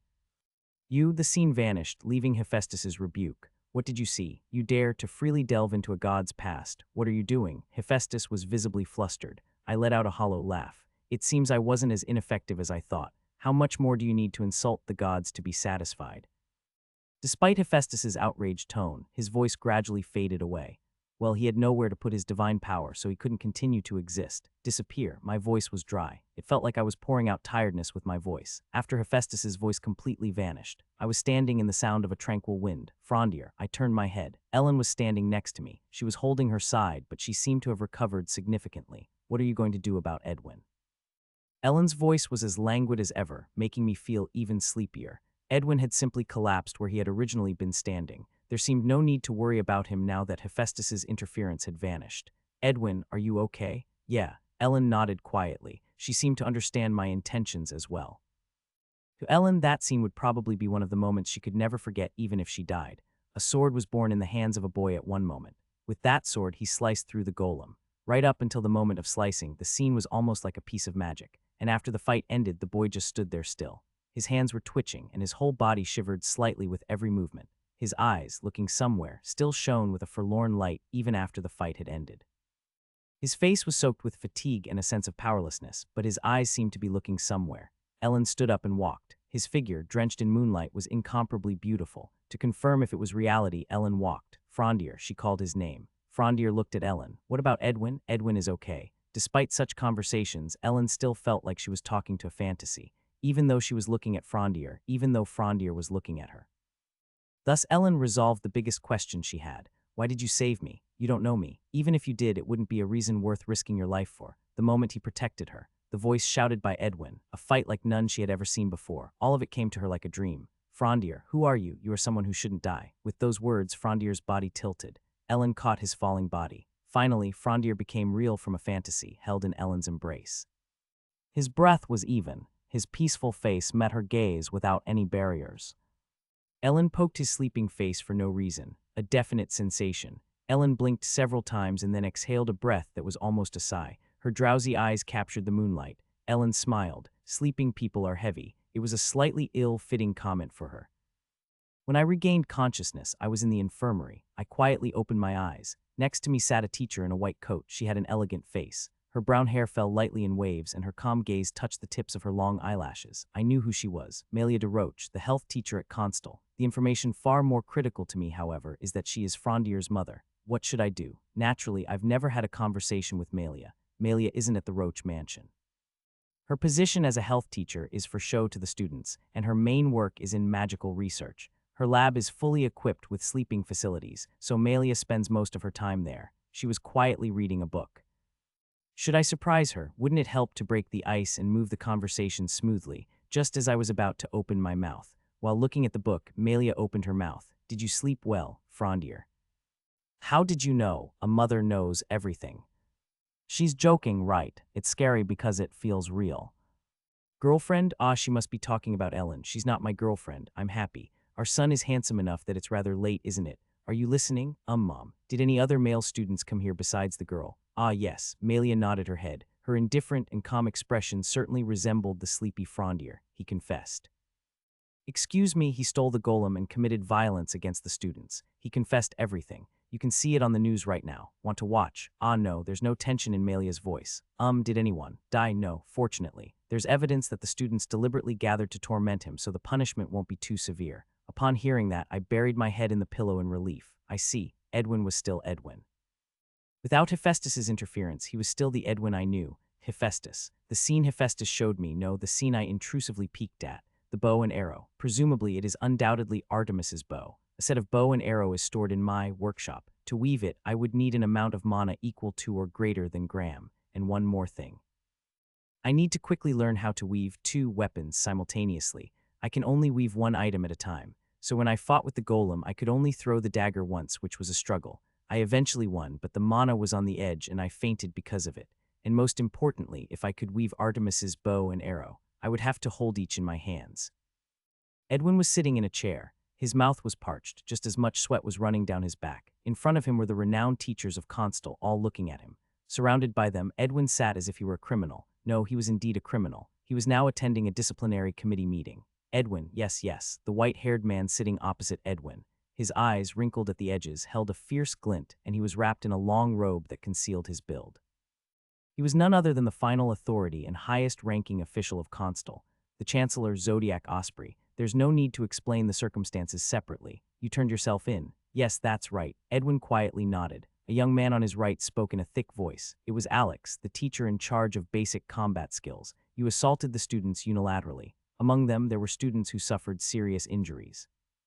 In particular, student Gary had his jawbone shattered and is still hospitalized. That crime is by no means light, even if you did turn yourself in. I think the fact that he turned himself in seems more important. The one who answered was Jane, the teacher in charge of basic mana theory and practical training. She had led Frondier's group through a lower dungeon. Her lively face still stood out in the committee. Until Edwin used the golem, he himself was the one being unilaterally assaulted.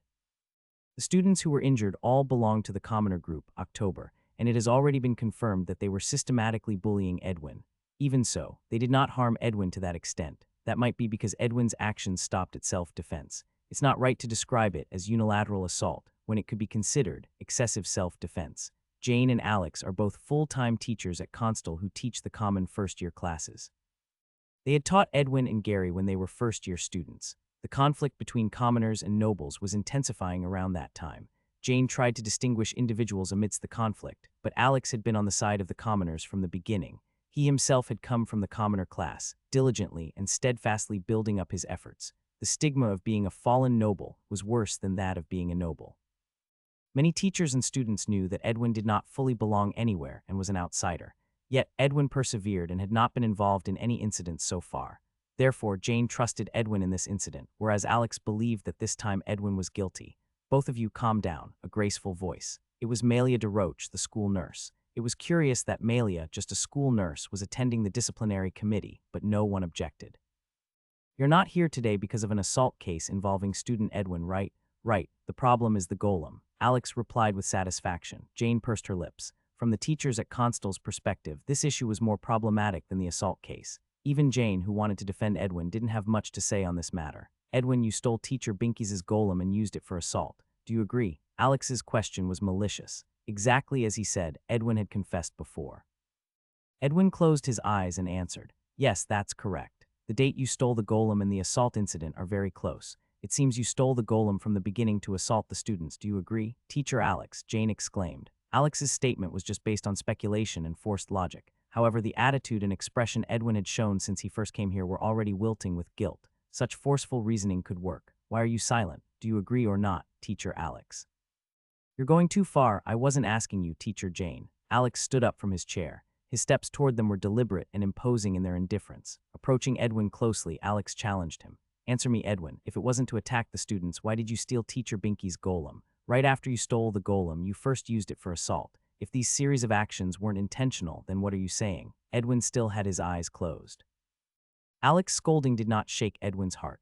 Rather, he was shaking and being shaken by himself. I did even worse. Hitting students could somehow be excused, but I tried to silence Ellen, who was a close friend, and I truly tried to kill Frondier. That unknown rage, though I don't know where it started, was clearly my will. Have you truly fallen, Edwin, just like Ellen said? Denying it would be ridiculous. Answer me, Edwin, Alex rebuked. Edwin slowly opened his eyes. Yes, everything seems intentional. Admitting it is the right thing. Edwin von Behatorio has fallen. Slowly his mouth opened and... Snap! A sharp sound enveloped the entire meeting room, striking all walls and the ceiling. Everyone turned their gaze towards the direction of the sound. Teacher Binky's.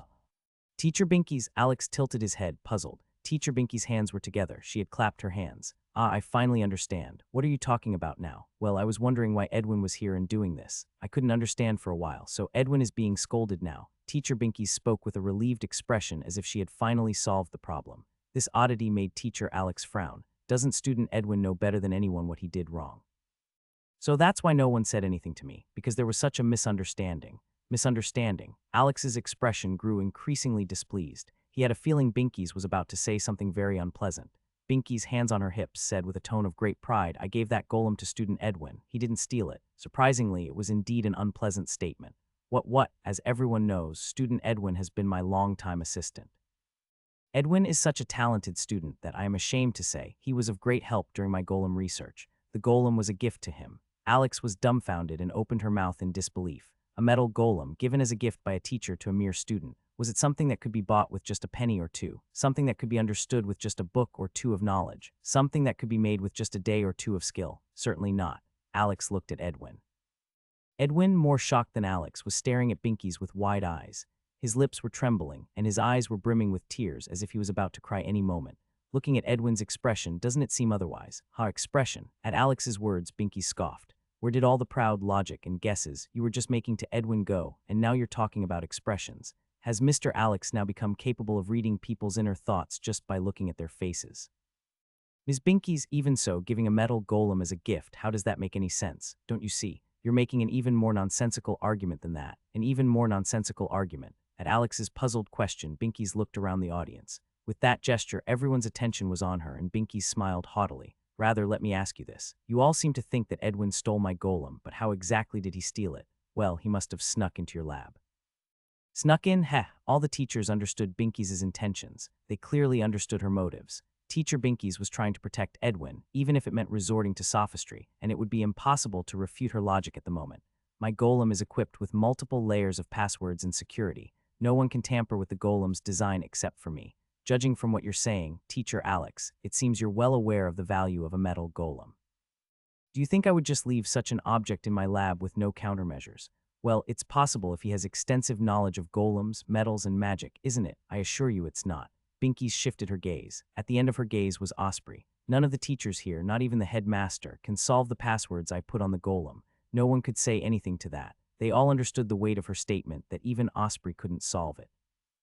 On the other hand, Osprey didn't react much. It seemed like he was agreeing with Binky's, but also like he was ignoring her. Binky's looked at Alex. Let me ask again, which is more likely, that I would gift a metal golem to a student, or that a single student could bypass the golem's security locks that none of the teachers here can solve? Teacher Binky's, that kind of sophistry.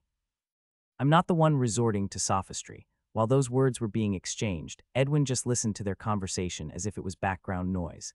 He felt a wave of guilt and shame clouded his vision. Teacher Binky's was protecting him who had deceived her and stolen her golem.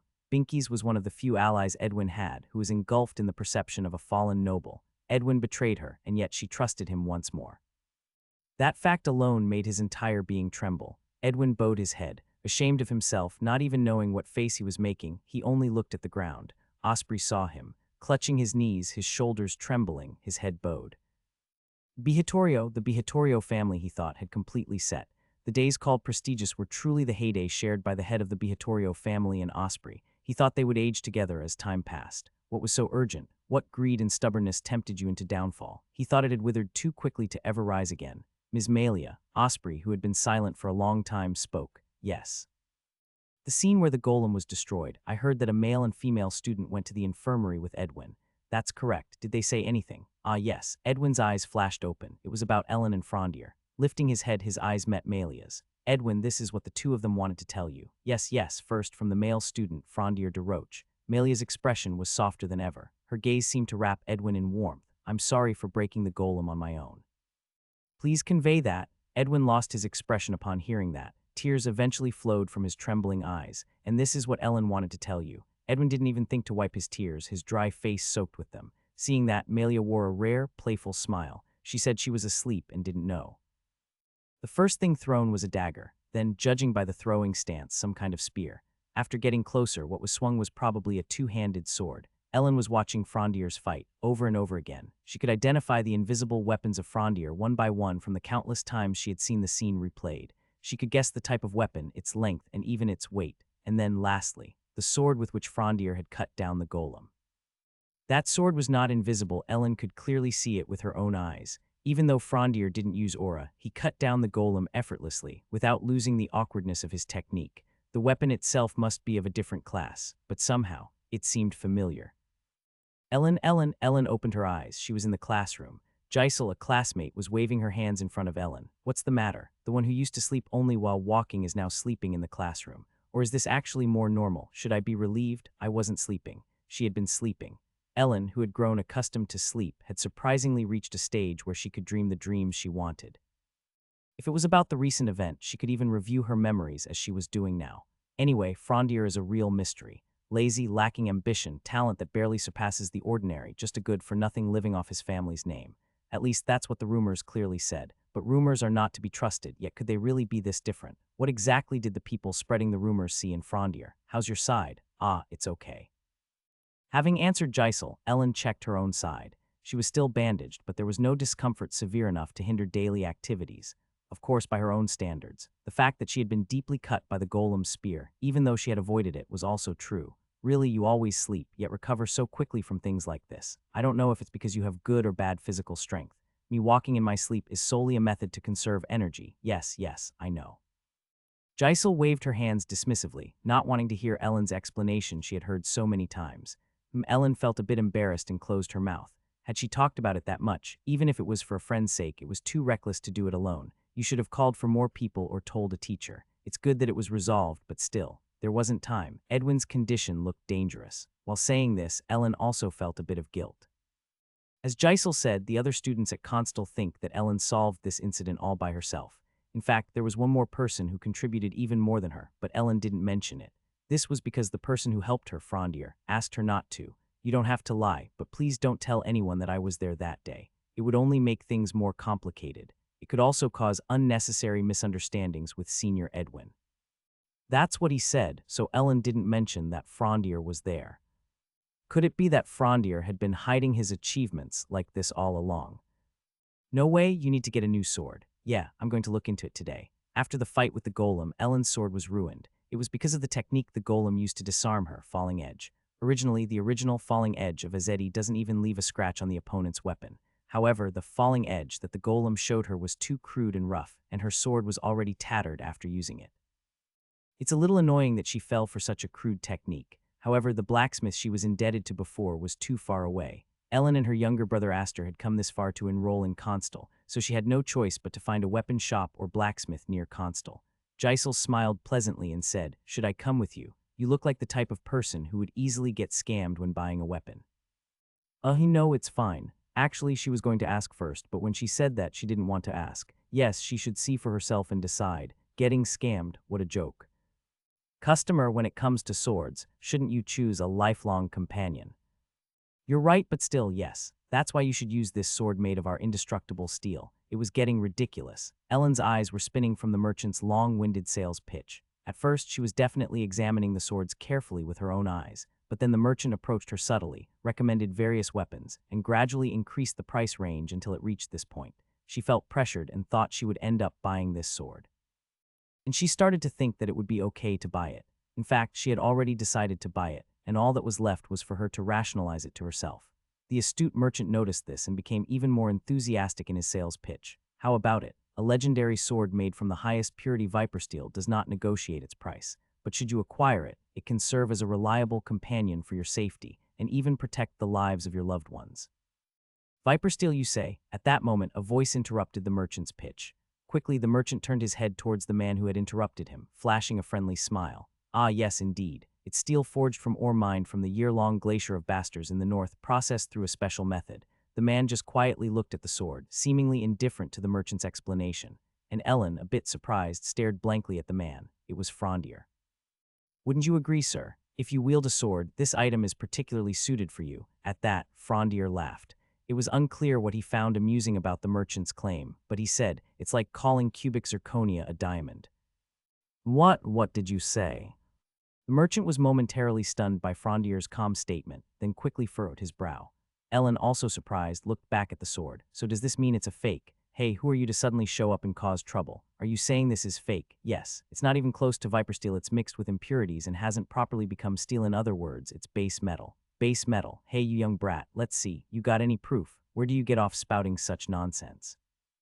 The merchant was furiously raging, his anger seeming to reach the ceiling. Even as he heard this right beside him, Frondier remained calm. Indeed, Frondier's composure was respectable. Proof, Frondier murmured peacefully, then he took the so-called legendary sword in his hand, lifting it horizontally before swiftly slicing through the air above it with his other hand. Clang! Somehow, when his hand swept in front of the sword, a loud noise ensued, and the sword broke in two. Wow, what? The merchant staggered backward in shock. More than the fact that the sword had broken, he was astonished that it had been broken by bare hands. To the eyes of an ordinary person, that would indeed be surprising. Of course, Ellen knew a bit about his true nature, but naturally she kept her mouth shut here. Promoting such a sword as Viper Steel, I don't know about you, but the association, Smished, won't just let this slide. I didn't know. I'm just a merchant who receives goods and sells them, I see. Including you, all the manufacturers providing you with these items have committed a crime. We'll have to arrest them all. Is that even possible? Of course, sufficient in the name of Roach. Roach, as soon as that name was mentioned, the merchant knelt down, completely hunching over. I'm sorry, it was my personal mistake. I've made a decent profit a few times before with similar promotions. It doesn't concern anyone else. He was confessing to past crimes unasked. Frondier shrugged his shoulders at this and looked at Ellen. So what should we do? Me, of course, you were almost scammed after all. Ellen didn't know how to react and darted her eyes around. That's right, I was really about to be scammed. Well, should we report it? Ellen, though having almost been scammed, was ruthless when it came to crime. She wasn't weak, just uninformed. A despairing voice from the merchant was heard. But why are you looking for a sword? What happened to the original? It broke, because of the golem's falling edge. After leaving the weapon shop, they walked down a brick road, the area near Constal, known for its various shops and food, Rubanu. Frondier was eating twin egg bread, a specialty of Rubanu, tilting his head in confusion. Falling edge? Yeah, seems like the golem didn't perform a proper attack. Frondier seemed to ponder upon hearing that. So an incomplete fall causes the opponent's weapon to break, he murmured to himself. What about you? You also lost your weapon to a fall, though you caught it again. Ellen recalled the last weapon Frondier showed. Thinking about it, it was strange. That weapon should have been broken by the fall, but Frondier didn't seem to react as if it was. Mine was in bad condition from the start. After that incident, it was more damaged, but I didn't know it was because of that. It took some time, but Frondier gave a plausible answer. Ellen thought about the appearance of that sword. Indeed, its design and casting method seemed outdated. The more she thought about it, the more it seemed like a sword she had seen somewhere before. But it's better to entrust your sword to a trustworthy blacksmith rather than a weapon shop. I used to do that, but I haven't had such connections since coming to Constal. Ellen spoke calmly, but realizing the severity of her situation, she knew she was in a difficult position. If she was in this situation, her brother Aster must be in a similar one. They needed to find a solution. Then shall I introduce you? That's when Frondier spoke up. You know a blacksmith? Yes. Oh, not an introduction since I don't have a close relationship. Frondier made an odd remark. There's a blacksmith, you know, but you're saying you're not close with the person.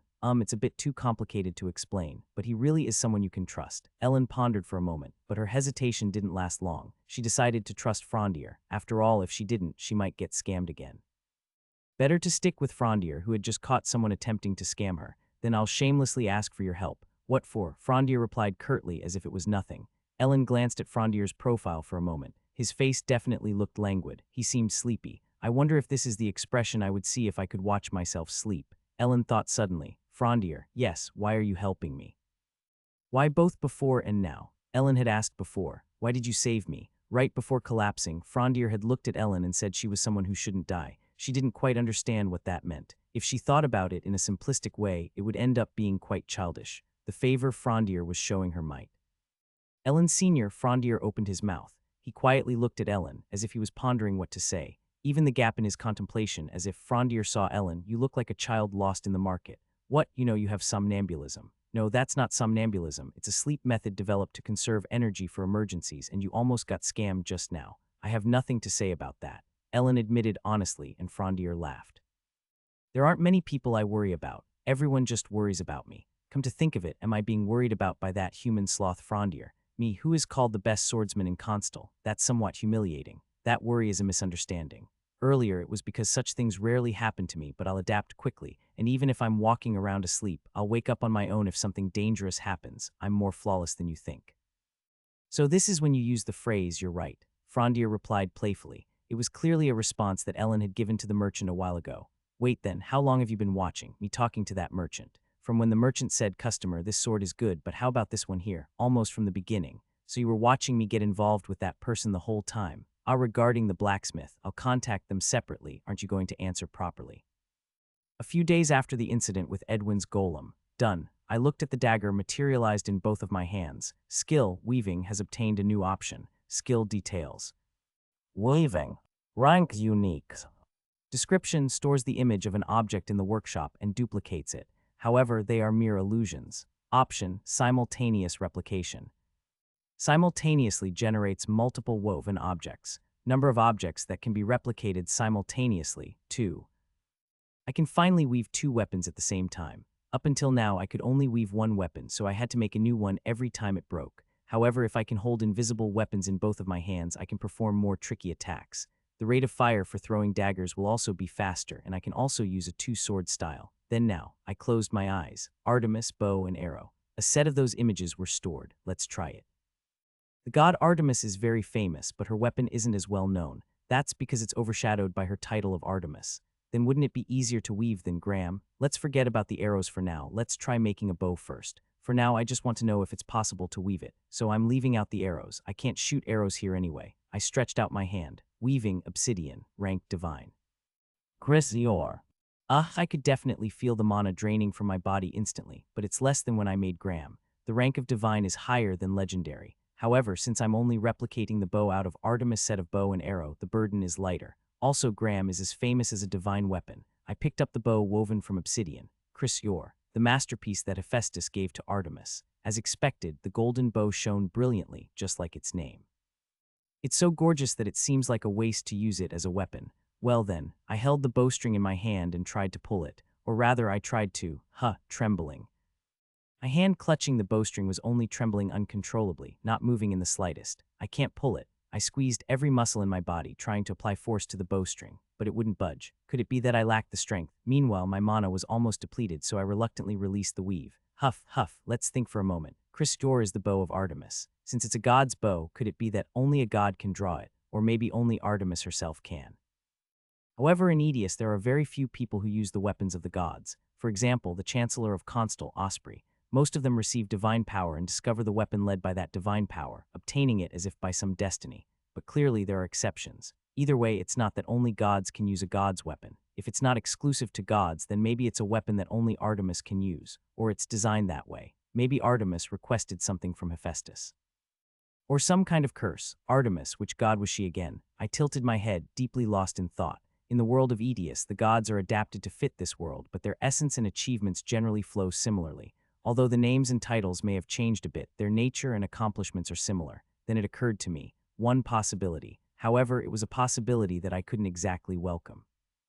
To be this bow, can only women draw it? Artemis, known for her misandry. Perhaps because of that hatred, she might have requested a special enchantment from Hephaestus. Hephaestus, you damn bastard. Or is it Artemis who is to blame? Anyway, I can't use it right now. Even if I wanted to give it to a woman, I can't transfer a weapon I've woven. It continues to consume my mana. In the end, I have to use this bow, then, to modify it, modifying a woven weapon. Is that possible? Can weaving go that far? Or in the first place, how much do I really know about this ability? I know nothing. Up to now, I've merely focused on utilizing the abilities I could use to their fullest extent, storing weapons as images, materializing weapons not as matter, but as a phenomenon. I believed that was all that was possible. I still don't understand weaving. I use it simply because I can, but if I fully understand weaving.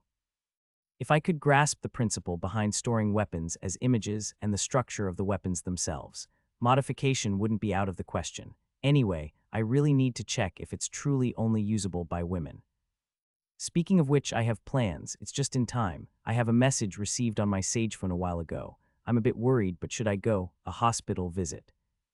At a general hospital near Constal, the detoxification is complete. The doctor who finished the examination said. Sybil Forte nodded energetically. He told you, I'm brimming with energy. It's amazing. To recover so cleanly from a Slev's poison in such a short period. It's fortunate that the injured area avoided major blood vessels. You were lucky. Sybil's expression hardened slightly. Oddly, the remark about her being lucky lingered in her ears.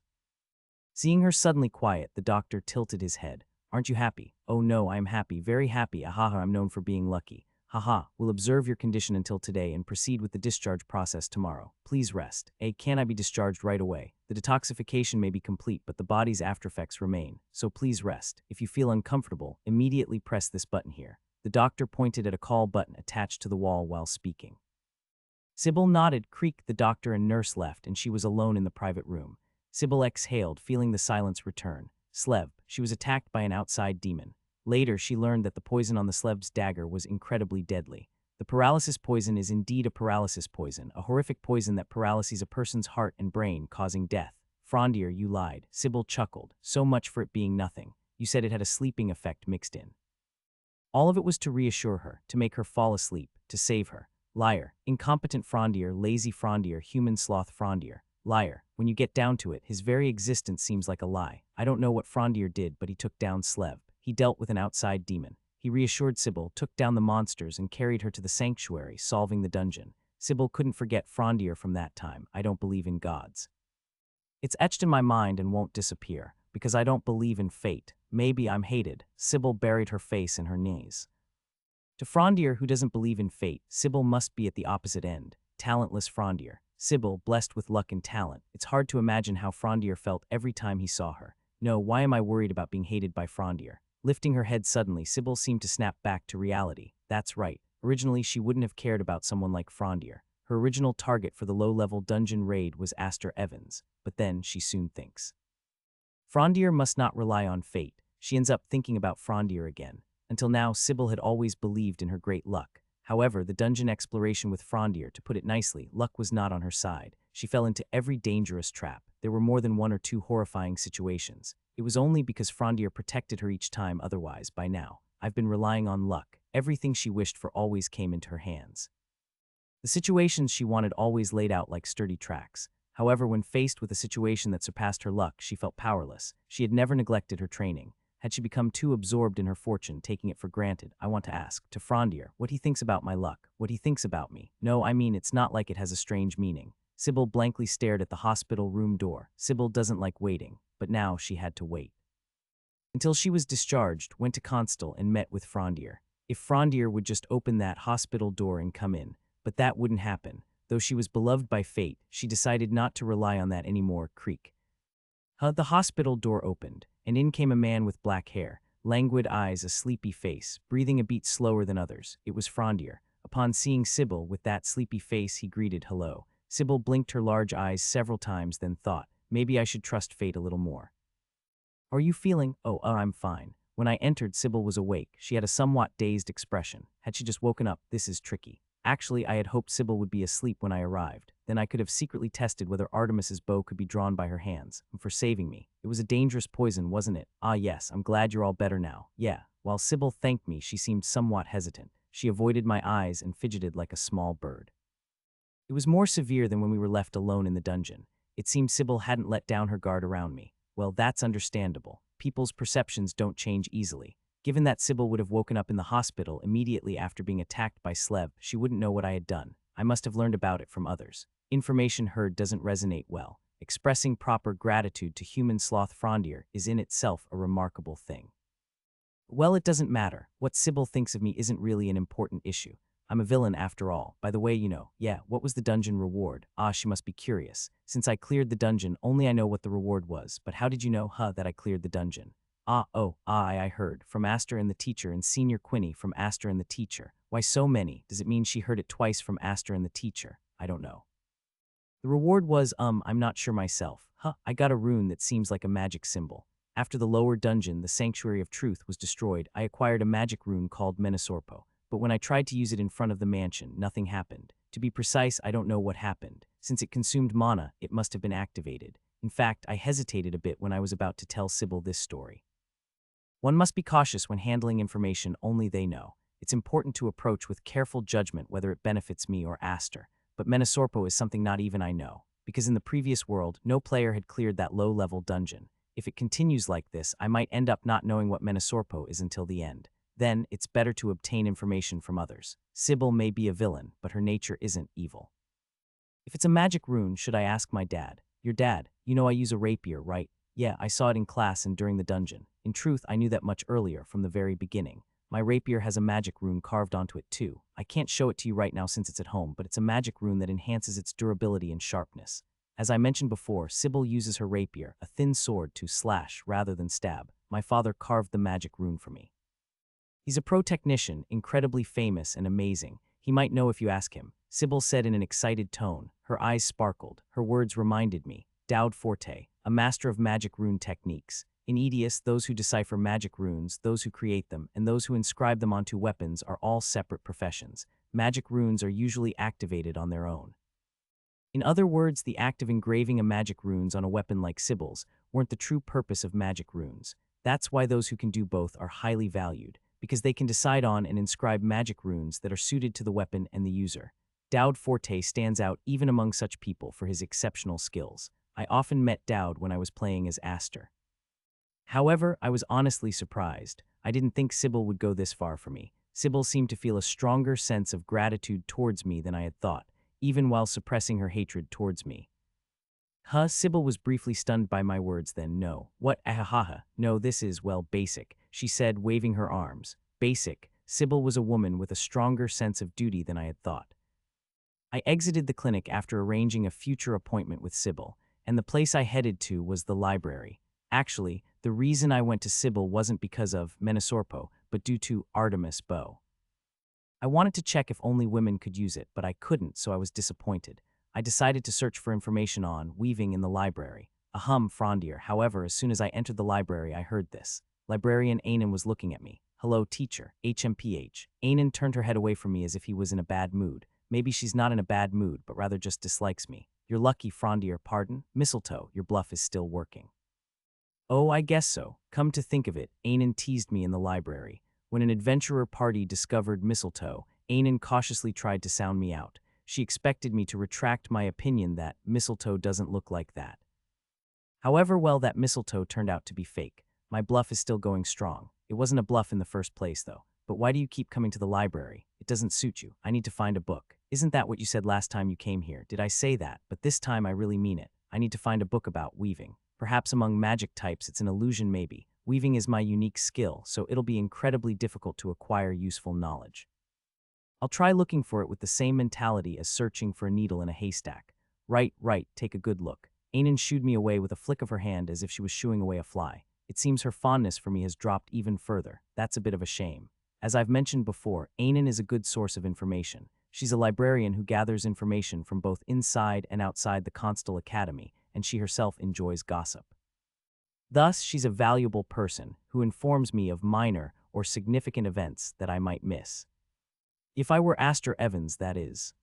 That's when my eyes caught the paper Ainen was looking at. It appeared to be some sort of quiz. Did Ainen like this kind of thing? Are you solving a quiz? You haven't left yet. I didn't know you liked this sort of thing. Pushing the conversation a bit forcefully, Ainen sighed. I'm not doing it because I like it. Then why, look at this. If you get all the questions right, they give you a gift voucher. As a homemaker, I can't just pass this by. Ainen pointed with her finger, and sure enough, there was a department store gift voucher written as a reward. And looking at the quiz, the quiz wasn't difficult. It was just trivial. The theme was general knowledge needed by adventurers, but it didn't seem necessary at all. 1. What is the average lifespan of a goblin? 2. When do griffins lay eggs? And so on. Where did you get stuck? Why, you think you know, I might. What Ainen pointed to was the last question. 12. What does a dragon heart signify, and what happens if a human consumes it? I thought about this question. Gift voucher. It looks like they are reluctant to give it away. There are only 2 dragon hearts within the Terst Empire. One is in the resting place of the Terst Emperor. The other is in the Barmese church with Pope Ansfrey. So most people have never seen the real thing, and no photos or videos have been released. Historically, only a very few humans have seen or used a dragon heart. It's too difficult for a department store gift voucher problem. Does the person who made this problem even know the answer? I doubt it. Only a very small number of people would know. And then, below the problem, Ainen wrote this. Heart. You only wrote one word. How would I know what happens when a human eats it? Ainen clasped his head and said, Is she asking me or talking to herself? I smiled. Would you like me to tell you? Wow, what do you know the answer? Really? Yes, I do. Of course I know. I've actually seen the dragon heart and I've actually eaten it. Ainen asked me with pleading eyes. What happens if a human eats it? Tell me. I'll share the gift certificate with you if I win, first of all. You got the answer wrong. At my words, Ainen blankly stared at me, then opened her mouth. Isn't the dragon heart the heart of a dragon? No, it's a mana crystal. When a dragon dies, it condenses all the mana it has into a crystal. It's called dragon heart because it's in the heart. Wow, what are you talking about? It doesn't suit you. How do you know this? I saw it in a book a while ago somehow. There's such a book, such a book. There might be, 1 out of millions. Maybe, I haven't seen it though. So what happens if a human eats it? You become a lunatic. Really? Yes. Ainen seemed to be suspicious of my words, but wrote honestly. Actually, it's only half the answer, because I ate the dragon heart as Aster, even though I knew the risk of losing mind. If you only know the right way to do it, the dragon heart can increase the total amount of mana, but if I write that down, it'll be the wrong answer. Only I truly know that piece of knowledge. I guess this isn't it either. After giving Ainen the answer, I started searching for books in the library to get a hint on how to modify woven weapons. I searched books on illusions and hallucinations, or theories of magic, or memory techniques, or the structures of various weapons, but I couldn't find a hint about weaving anywhere. I leaned back in my chair and folded my arms. At the very least, I confirmed one thing.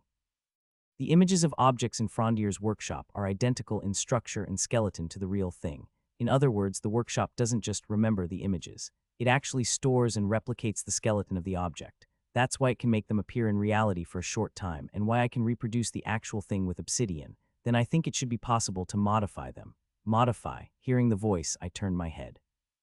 Elodie was sitting next to me, not sure when she had come. Her blue eyes stared at me. What do you mean by modify? What are you doing in the library? Aren't you being too obvious? Elodie brought her face close to mine. Lately, Elodie's interest in me has noticeably increased, and not in a good way. She's come to some conclusion on her own, suspecting something about me. You've been causing a lot of incidents lately. Elodie frowned at me. Both in the dungeon and that golem incident a few days ago, you were involved. Not involved, more like dragged into. Elodie's mouth fell open as she listened to me. With widened eyes and a serious expression, she said to me, "Really, is that true, huh? I thought the rumors about you being involved were just that, rumors. Ah, damn it. The Edwin Golem incident was like an unexpected event, and I hadn't given it much thought. Thinking about it, it's pretty strange that I got caught up in it.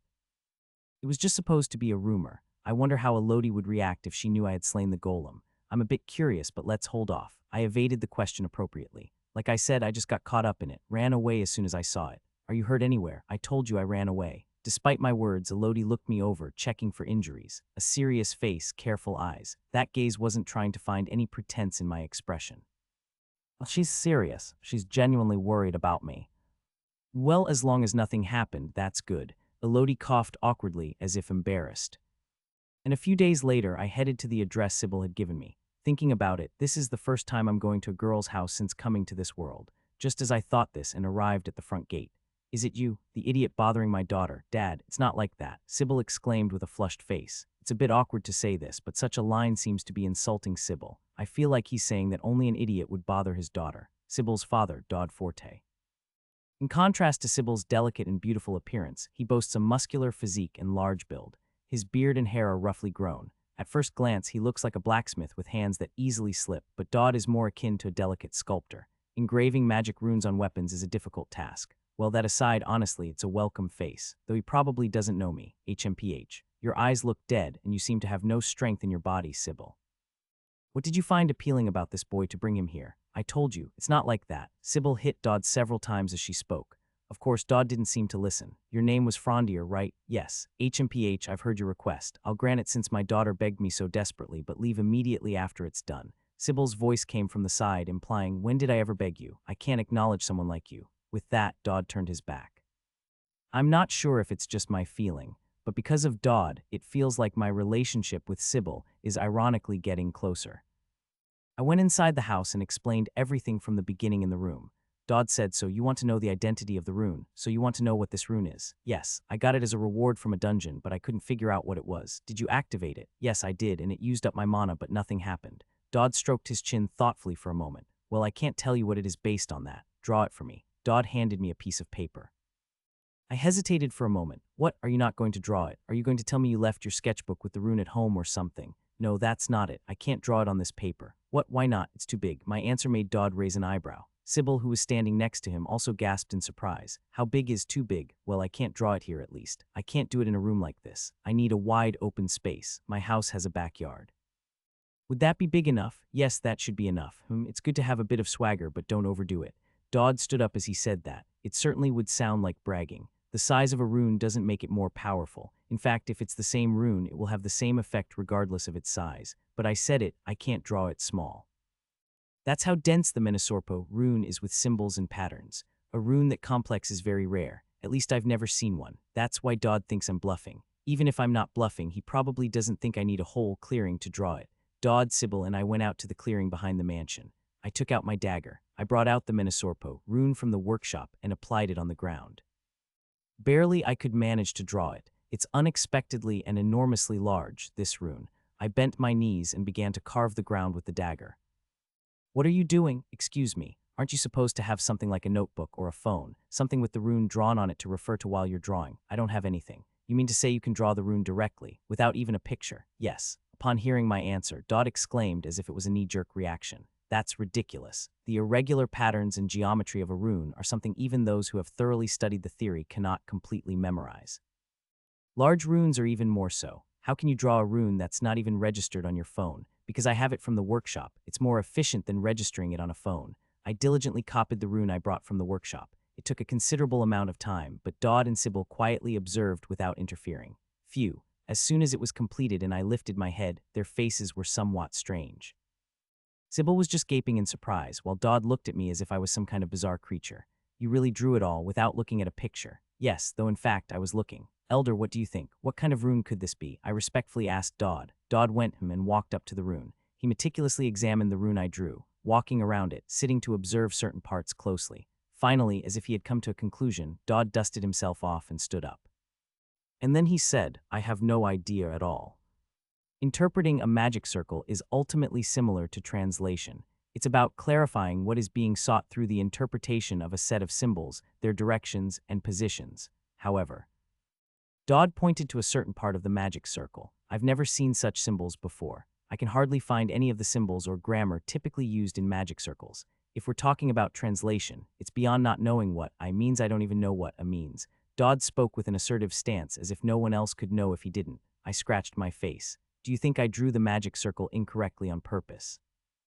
Dodd, who had been showing clear dislike and suspicion from the moment he met me, might think that I drew a fake magic circle as a prank, especially since his expression is really not good right now. No, but Dodd firmly shook his head. It shows consistency in its pattern, and the symbols used are moving in a consistent direction to activate magical guidance. A haphazardly drawn magic circle with whatever came to hand wouldn't have this form.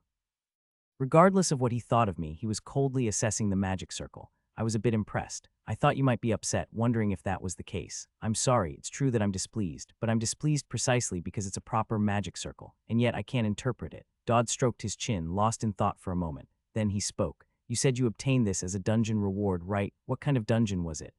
It was a low-level dungeon. A cave environment with lots of trap designs and ratmen inhabiting it.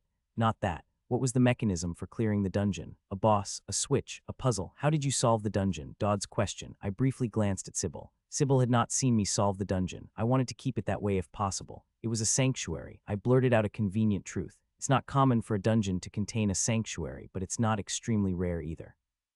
As long as I keep hidden the fact that I said, I don't believe in gods to solve it, there shouldn't be a problem. A sanctuary. Dodd's eyes narrowed. Then this magic circle might be in ancient language. Ancient language. I murmured the words with a breath. Dodd said, originally, sanctuaries were relics created when gods were present on this earth. If the reward comes from such a place, it's likely to be in ancient language, especially if it's a collection of symbols like this magic circle. Ancient language. As the name implies, it's a language that existed long ago but is now lost. The reason for its disappearance is unknown, but the most plausible theory among modern scholars is simply, it's too difficult. And furthermore, they must have created it just to whisper among themselves. This speculation is almost accurate. The ancient language was created by magicians for their use. In essence, it is magic itself. The most distinctive feature of ancient language is that pronunciation and characters occur simultaneously. Someone who has mastered ancient language naturally hears its sound when they see it. Since the language works this way, the same word can have countless meanings. Even if the script is the same, the pronunciation often varies. Naturally, an ordinary person looking at the text would find it utterly uninterpretable.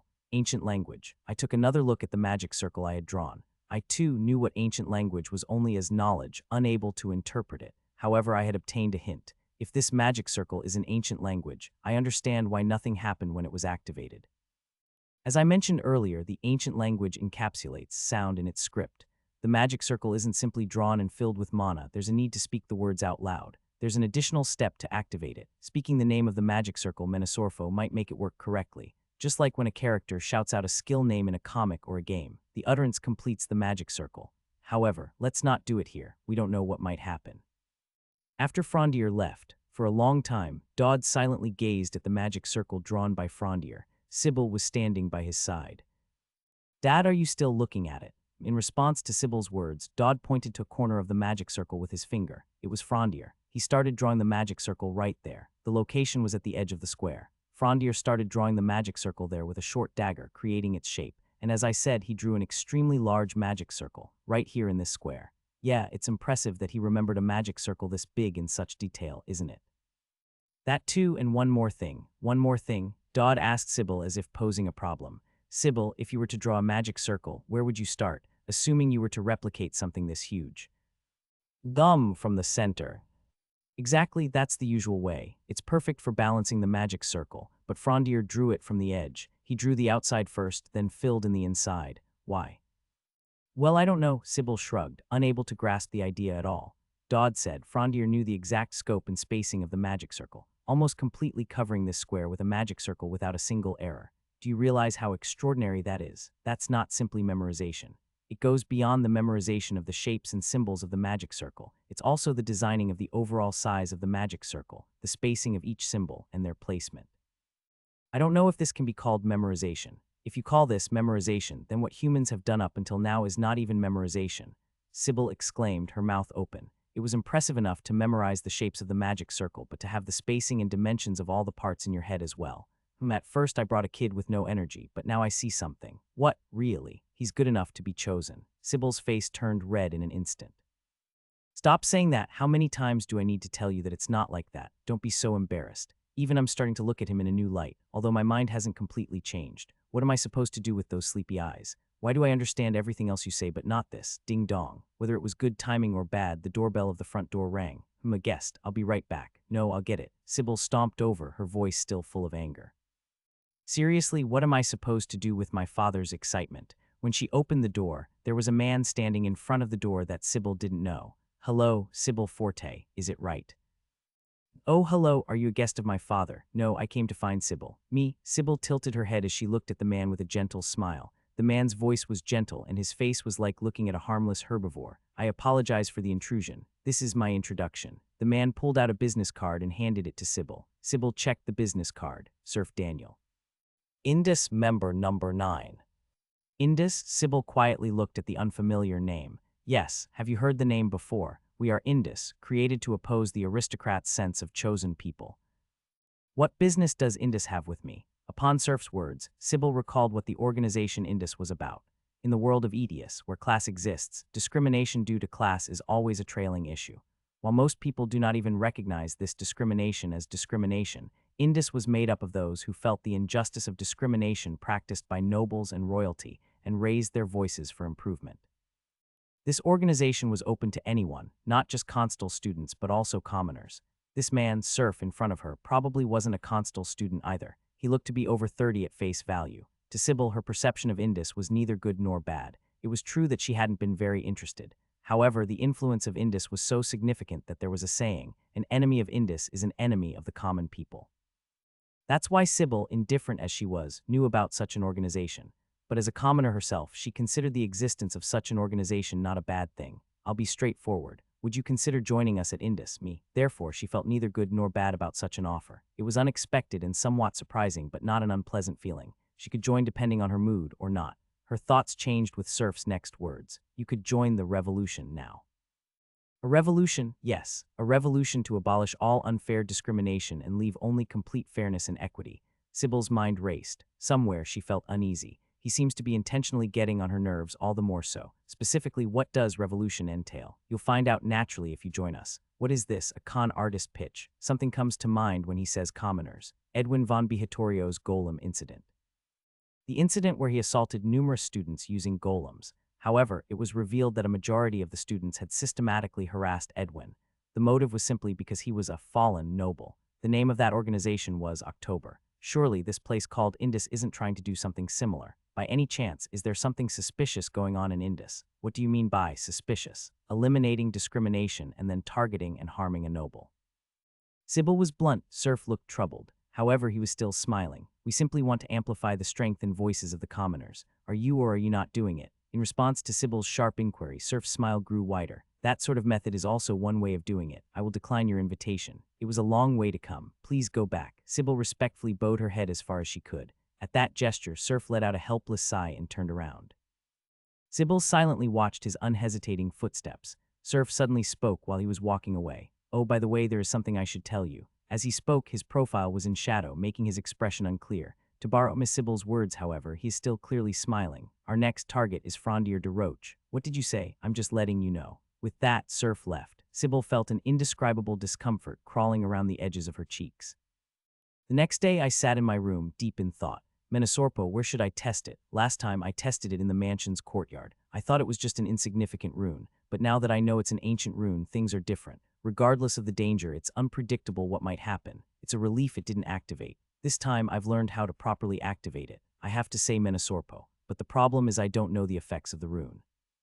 If it's a needlessly noisy and flashy rune, doing it in the mansion's courtyard would make it impossible to hide, and doing it at the console is even more out of the question. There's a personal training room, but it's just as worrying. If an explosion happens, no, that's unlikely, right? After much deep thought, I realized, this isn't something I can figure out on my own. Sai, I really don't want to do this. I got into position. I'm about to go through a very difficult process. It's painful as if carving out bones and flesh, but all of this will help me take a step forward. I took a deep breath, and then, Is anyone there? I shouted towards the door. I felt the hair on my body stand on end. Shortly after, I heard calm yet quick footsteps creak. As the door smoothly opened, an elderly man bowed to me. Butler Vicar is here. Wow, right now. Did I just speak informally to someone older than my father in my original world? It feels like I've committed a sin. I was just going to call any passing maid. Yes, Vicar, sir. Master Frondier. No good. I can't drop the honorifics from my speech. No, wait. A butler holds a significant position within the mansion. Even a noble's child would use honorifics out of respect for a butler.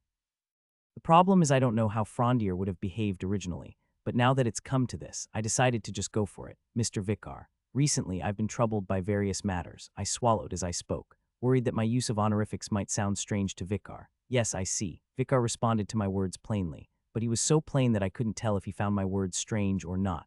As expected of the prestigious Roach family, even the butler is high class.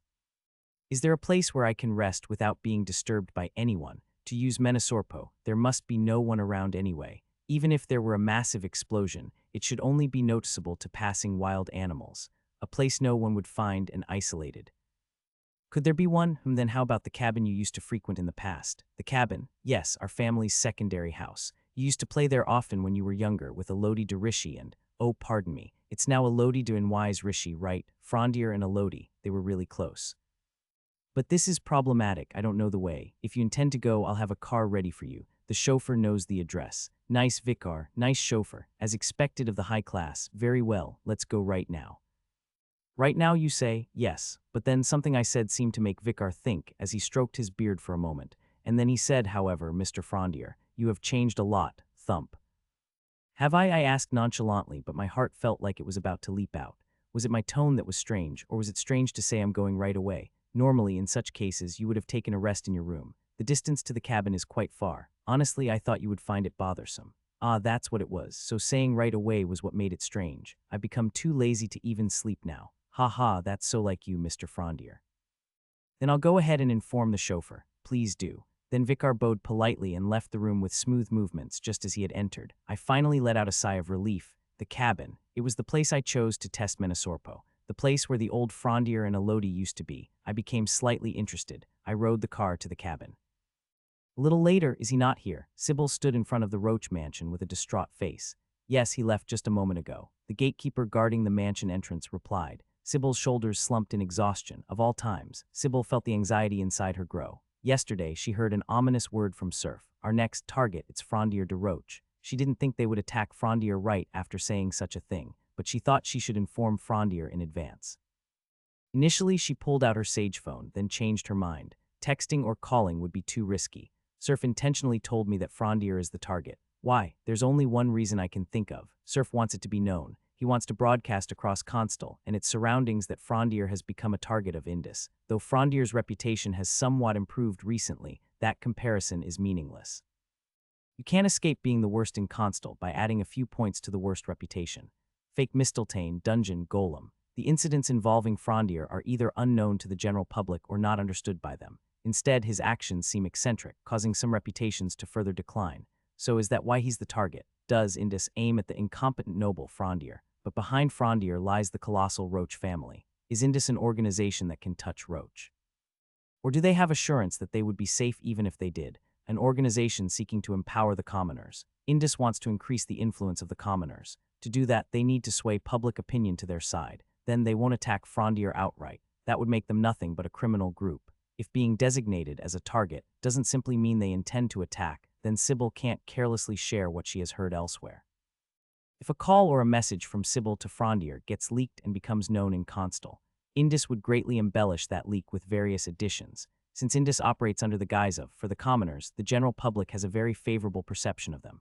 If Frondier becomes a target, that is, if Indus starts proclaiming that Frondier is a problematic noble, the citizens will come to view Frondier as a villain deserving of becoming Indus's target.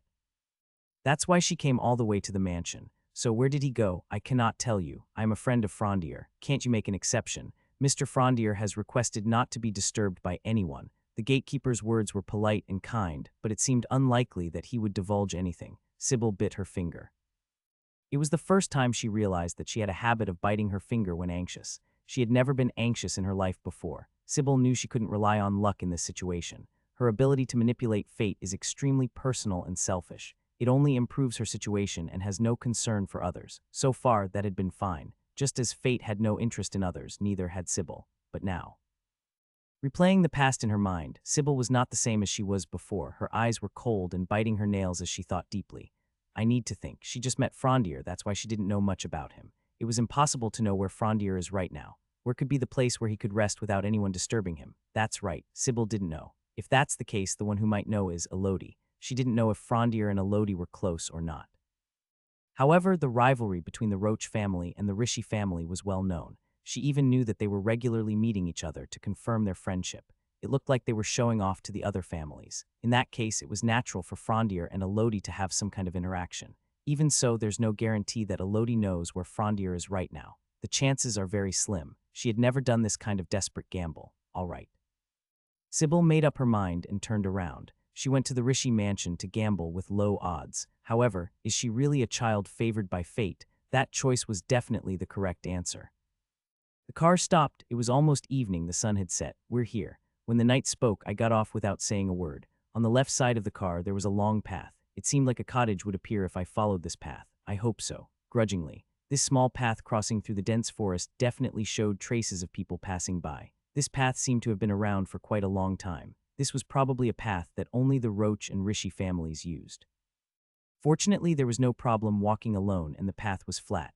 However, the occasional cry of a crow in the forest was noisy. I walked for a while and fortunately I saw a cottage in the distance. I grabbed the door handle of the cottage. The door handle in my hand glowed blue and the locked door handle turned smoothly. A password. It seemed like the door handle had an identification system. I entered and let out a silent sigh. The cottage smelled like wood. When I turned on the light, I could see the inside. A wooden bookcase and a table filled the wall and a fireplace was embedded inside. Is this the Roach family's separate house? I lightly brushed against the wall. When they were young, Frondier and Elodie were in this place. I indulged myself in the moment and walked around, a place that could never be reached just by playing the game. It felt new to look around the game's boundaries that I loved. As I was walking, I felt something strange under my feet. There was something in the carpet that my feet got caught in. I lifted the carpet on the floor. Beneath the rolled-back carpet, there was a door with a handle that could be opened. The basement. Indus is an organization so vast that no single individual can grasp its full extent. Surf, too, is unaware of its specific scale or even who the leader of Indus is. Surf simply does his job. Frondier left the mansion, without a doubt. Surf received the report from a crow at his residence. Literally, a crow perched on the windowsill chattered away to Surf. This afternoon, Frondier had slipped out of the mansion, accompanied only by a single chauffeur. The car traveled a considerable distance to a remote forest, and after Frondier got out, it returned to the mansion. You weren't followed, were you? You know my magic, don't you? Said the crow. The true identity of the crow was Gregory, a member of Indus. His specialty is taming. He can train animals to see through their eyes. The magic used for this is so minimal that it's erased by the animal's innate magic. Even those with keen senses could never detect it. And he can choose an animal to lend its voice to convey his own words, just like now. For espionage, it is the best skill. There are plenty of crows in that forest, too. Impossible to notice. Frondier is alone right now. Surf stroked his face with his hand, a smile peeking through his fingers. Initially, he only wanted to scare Sybil. He was aware that they had become acquainted after the dungeon exploration. Sybil Forte is friendly to everyone. That would have been the same for the human sloth, Frondier, but that acquaintance was merely formal. Surf thought that if he probed just right, Sybil would contact Frondier by text or call. That alone would have fulfilled her obligation. Any contact from Sybil's side to Frondier? None. She hasn't had a call record with anyone since yesterday. So, does that mean Sybil didn't even think to contact Frondier? Did she completely ignore my warning? Or did she catch on that I was conveying information and decided to protect Frondier? No, she wouldn't go that far. Maybe she thought it too much of a luxury to contact the human sloth separately. Well, good. That means I have my own way of doing things. Surf smiled. The original plan was to start later, but I can't pass up the opportunity with Frondier being alone. Surf made up his mind. The plans have changed. It's time to bury Frondier. I opened the door on the floor. The basement that came into view was quite spacious. I jumped down. There was a considerable thud, but it didn't affect me much. I looked around the basement. It seemed it hadn't been cleaned, as dust rolled around and a pungent smell stung my nose. This basement, was it only known to Frondier? It seemed to be a place unknown at least to those who cleaned here. I surveyed the basement thoroughly. Its structure didn't seem much different from the upper floors. I picked up a book from a table placed in the left corner. My hand naturally went to a book that read, Diary Frondier de Roche. My heart skipped a beat. I slowly opened the diary to somewhere in the middle. May 2. It's raining, but it's not cold. Perhaps the cold has completely left. Elodie boasted that she's never hot or cold because of her divine power. It annoyed me a bit. June 14. It's hot, Elodie tempted me to go to the valley. You're not even hot, I rebuked, and she got massively upset. She was just pretending to be upset. I know it all, stories from their childhood. It seems like a very old story, so Elodie treats Frondier familiarly. The diary being here, does it mean the old Frondier lived in a cabin? Frondier, lacking divine power, might have preferred being here than being noticed at home. I was flipping through the pages carelessly when I stopped. Particularly short line. I stared at that sentence as if it was etched into my eyes. December 26. I finished translating the ancient language. Ancient language. Frondier translated the ancient language. I reviewed the diary again. Sure enough, Frondier had periodically made entries about the ancient language. The ancient language consists of the same characters, yet the meaning changes. Each meaning is not even slightly similar, it's completely different. Realizing this, I was very exhausted. I can confidently say this language was not made for communication. What is this? Frondier was deciphering the ancient language, and he completed the decoding. Decoding the ancient language meant, in other words, that Frondier found the ancient language somewhere. Where in the world? I read the diary again from the beginning. October 21st. It's so freaking cold. Elodie is still walking around outside in light clothing. I'm starting to get pissed off. Does Elodie know how I feel? November 4th.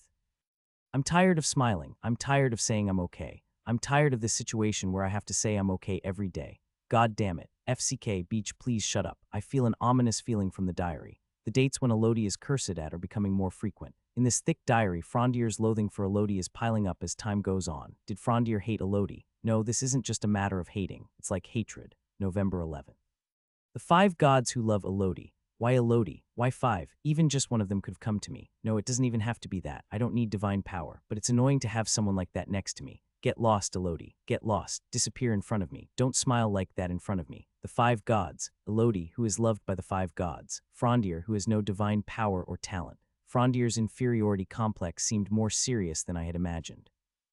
December 2nd. Ancient language will be deciphered soon. Once that happens, it'll all be over. My inferiority complex, this depression. I won't be able to see Elodie's thoughtless, smiling face anymore, because Elodie will be in the same position as me. What? Elodie will be in the same position. What does deciphering the ancient language have to do with Elodie? Did he find something while deciphering the ancient language? No. If you look at the diary, it seems like he learned to decipher the ancient language because of Elodie. My mind was racing. Even if I didn't want it to, thoughts kept flowing, progressing my thinking. Ancient language, deciphering Elodie, the 5 gods, the same position. Using ancient languages, he attempted something with Elodie's divine power. From the way it's phrased, it seems like he tried to eliminate Elodie's divine power. But it was likely a failure, or perhaps it's still pending. Looking at the date of this diary, it's from 3 years ago, long before he entered Constal. When I was playing Aetius, Elodie was skillfully handling the power of the 5 gods, and it was Frondier who was invisible. Whatever he tried to do to Elodie, I can't tell what it was, but it didn't go well. So after that, Frondier became the human sloth in Constal, just sleeping around. Frondier, what on earth were you trying to do? You could have just been a useless character. That's enough to torment me. This is just like a villain. Thud. Then something hit. The sound came from above. Instinctively, tension ran through my body. Soon after, a loud voice was heard.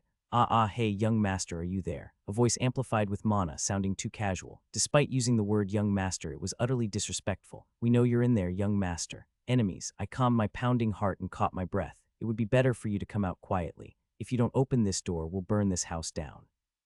What are these people up to? Do they have a grudge against me? Everyone thinks so lowly of Frondier. He wouldn't have done anything to warrant a grudge. Or is it not me they're after, but the Roach family?